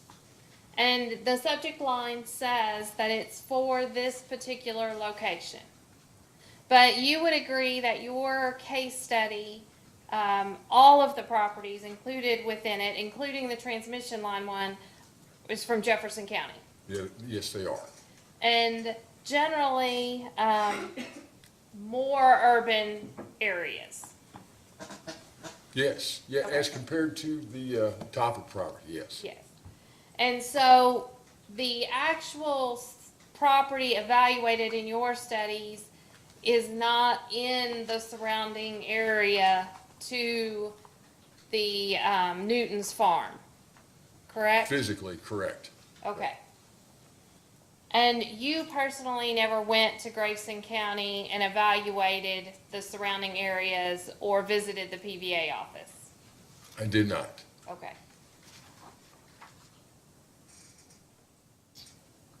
I think that's all I have for Mr. Katz. Vice Chair. Mr. Katz, in general,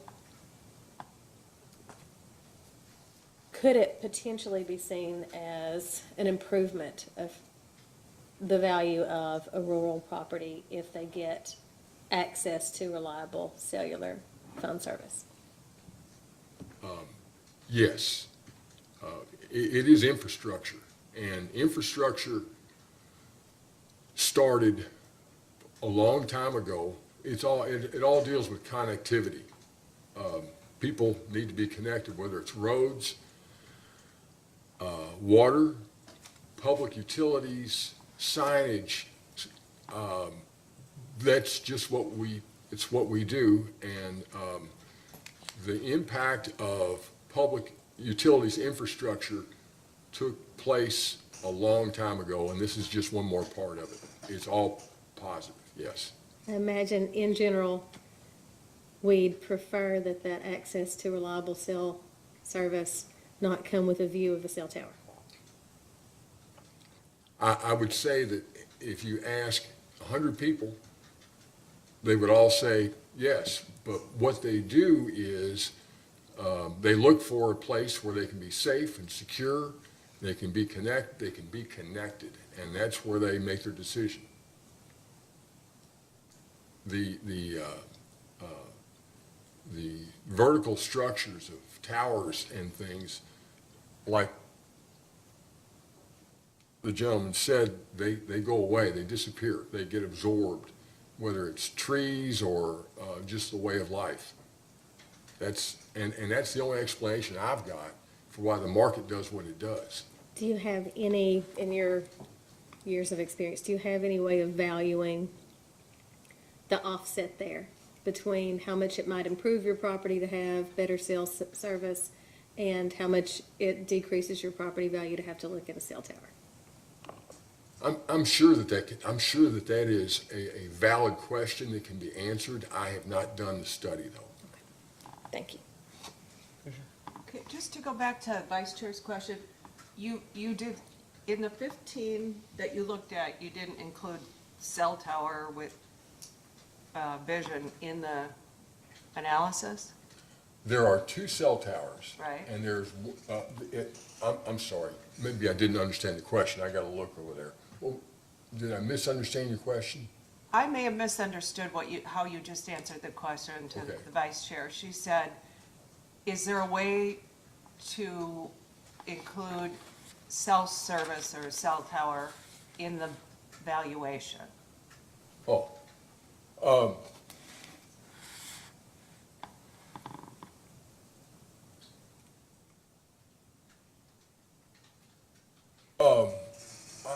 I apologize. I thought Okay. she was talking about infrastructure in general, and maybe I didn't listen well enough. Okay. Infrastructure in general, yes, we could measure what But the a cell tower is an infrastructure by the defined meaning. in general infrastructure. I'm sorry. Okay, so just one more question. You did this analysis, but you've never physically been to the locations, correct?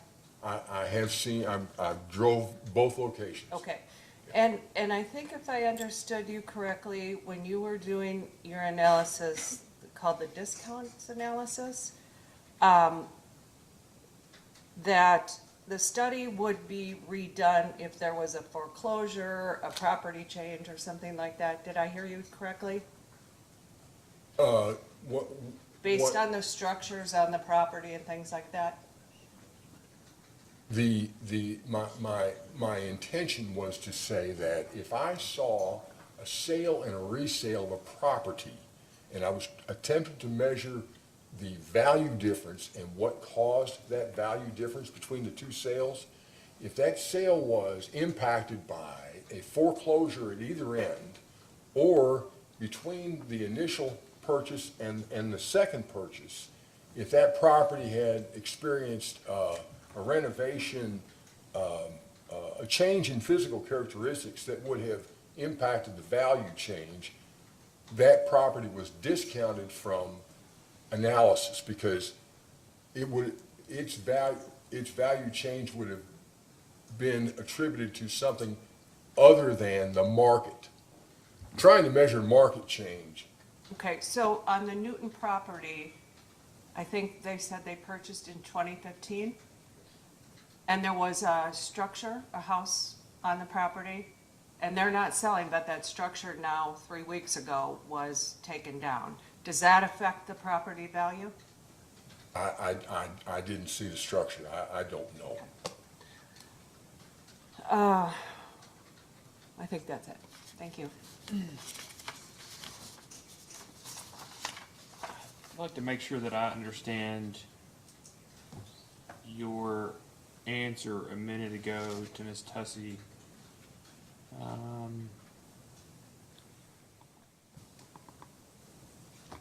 Mr. Katz, you said you haven't looked at the sales or resales of, under those previous case studies since 2019 in significant part or maybe exclusively because of the impacts of COVID? Is that right?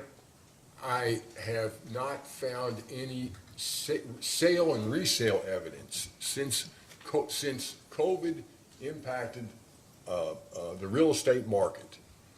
I've not found anything that I felt comfortable with using to measure value change over time, or sales and resales at or around near cell towers, because the shortage in the supply shortage of what it takes to build a house and the huge demand for housing, and nobody wants to move because everybody's got a 2.25% interest rate. Who can afford to sell, if you will? That is not a stable market. We have a big supply problem. Mortgage rates were down right at 2%. Now they're back up to what, 8%. It's just not something that value change would be far too erratic and due to externalities that are not reflective of, you can't pull apart if it was impacted by a cell tower or not, is the point. Let me put it this way. I could probably go out and analyze things, and the rates of appreciation are so significant, so stiff, that you couldn't tell if there was a hog farm down the street that was blowing smell into a subdivision. You couldn't measure that. Okay, so Mr. Katz, your analysis is a comparative analysis, is that right? Yeah. Okay, so why would an externality that equally affects two separate areas equally affect your comparative analyses if the single variable that you are looking for is something like infrastructure? Why would it be treated differently? Because the pricing, the sale prices, not the values, the sale prices are so erratic. It is a matter of who won each lottery, and the lottery numbers just get bigger and bigger and bigger. I've seen appreciation rates in one subdivision go from 3% a month to 8% a month on individual properties, and it's just not anything that I have the ability to pull apart. Your analyses use sell price as the determination for value change, correct? Yes. So why did you just make a distinction between the value of property being distinct from the sales price of property? Value is something that is sustainable, whereas price is something that happened. So just because, Let me just direct it to your testimony then. How about this? Or the testimony. The case studies you did. Do you have them in front of you? I do not. I'm pretty familiar with it. Okay. So when you specifically say things like the difference between, this is following case study 1, I believe. This is your reconciliation. The difference between all indications is negligible and not statistically significant. Comparing proximity sales to non-proximity sales in the neighborhood, both categories show a consistent trend of value change and price based on dwelling size per square foot. New sentence. In summary, there is no negative value impact from the tower facility. The only measure of value that you look at in any of your studies is based exclusively on price, correct? Yes. Okay. At the time these were done, sales in 2016, 2017, 2018, 2019, would you agree that interest rates were at an all-time low, or at least in modern financial history? They dropped pretty hard after that.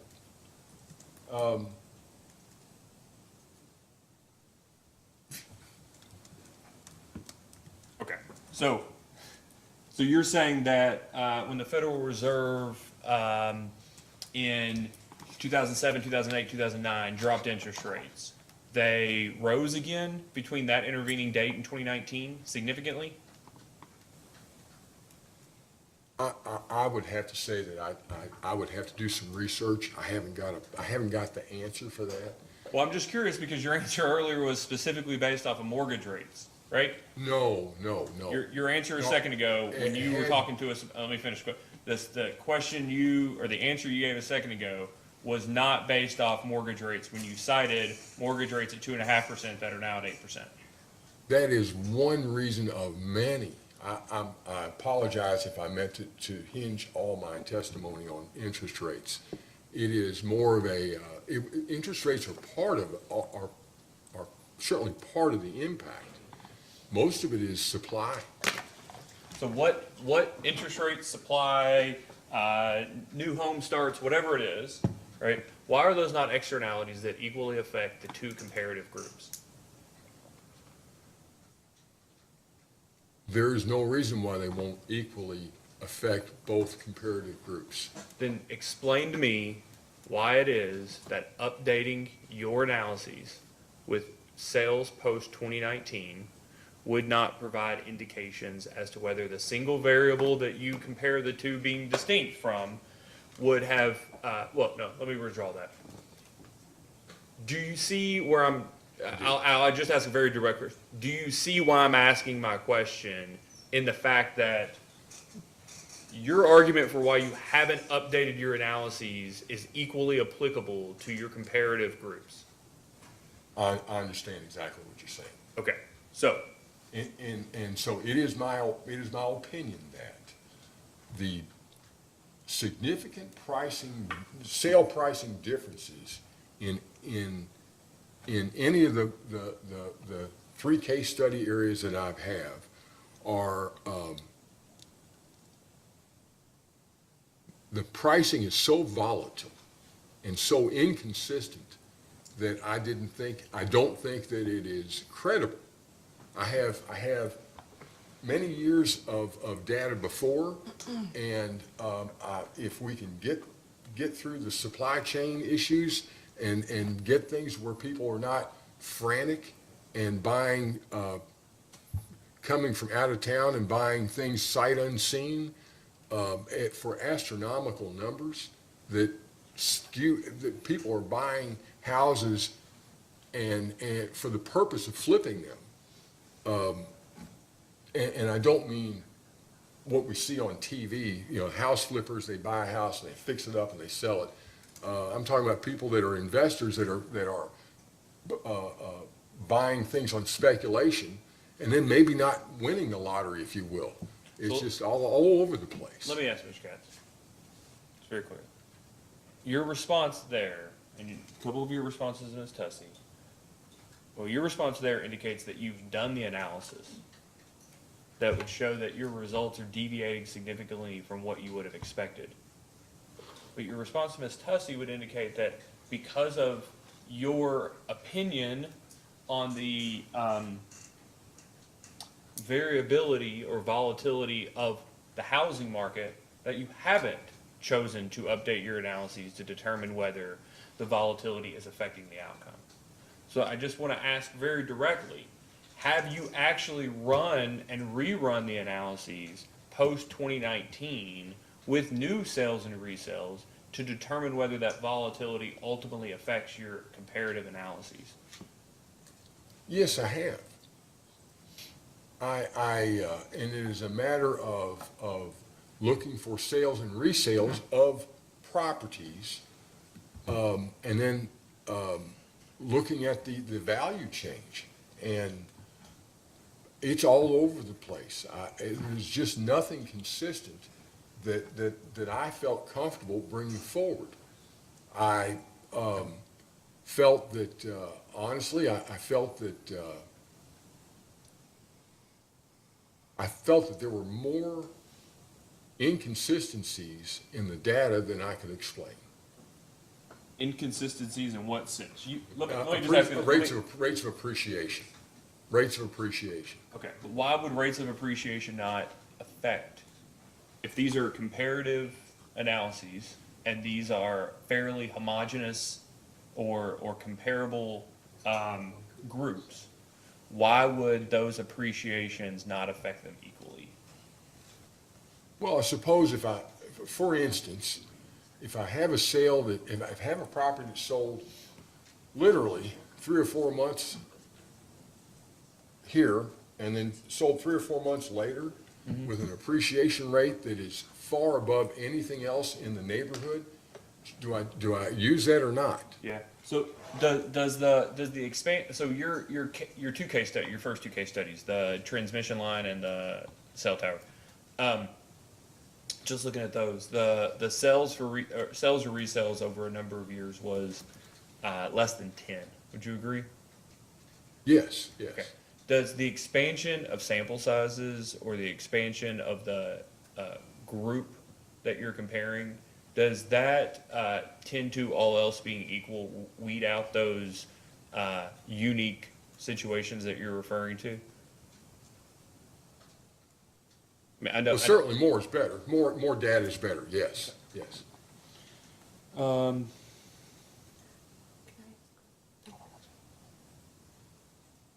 Just want to make sure your answer a second ago, you went back from using prices to values. Was your assertion earlier that that based on your opinion from 2020 to today, that price is no longer dependable, proxy is the wrong term, no longer a, adequate measure of value for purposes of your comparative analyses? I'd have to look at everything specifically, but my view of what is occurring today, as far as what housing prices are going for, we need to wait until the market stabilizes to see if that was true value or if that was hysteria, that was not sustainable. Okay. And then I just want to make sure that I have an appreciation for this, is that, like with your case study 2, all of the homes were built prior to the installation of the wireless facility, or built prior to the installation of the wireless facility, is that correct? What's the address on that? I'm sorry. 8400 Bardstown Road. The year of installation of the facility was March 7th, 2002. Okay. Okay, so the homes that are listed there for, we'll just say group 1, the ones that are within proximity of the facility, do you indicate, or do you have the information as to when each facility was built? Can I see my report? I'm sorry. Yeah, you can. That's why, I mean, I wanted to offer it to you earlier, Yeah, but I'm I took sorry. your word for it that you had it memorized. So, Mr. Roof's going to give you a copy of it. And there's where he's at. Oh, okay. You know, it's for both of the case studies. Do you know, chicken and egg question? Do you know whether the homes in the proximity were built before or after the installation of the infrastructure for which you're referencing? Case study 3 that has a monopole on it. Those homes existed before the tower. Okay. Case study 1. Case study 1 is the High voltage. the high voltage transmission line would have existed before the houses went up. Okay. So your comparative analyses looks at sales of homes in recent years. Would you agree? Yes, They don't compare the counterfactual of home value before and after installation of the facilities. Would you agree?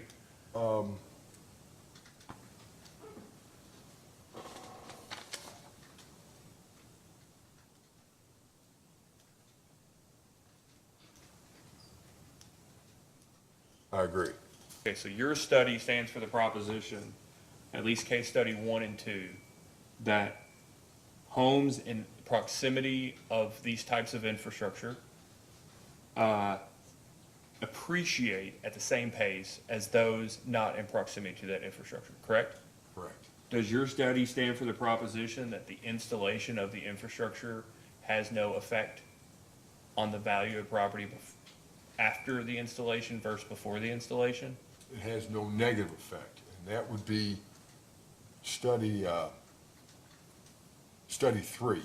Well, that's why, but study 1 and 2 look specifically at the first scenario I was talking about, correct? Right.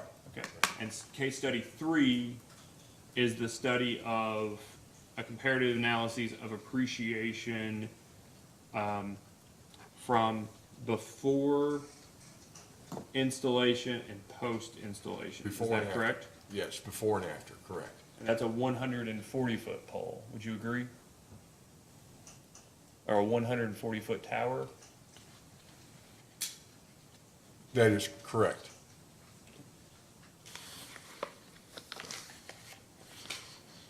And our last question is, how do you limit the non-proximity cells? How far outside of the proximity do you go to control for those locations? Generally, the market studies that I read speak to 500, depending on the sight line, generally speaking between 500 and 750 feet. So what I do is I go to the the project, the facility, and basically drive around and see where things come in and go out of view. Yeah, no, I'm sorry. So I guess what I'm trying to say is, how far can a home be or a location be to the, all right, so take a step back. For case study 3, group 1, you said, here's the facility, right, the wireless facility, 750 feet radius. This is our proximity group, right? Correct. Okay. Then you have to do a non-proximity group that is by definition outside of that 1,500 foot radius or 750 foot radius, 1,500 foot diameter of the proximity group, right? Right. Okay. How far outside of that proximity circle, I don't want to have to start talking about pi, but whatever that area is that results in a 750 foot radius, how far away or how close away, whichever your response is, do you limit yourself for the non-proximity cells? Not try. The focus is staying in the subdivision where the housing is very similar. People live there because of it's close to wherever they're working. They all have a similar motivation to live in that location, in that general linkages, age of housing, distance to wherever it is that they all travel to. Trying to stay in the subdivision where we've got very similar, all other things remain the same. Just trying to eliminate all of the many variables that can happen if you move to if I were to measure value change in a higher priced or lower priced adjacent subdivision, it could be completely different. Okay. And I think this is my last group of question. So in group 3, case study 3, excuse me, group 1, 3 of the 4 within proximity were before and after the facility was built. Would you agree? Yes. One of them occurred exclusively before it was built. I'm sorry. One of the sales, 5914 Woodhaven, occurred before the facility was built. The sale occurred before it was built. It was in 2014. Oh, I'm sorry. 5414. 5914. All right, and I'm sorry, I didn't understand. Sale was in 2014. Yes. The facility was built in 2016.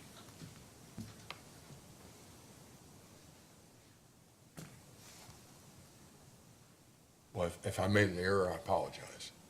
Well, no, I just want to make, I don't know if it was a error or not. I'm wanting to make sure that I understand this, the purchase and then the resale for 5914 occurred all before the facility was built. Oh, okay, all right, I'm sorry, yes. Right?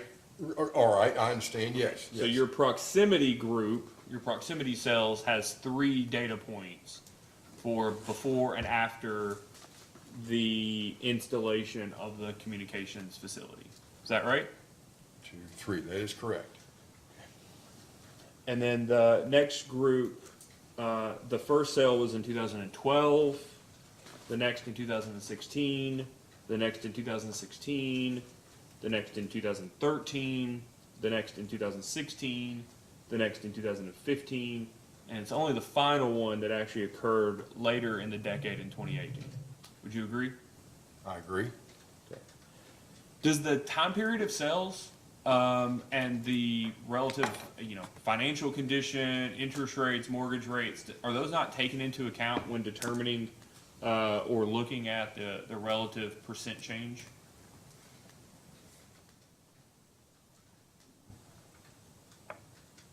Not in, well, how do you say this? It is a, Let me ask the question For differently. trends. Do you control for that fact that there are different years in which the sales occur?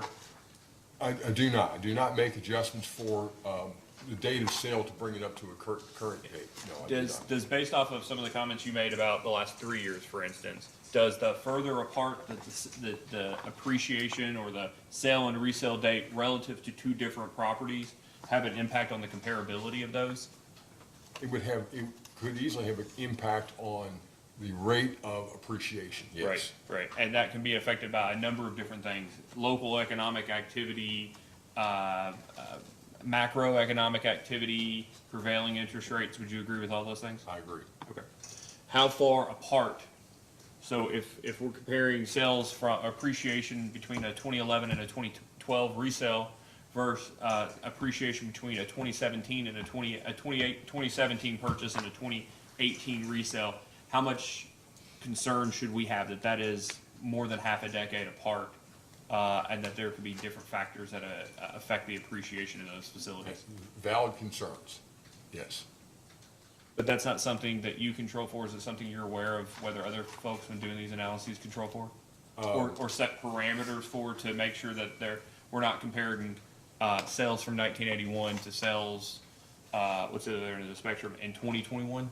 Your point is correct, and I consider that in a qualitative manner, but not quantitative. Okay, that's helpful. But by excluding things that may have occurred in the 07 or whatever it may be, is that right? I'm trying to get whatever information, the closer, the better. Sooner the better. Okay. You said you had an additional question? Just two things. One, I wanted to clarify a statement that I made that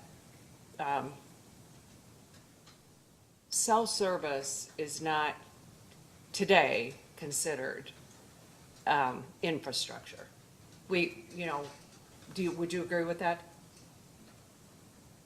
From a strictly legal perspective. From a legal perspective, I'm not informed to that degree. Okay.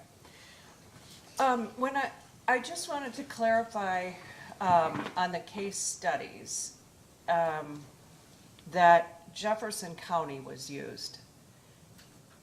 And why not the others in Grayson County or other rural areas? Because you're comparing this, and I think the vice chair asked you about that, and I don't think I heard you correctly, so I'm just trying to clarify.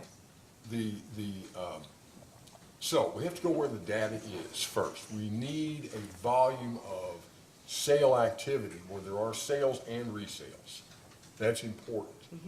And if you get into low-density areas, rural areas, there's not enough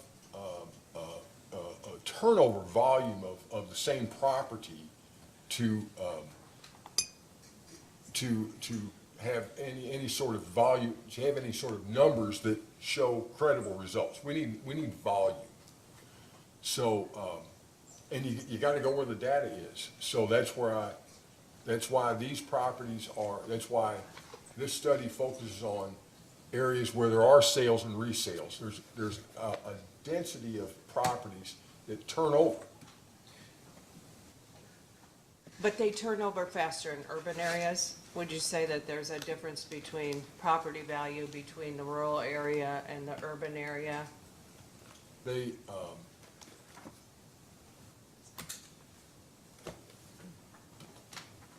property values, sure, So aren't we really comparing apples and oranges if we're comparing Jefferson County to? I understand. I'm sorry. I understand what you're saying. Okay. People buy homes for, no matter where you go, they buy homes for a basic set of reasons. And, so they all have core motivations of safety, connectivity, employment, it's economic, it's social. They all have the same focus. And so, yes, granted, there are two different geographic locations, but the motivations for buying property are fundamentally the same. And if there was going to be, generally it's been acknowledge that if there's going to be a problem, it's going to show up in a higher density market, because there are more opportunities for people to look for alternative properties. So if I was looking for my house that I live in, if it was not available, or if something happened to it, or something I didn't like about it, I can go down the street or over in the next subdivision and find an alternative substitute for it. In lower density areas, if you find your 100-acre tract with the house and the barn, there may only be one, and you're going to be motivated to move forward with that. So if there's going to be an externality impact, it's going to show up first in areas where there's a higher density. There's more opportunities for people to make multiple choices. Okay. Thank you, Mr. Katz. Council, do you have a redirect? Yes, I do.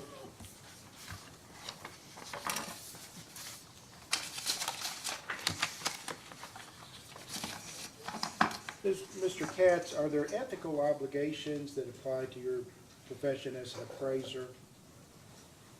Yes, there are.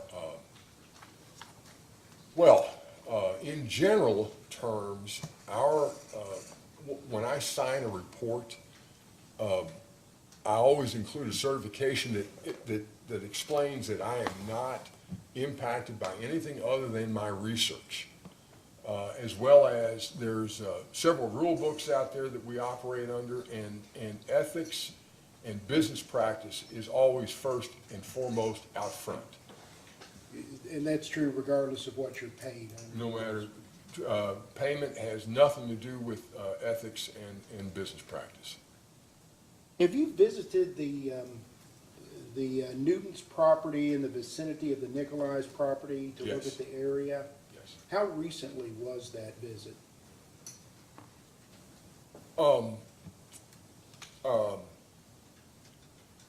Within the past week, All whenever we got the big rain. right, appreciate, we can take notice of that, I guess. Did you see anything as you visited the area that would change your conclusions as to the property valuation impact? If that area is underserved, it's, it is not being positively impacted by cell tower service. It was, nothing changed my mind, no. In doing your report, besides just these specific properties in Jefferson County, did you review a lot of literature as well? Yes, I've read, multiple case studies on externality impact. And can you make any generalities on what other appraisers have concluded? There are, what I found are basically three fundamental types of reports, studies, pardon me. The first is a survey, study by survey. It's an opinion survey. And consistently, those surveys end up with an answer that externalities do have an impact, such as cell towers, do have an impact.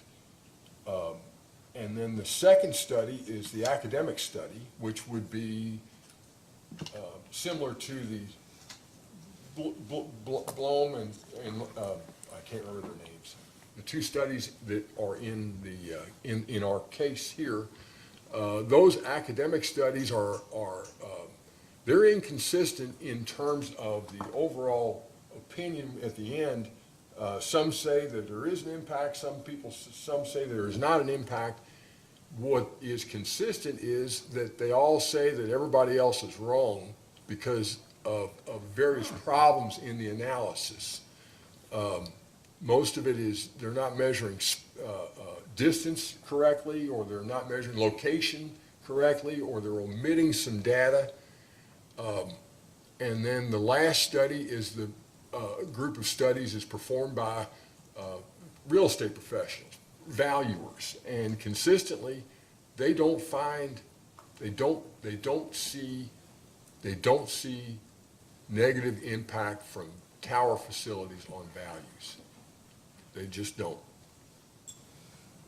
And ultimately, in your professional opinion, do you believe that the proposed tower will have any negative impact on the property value of the Nicolai's property? I do not. Thank you, Mr. Katz. Is there anything else, Ms. Tussey? Thank you, Mr. Katz.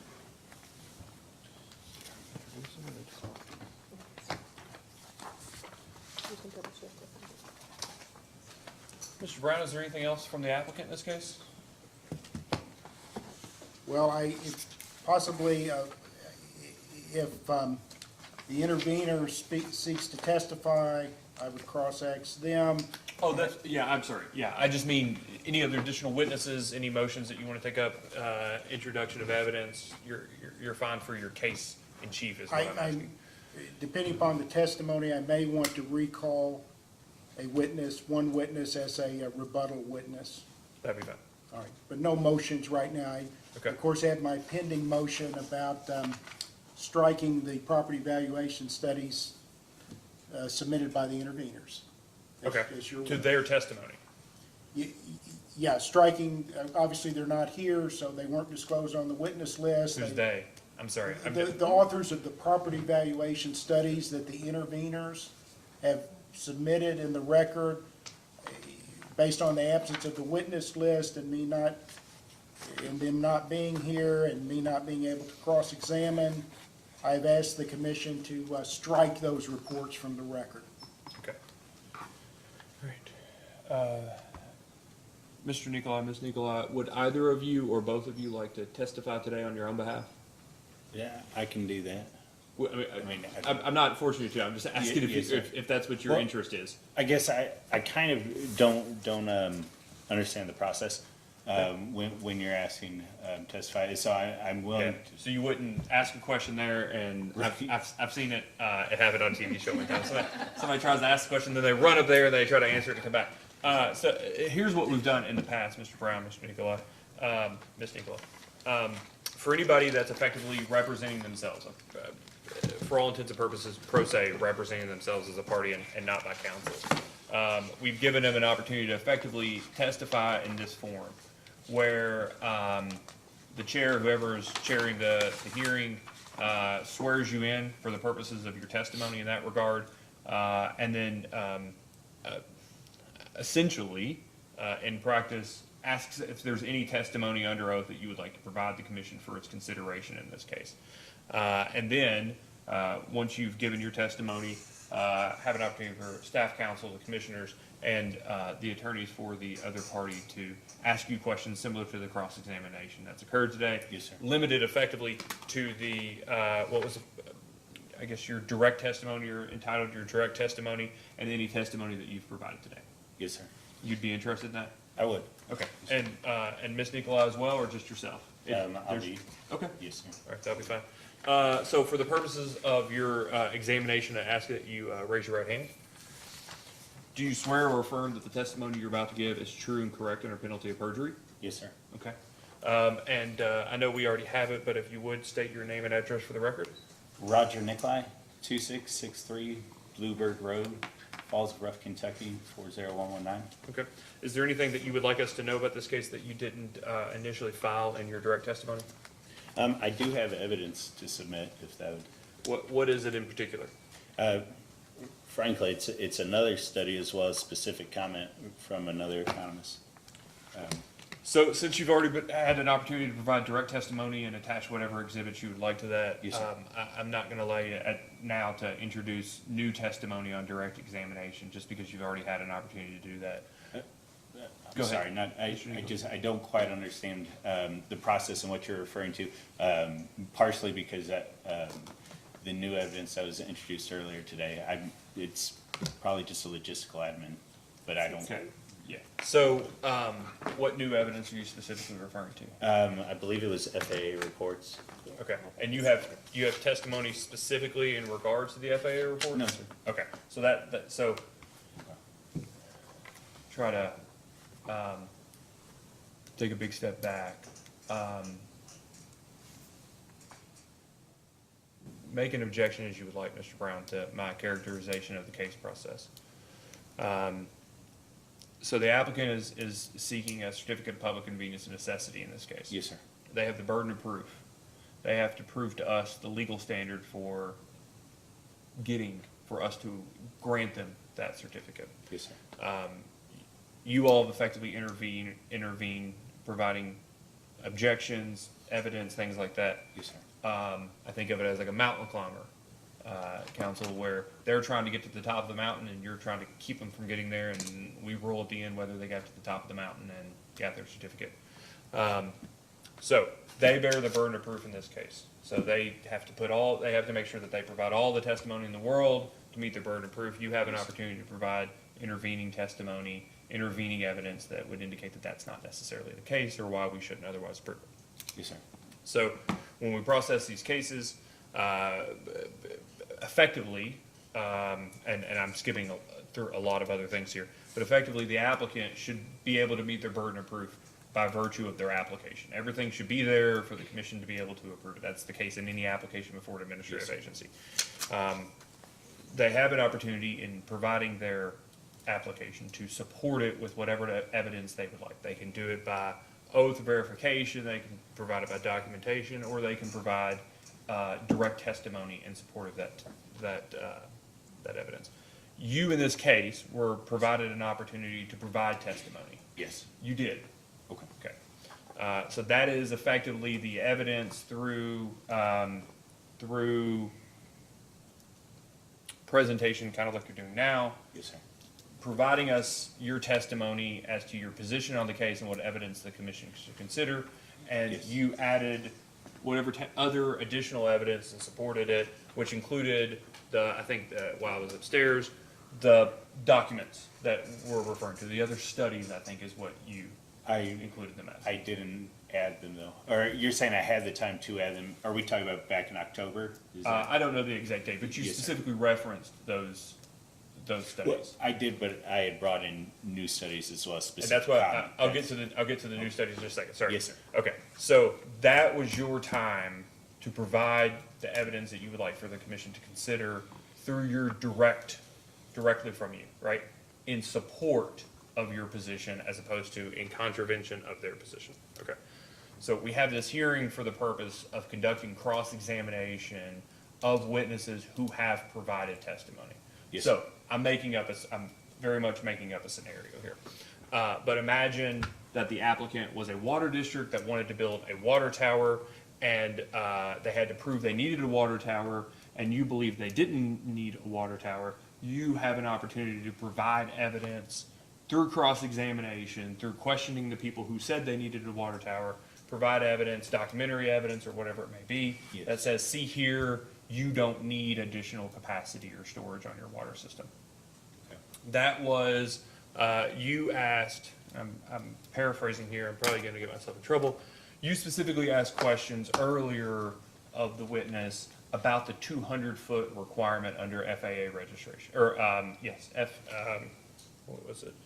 The FCC 200-foot comment, do you remember that? Okay, yes. Okay, so it's my understanding, then there was another question about, let me see here, that Ms. Tussey was specifically asking, right, about the permit, is that right, Ms. Tussey?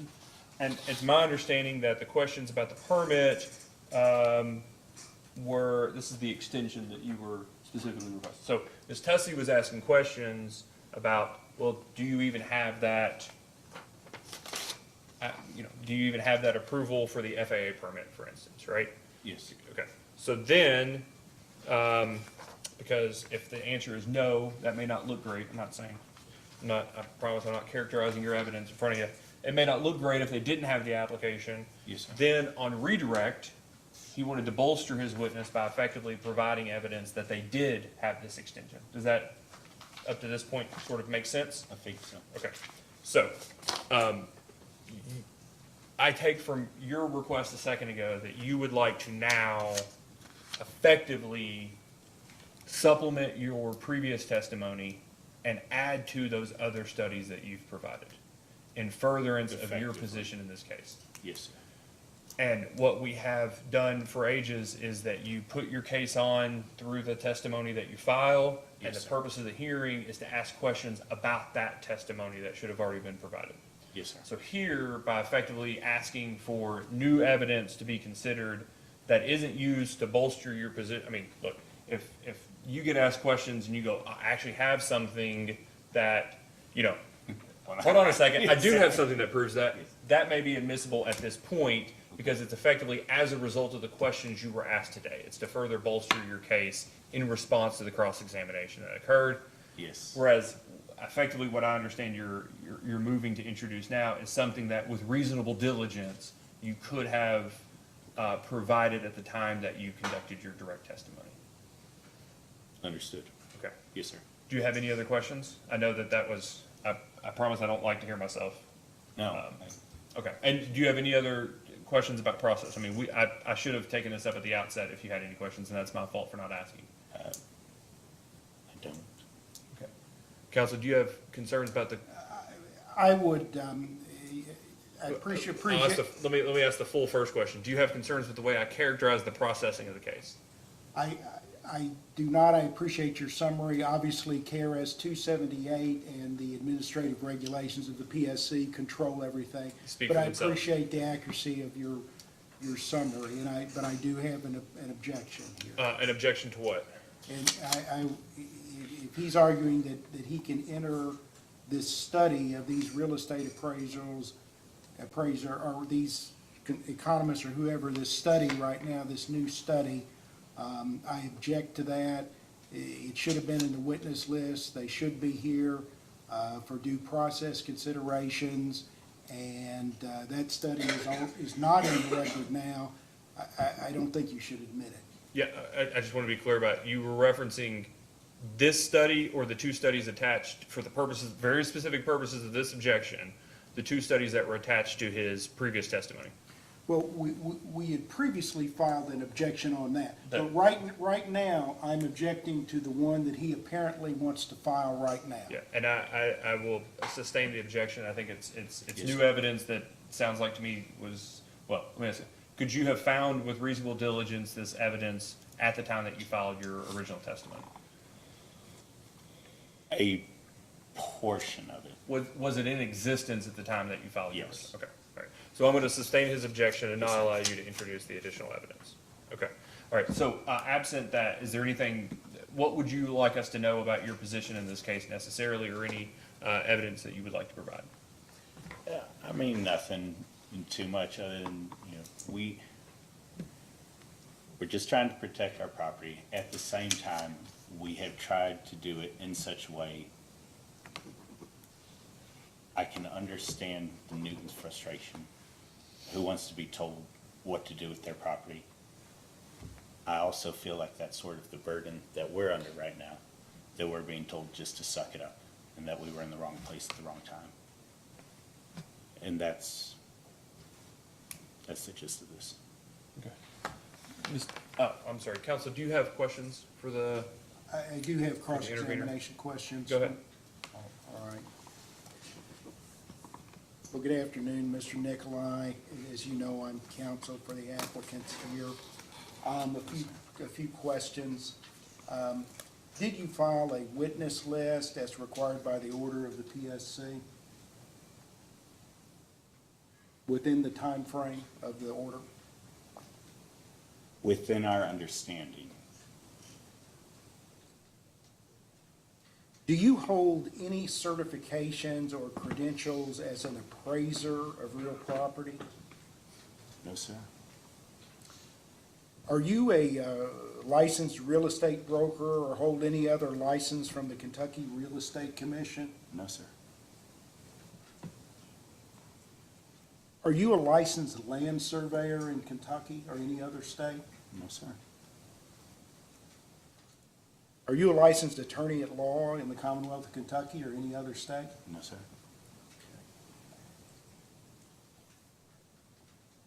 Are you aware of any setback requirements for towers that the Public Service Commission has? No, sir.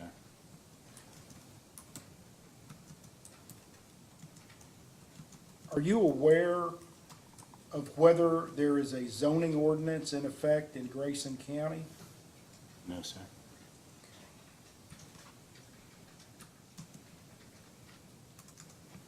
Are you planning to sell your property anytime soon?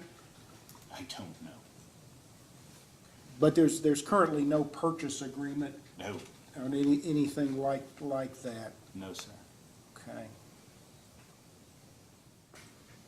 Are you aware of the extent of the rights to use their property for farming that the Newtons have in the absence of a zoning ordinance? Can you please repeat the question? Are you aware of the extent of the rights to farm their property, agriculture, livestock, whatever, that the Newtons have where there's no zoning ordinance? No, sir.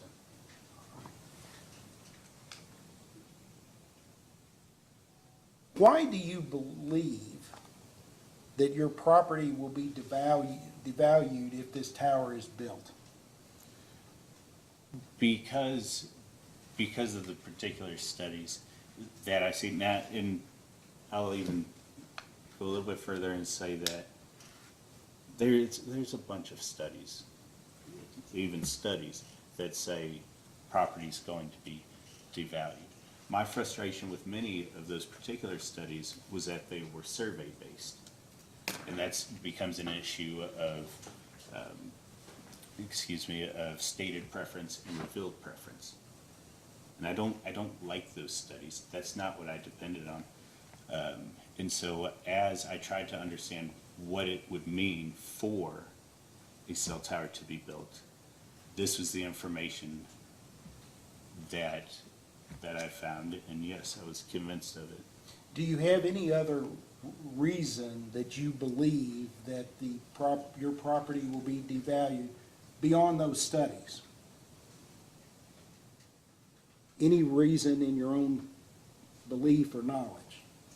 And my belief now, yes, having been exposed to the studies, absolutely.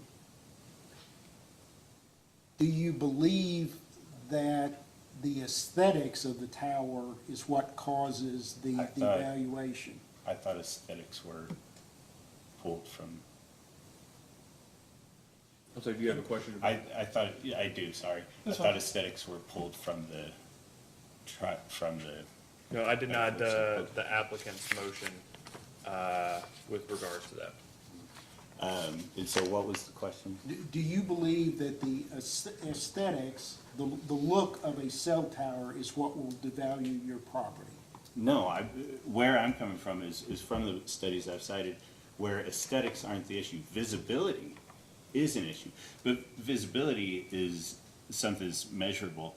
Aesthetics are something that's ephemeral and varies from person to person. So you believe there's a distinction between visibility and aesthetics? Oh, absolutely, yes, sir.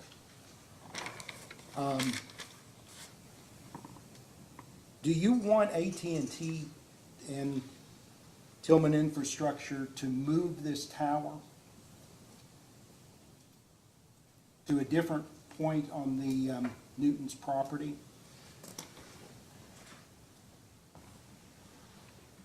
I don't want our property to be devalued. And so how that is achieved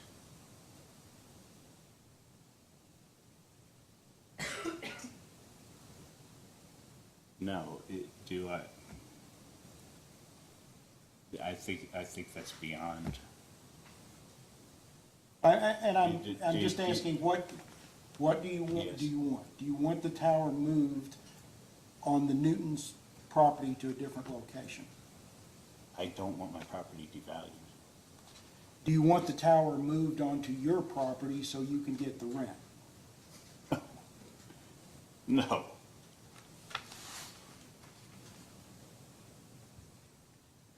No further questions. I would like to recall one witness for one question. We'll take that up later. Ms. Dusty? I do not have anything. Buster? So scooting this tower over 100 feet, 200 feet, whatever amount of, so that it's not within your line of sight from your home, or it's further from your home, wouldn't help. So, Is that, as I understand the studies, it is proximity and it's also visibility. And so I'm trying to find the intersection in there, and I haven't been coming in here and saying, you know, this property shouldn't go up or can't go up, or that it has to be moved off the Newton's property. Frankly, I want them to be able to keep the whole lease agreement and everything they're trying to achieve formally with their land. Did that answer the question? I'm sorry. tell us what would make you happy here.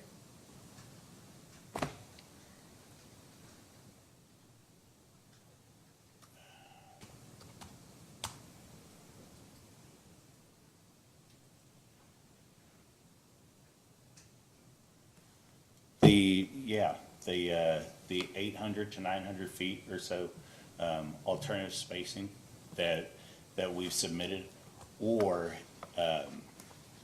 if not that, then the tower to be located further away from us.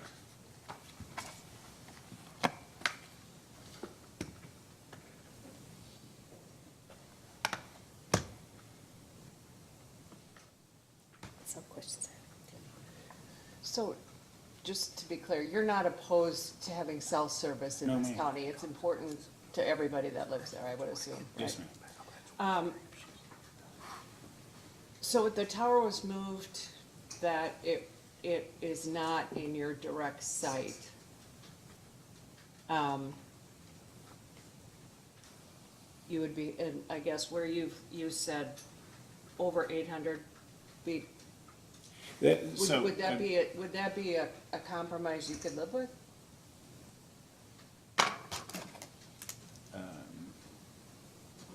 800 feet and non-visible, is that? Yep. Yes, ma'am. All right, thanks. Mr. Nichol, I know it's already been a long day. Just got a couple of questions. Yes, sir. Have you ever been contacted by the applicant or their attorneys with regards to visual buffers? No, sir. Would you be amenable to visual buffers?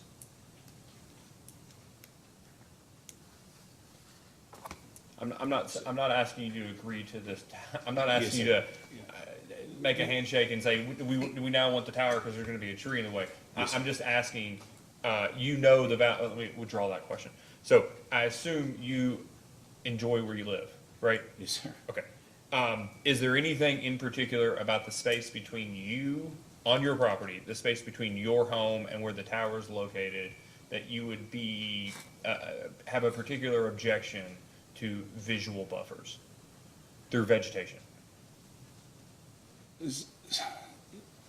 So going back to the studies I've referenced, yes, it would still be that both and a balance between proximity and visibility. And frankly, that's awfully dramatic.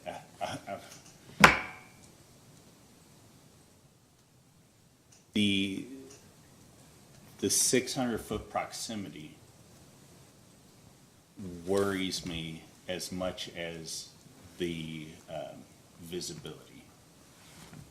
Yeah, and I'm not asking you to, I take from your testimony earlier, you're saying it's the combination of the two insofar as one of them is more beneficial, it weighs towards, that's fine, okay. I guess what I'm asking is there a Zen garden or a hot tub, or is there something in particular that you would have an objection to putting on your own land, you putting on your own land? Forget this just for a second, just Okay. conceptually. You putting on your own land, or having, not you putting, but having a visual vegetative buffer between the proposed location of your home. Is there an outbuilding? Is there a hot tub? Is there a burial site for family dogs? I'm just curious.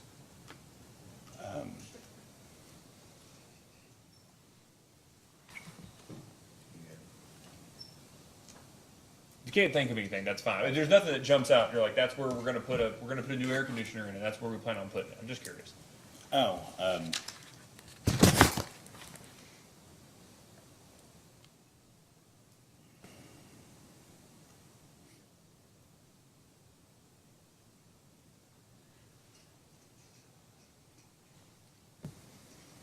I'm sorry. So is there any opposition to having a buffer on our property? Is Yeah, that I'm even asking a more generic question. Yes. Is there anything in that area that you would personally say, we would never put vegetation in that area for a particular reason? Oh, I'm sorry, in line of That's okay. sight? Is Yeah. that what you? Yeah, in oh, that area that is currently the proposed line of sight, conceptually. Okay. Is there anything that would prevent us from putting it? Yeah. No, Yeah. sir. Not, and I know it prevents you, but that you would object to even thinking about putting vegetation there? No, sir. Okay, thanks. And are you saying that so proximity, visibility are the two things that I'm taking Yes, from your testimony, is that right? Yes, sir. Okay, so the further away it is, the happier you are. The less you can see it, the happier you are. Is that correct? Yes, sir.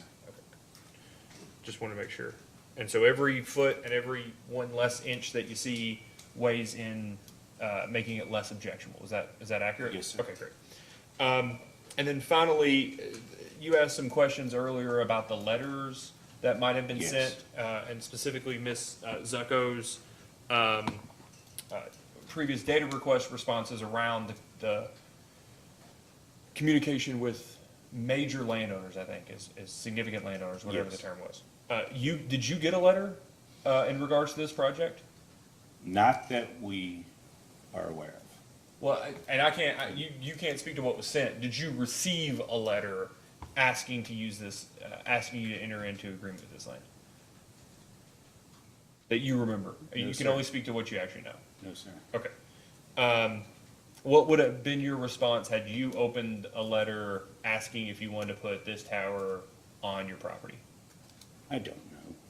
Okay.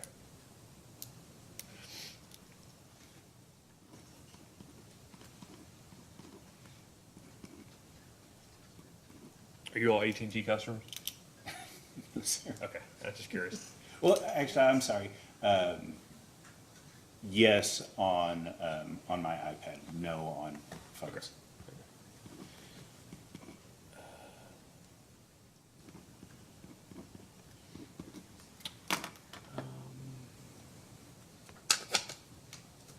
And just so I'm clear, I may have asked the question, I may not have, I just want to make sure. Have you had any contact outside of this proceeding with the council or the applicant at all about the tower? No, sir. Other than the stuff that's mailed to you and Yes. the notice of the hearing and things like that, but outside of things specific to this application, no other contact? No, sir.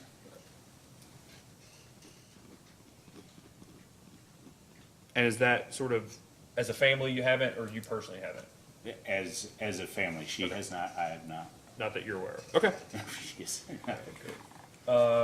Is there anything else that, based off what you were asked, that you would like to provide additional testimony on? Not that I, Okay. no. All right, thank you, Mr. Nicola. Is there anything else, since we've already taken up your exhibit, is there anything else that you would like to, any motions or anything? Okay. No, sir. Counsel, you'd like to recall a witness, you said? Yes, Mr. Chairman, I would like to call Annie Zacco.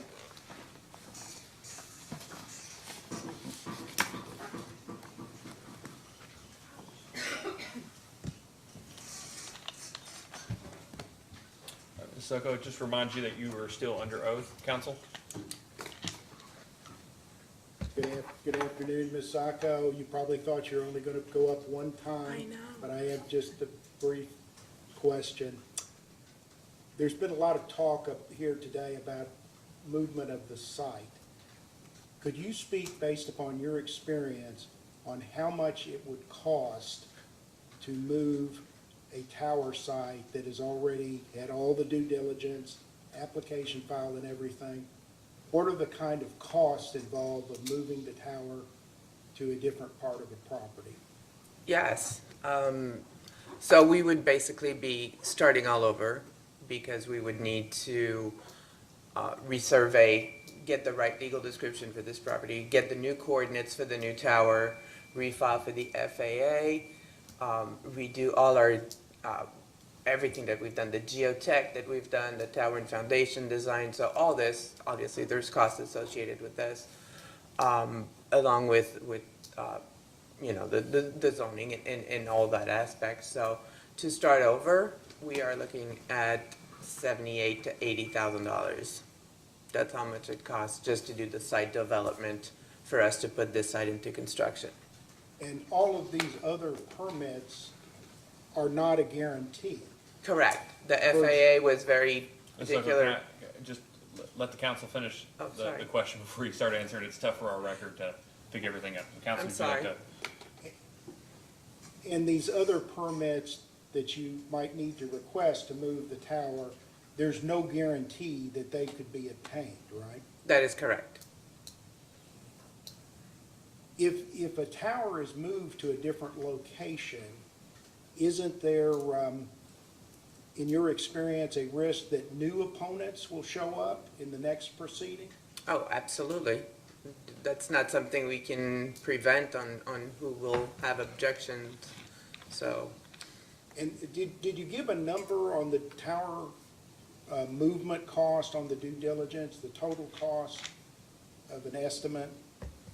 For us to, To move for the a site, tower? yeah, for the site development cost, which is before we put it into construction, it would be $80,000, close to $80,000. All right.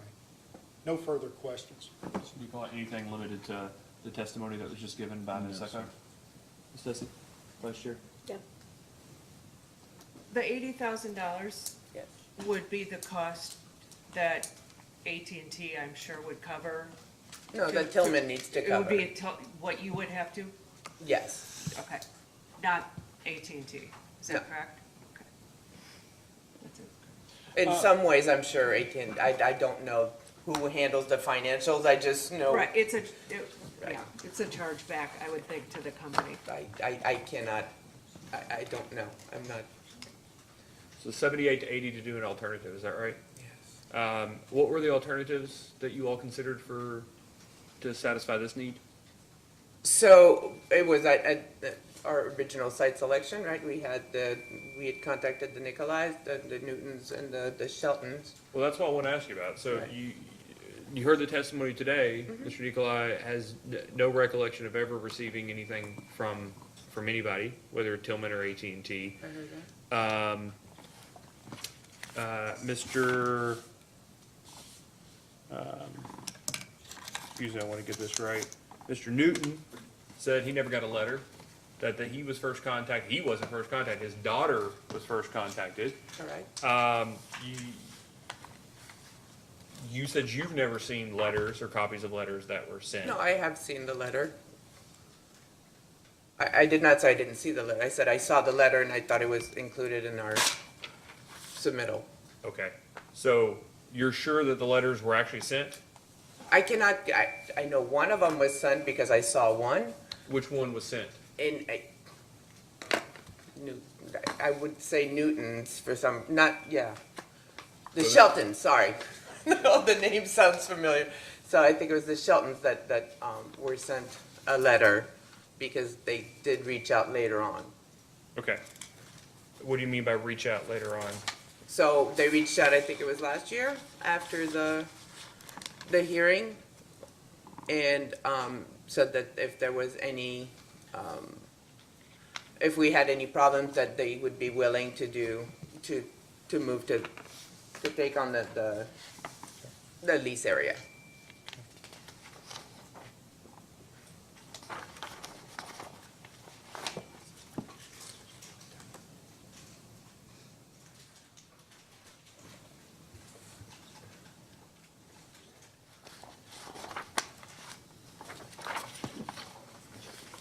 So just so that I'm clear, you all have a map.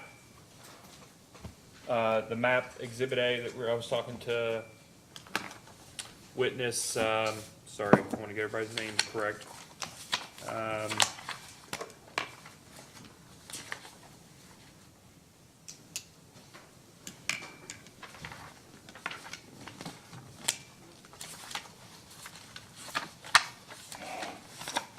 of paper in this case.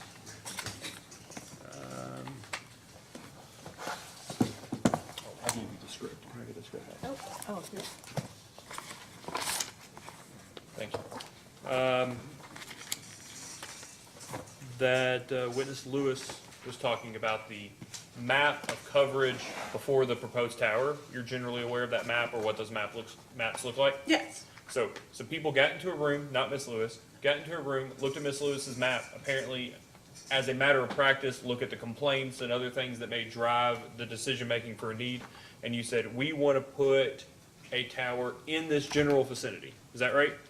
Basically, yes. Okay. And then Ms. Lewis, as a result of that meeting or series of meetings, said, okay, it has to be within this 3.35 mile radius. Correct. Okay. There are 3 landowners within that 3.35 mile radius. Is that right? There were more than that, but 3 of them that qualified for what we were looking for. Okay. So tell me about that qualification then. So if you, half of the search ring, pretty much to the east, is the lake, so we can't build a cell tower in the water. And the panhandle that connects the two those are in flood zones. So we tried to eliminate, we eliminate that. On the southeast corner of that, or the southeast portion, is heavily residential, where we would not meet the setbacks for the tower. What setbacks? The property setbacks for a cell tower. So What setbacks? it's normally the height of the tower. Okay. As So- required by who? Is that an internal requirement? Is that a planning and zoning requirement? It's Is a that plan, statute? it's normally a planning and zoning requirement. Okay. Do they have planning and zoning in Grayson County? I don't think they do. So what setbacks, what qualitative setbacks did you all use to narrow your search to these 3 landowners? What, I'm sorry, what? What setback requirement did you all apply to narrow it to these 3 landowners? Basically, if it's residential, it's normally excluded from our candidates. Okay, And- what is that setback, internal setback that you all apply? So when, we normally, I mean, all the jurisdictions are different, and I'm sorry, I don't have this one in front of me, so I can't explain, If there's no statutory setback, would you all have an internal setback that you require for all of your towers? no. I mean, Okay, no, if there was no zoning, no setbacks, then obviously we would put a tower anywhere we can, right? Anywhere we want to. okay, But, so residential is, and I'm not sure if it's like in the knowledge of the industry where we very rarely pursue residential, if ever. Because zoning is normally no cell towers in a residential. So we'll do agricultural zoning, we'll do commercial and things of that nature, but residential is not one that we. when you say residential, you mean that are within the proximity of homes? The properties that are zoned residential. Zoned? Yes. Residential, so it's not, it doesn't have to do anything with the proximity to the homes, it has to do with the fact of how it's zoned? Correct. And if the county doesn't have planning and zoning, do you still try not to locate it within a certain proximity of homes? I can't say yes or no. I don't recall ever having seen something in residential, so. And it could be the nervousness, I guess, of, this whole thing, me being here, but, I don't recall ever building a cell site in a residential zone. Well, I guess what I'm trying to say, if it's not, if the county, it doesn't zone things, right? Okay. The county doesn't zone things. You still said your practice is not to put it in, around homes Right. or neighborhoods or whatever. But it's because of the And proximity. heavily populated, so that, there's a difference also if you're gonna be one house here, one house, 500 feet away. Yeah. We also need a sizable lease area for the tower. Right. So we have to make sure that, is there a parcel that is large enough to have 100 by 100 feet? Okay. and then run the power and the telco and everything So associated you with give that. consideration to the proximity of homes to the proposed sites? That and the size of the parcels. So residentials Yeah, are normally smaller, and that's why we just exclude them. Certainly, it's harder to fit a 100 by 100 lot, the size of the land available. Right. That makes sense, that's fine.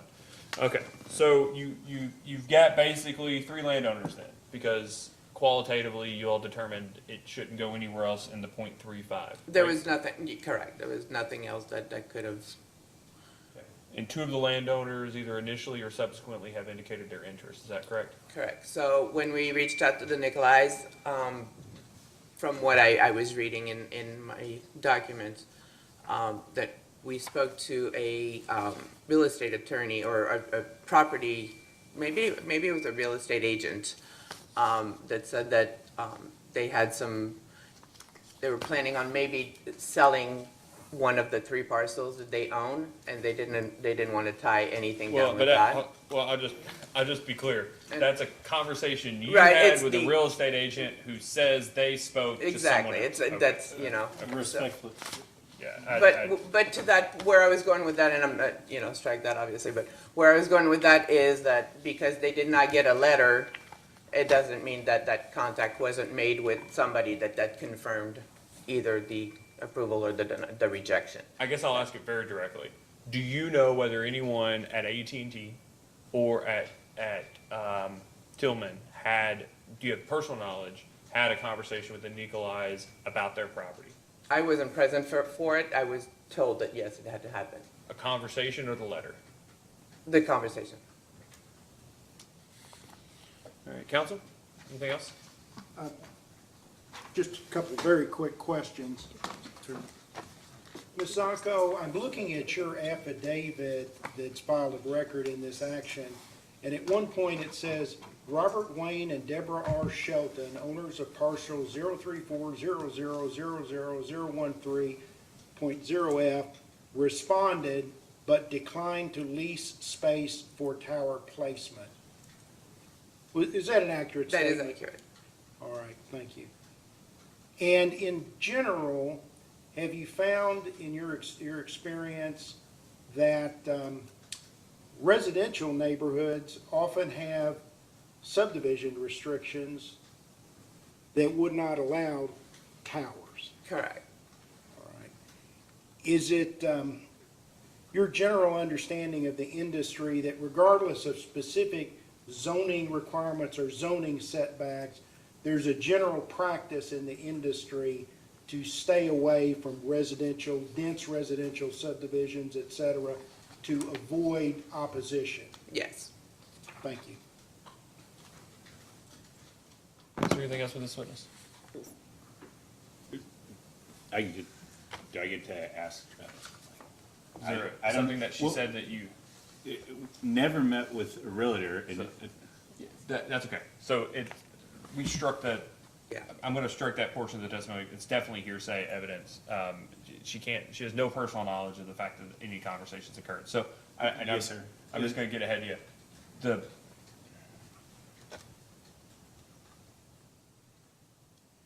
I'm fine for you to ask cross-examination if you'd like, contingent, of course, on letting counsel ask any redirect for the questions you ask. Yes, sir. But in terms of providing rebuttal testimony to the testimony that she provided, we'll be here all day in a back and forth.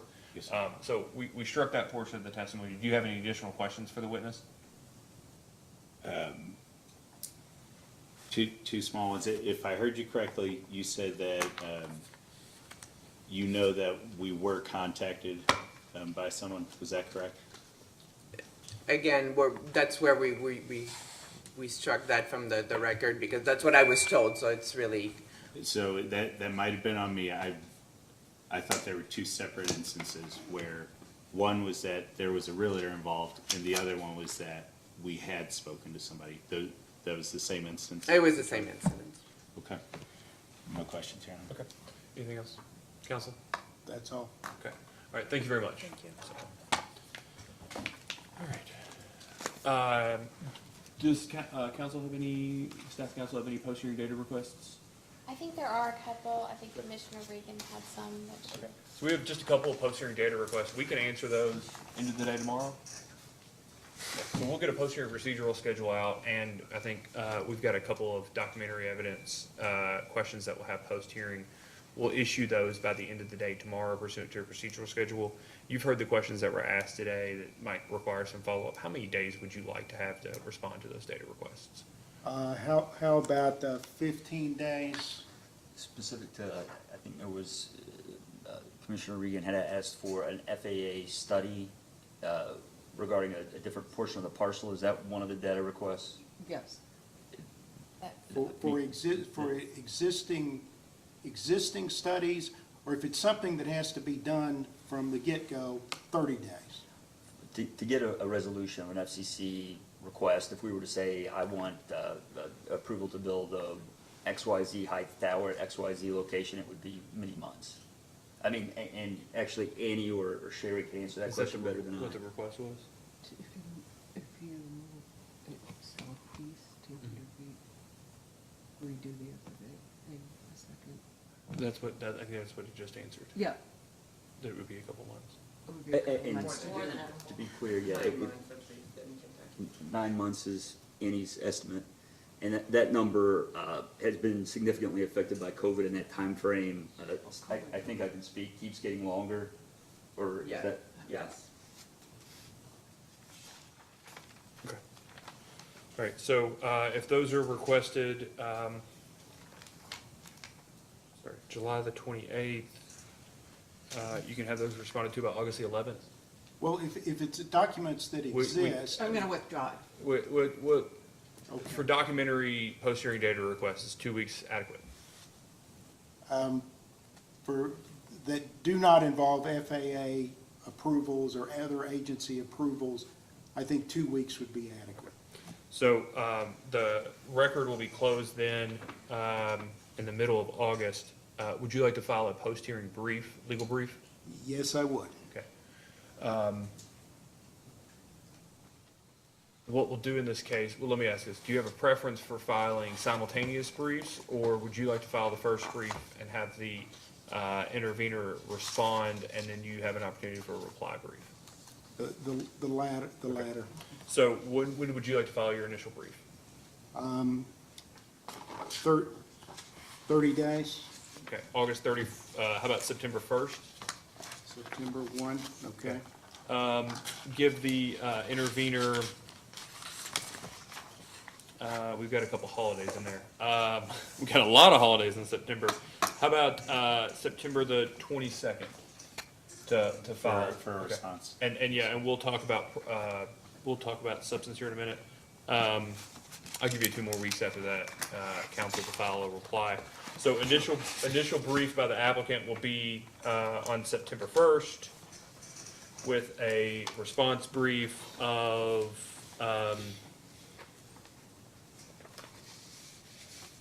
what did I say, the 22nd? Yeah. 9/22, and a reply on 10/6. Okay, so here's the thing on briefing. I know we filed testimony in this case, you filed testimony in this case, that's fine. Especially since you have an opportunity to file a reply brief. September 1st, your initial brief, your position on the case, legal brief, et cetera, the party's position on the case. On 9/22, you're able to file a response to that brief. You're able to do 2 things in that brief: provide your ultimate position on the entirety of the record, and then to respond to items brought up in the initial brief.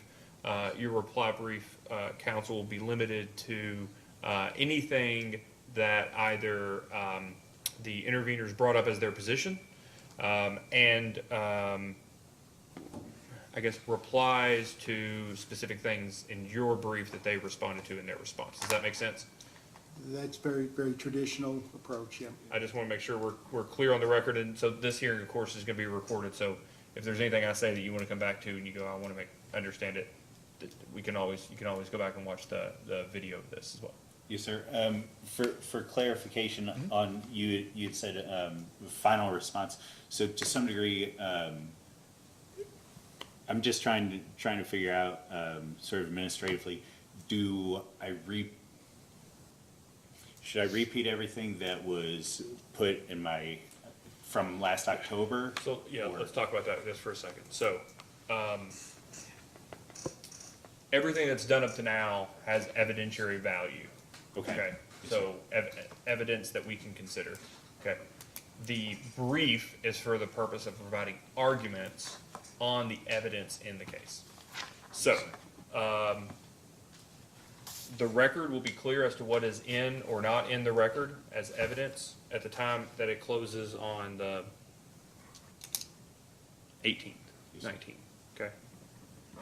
The evidentiary record is closed. Yes, sir. Okay.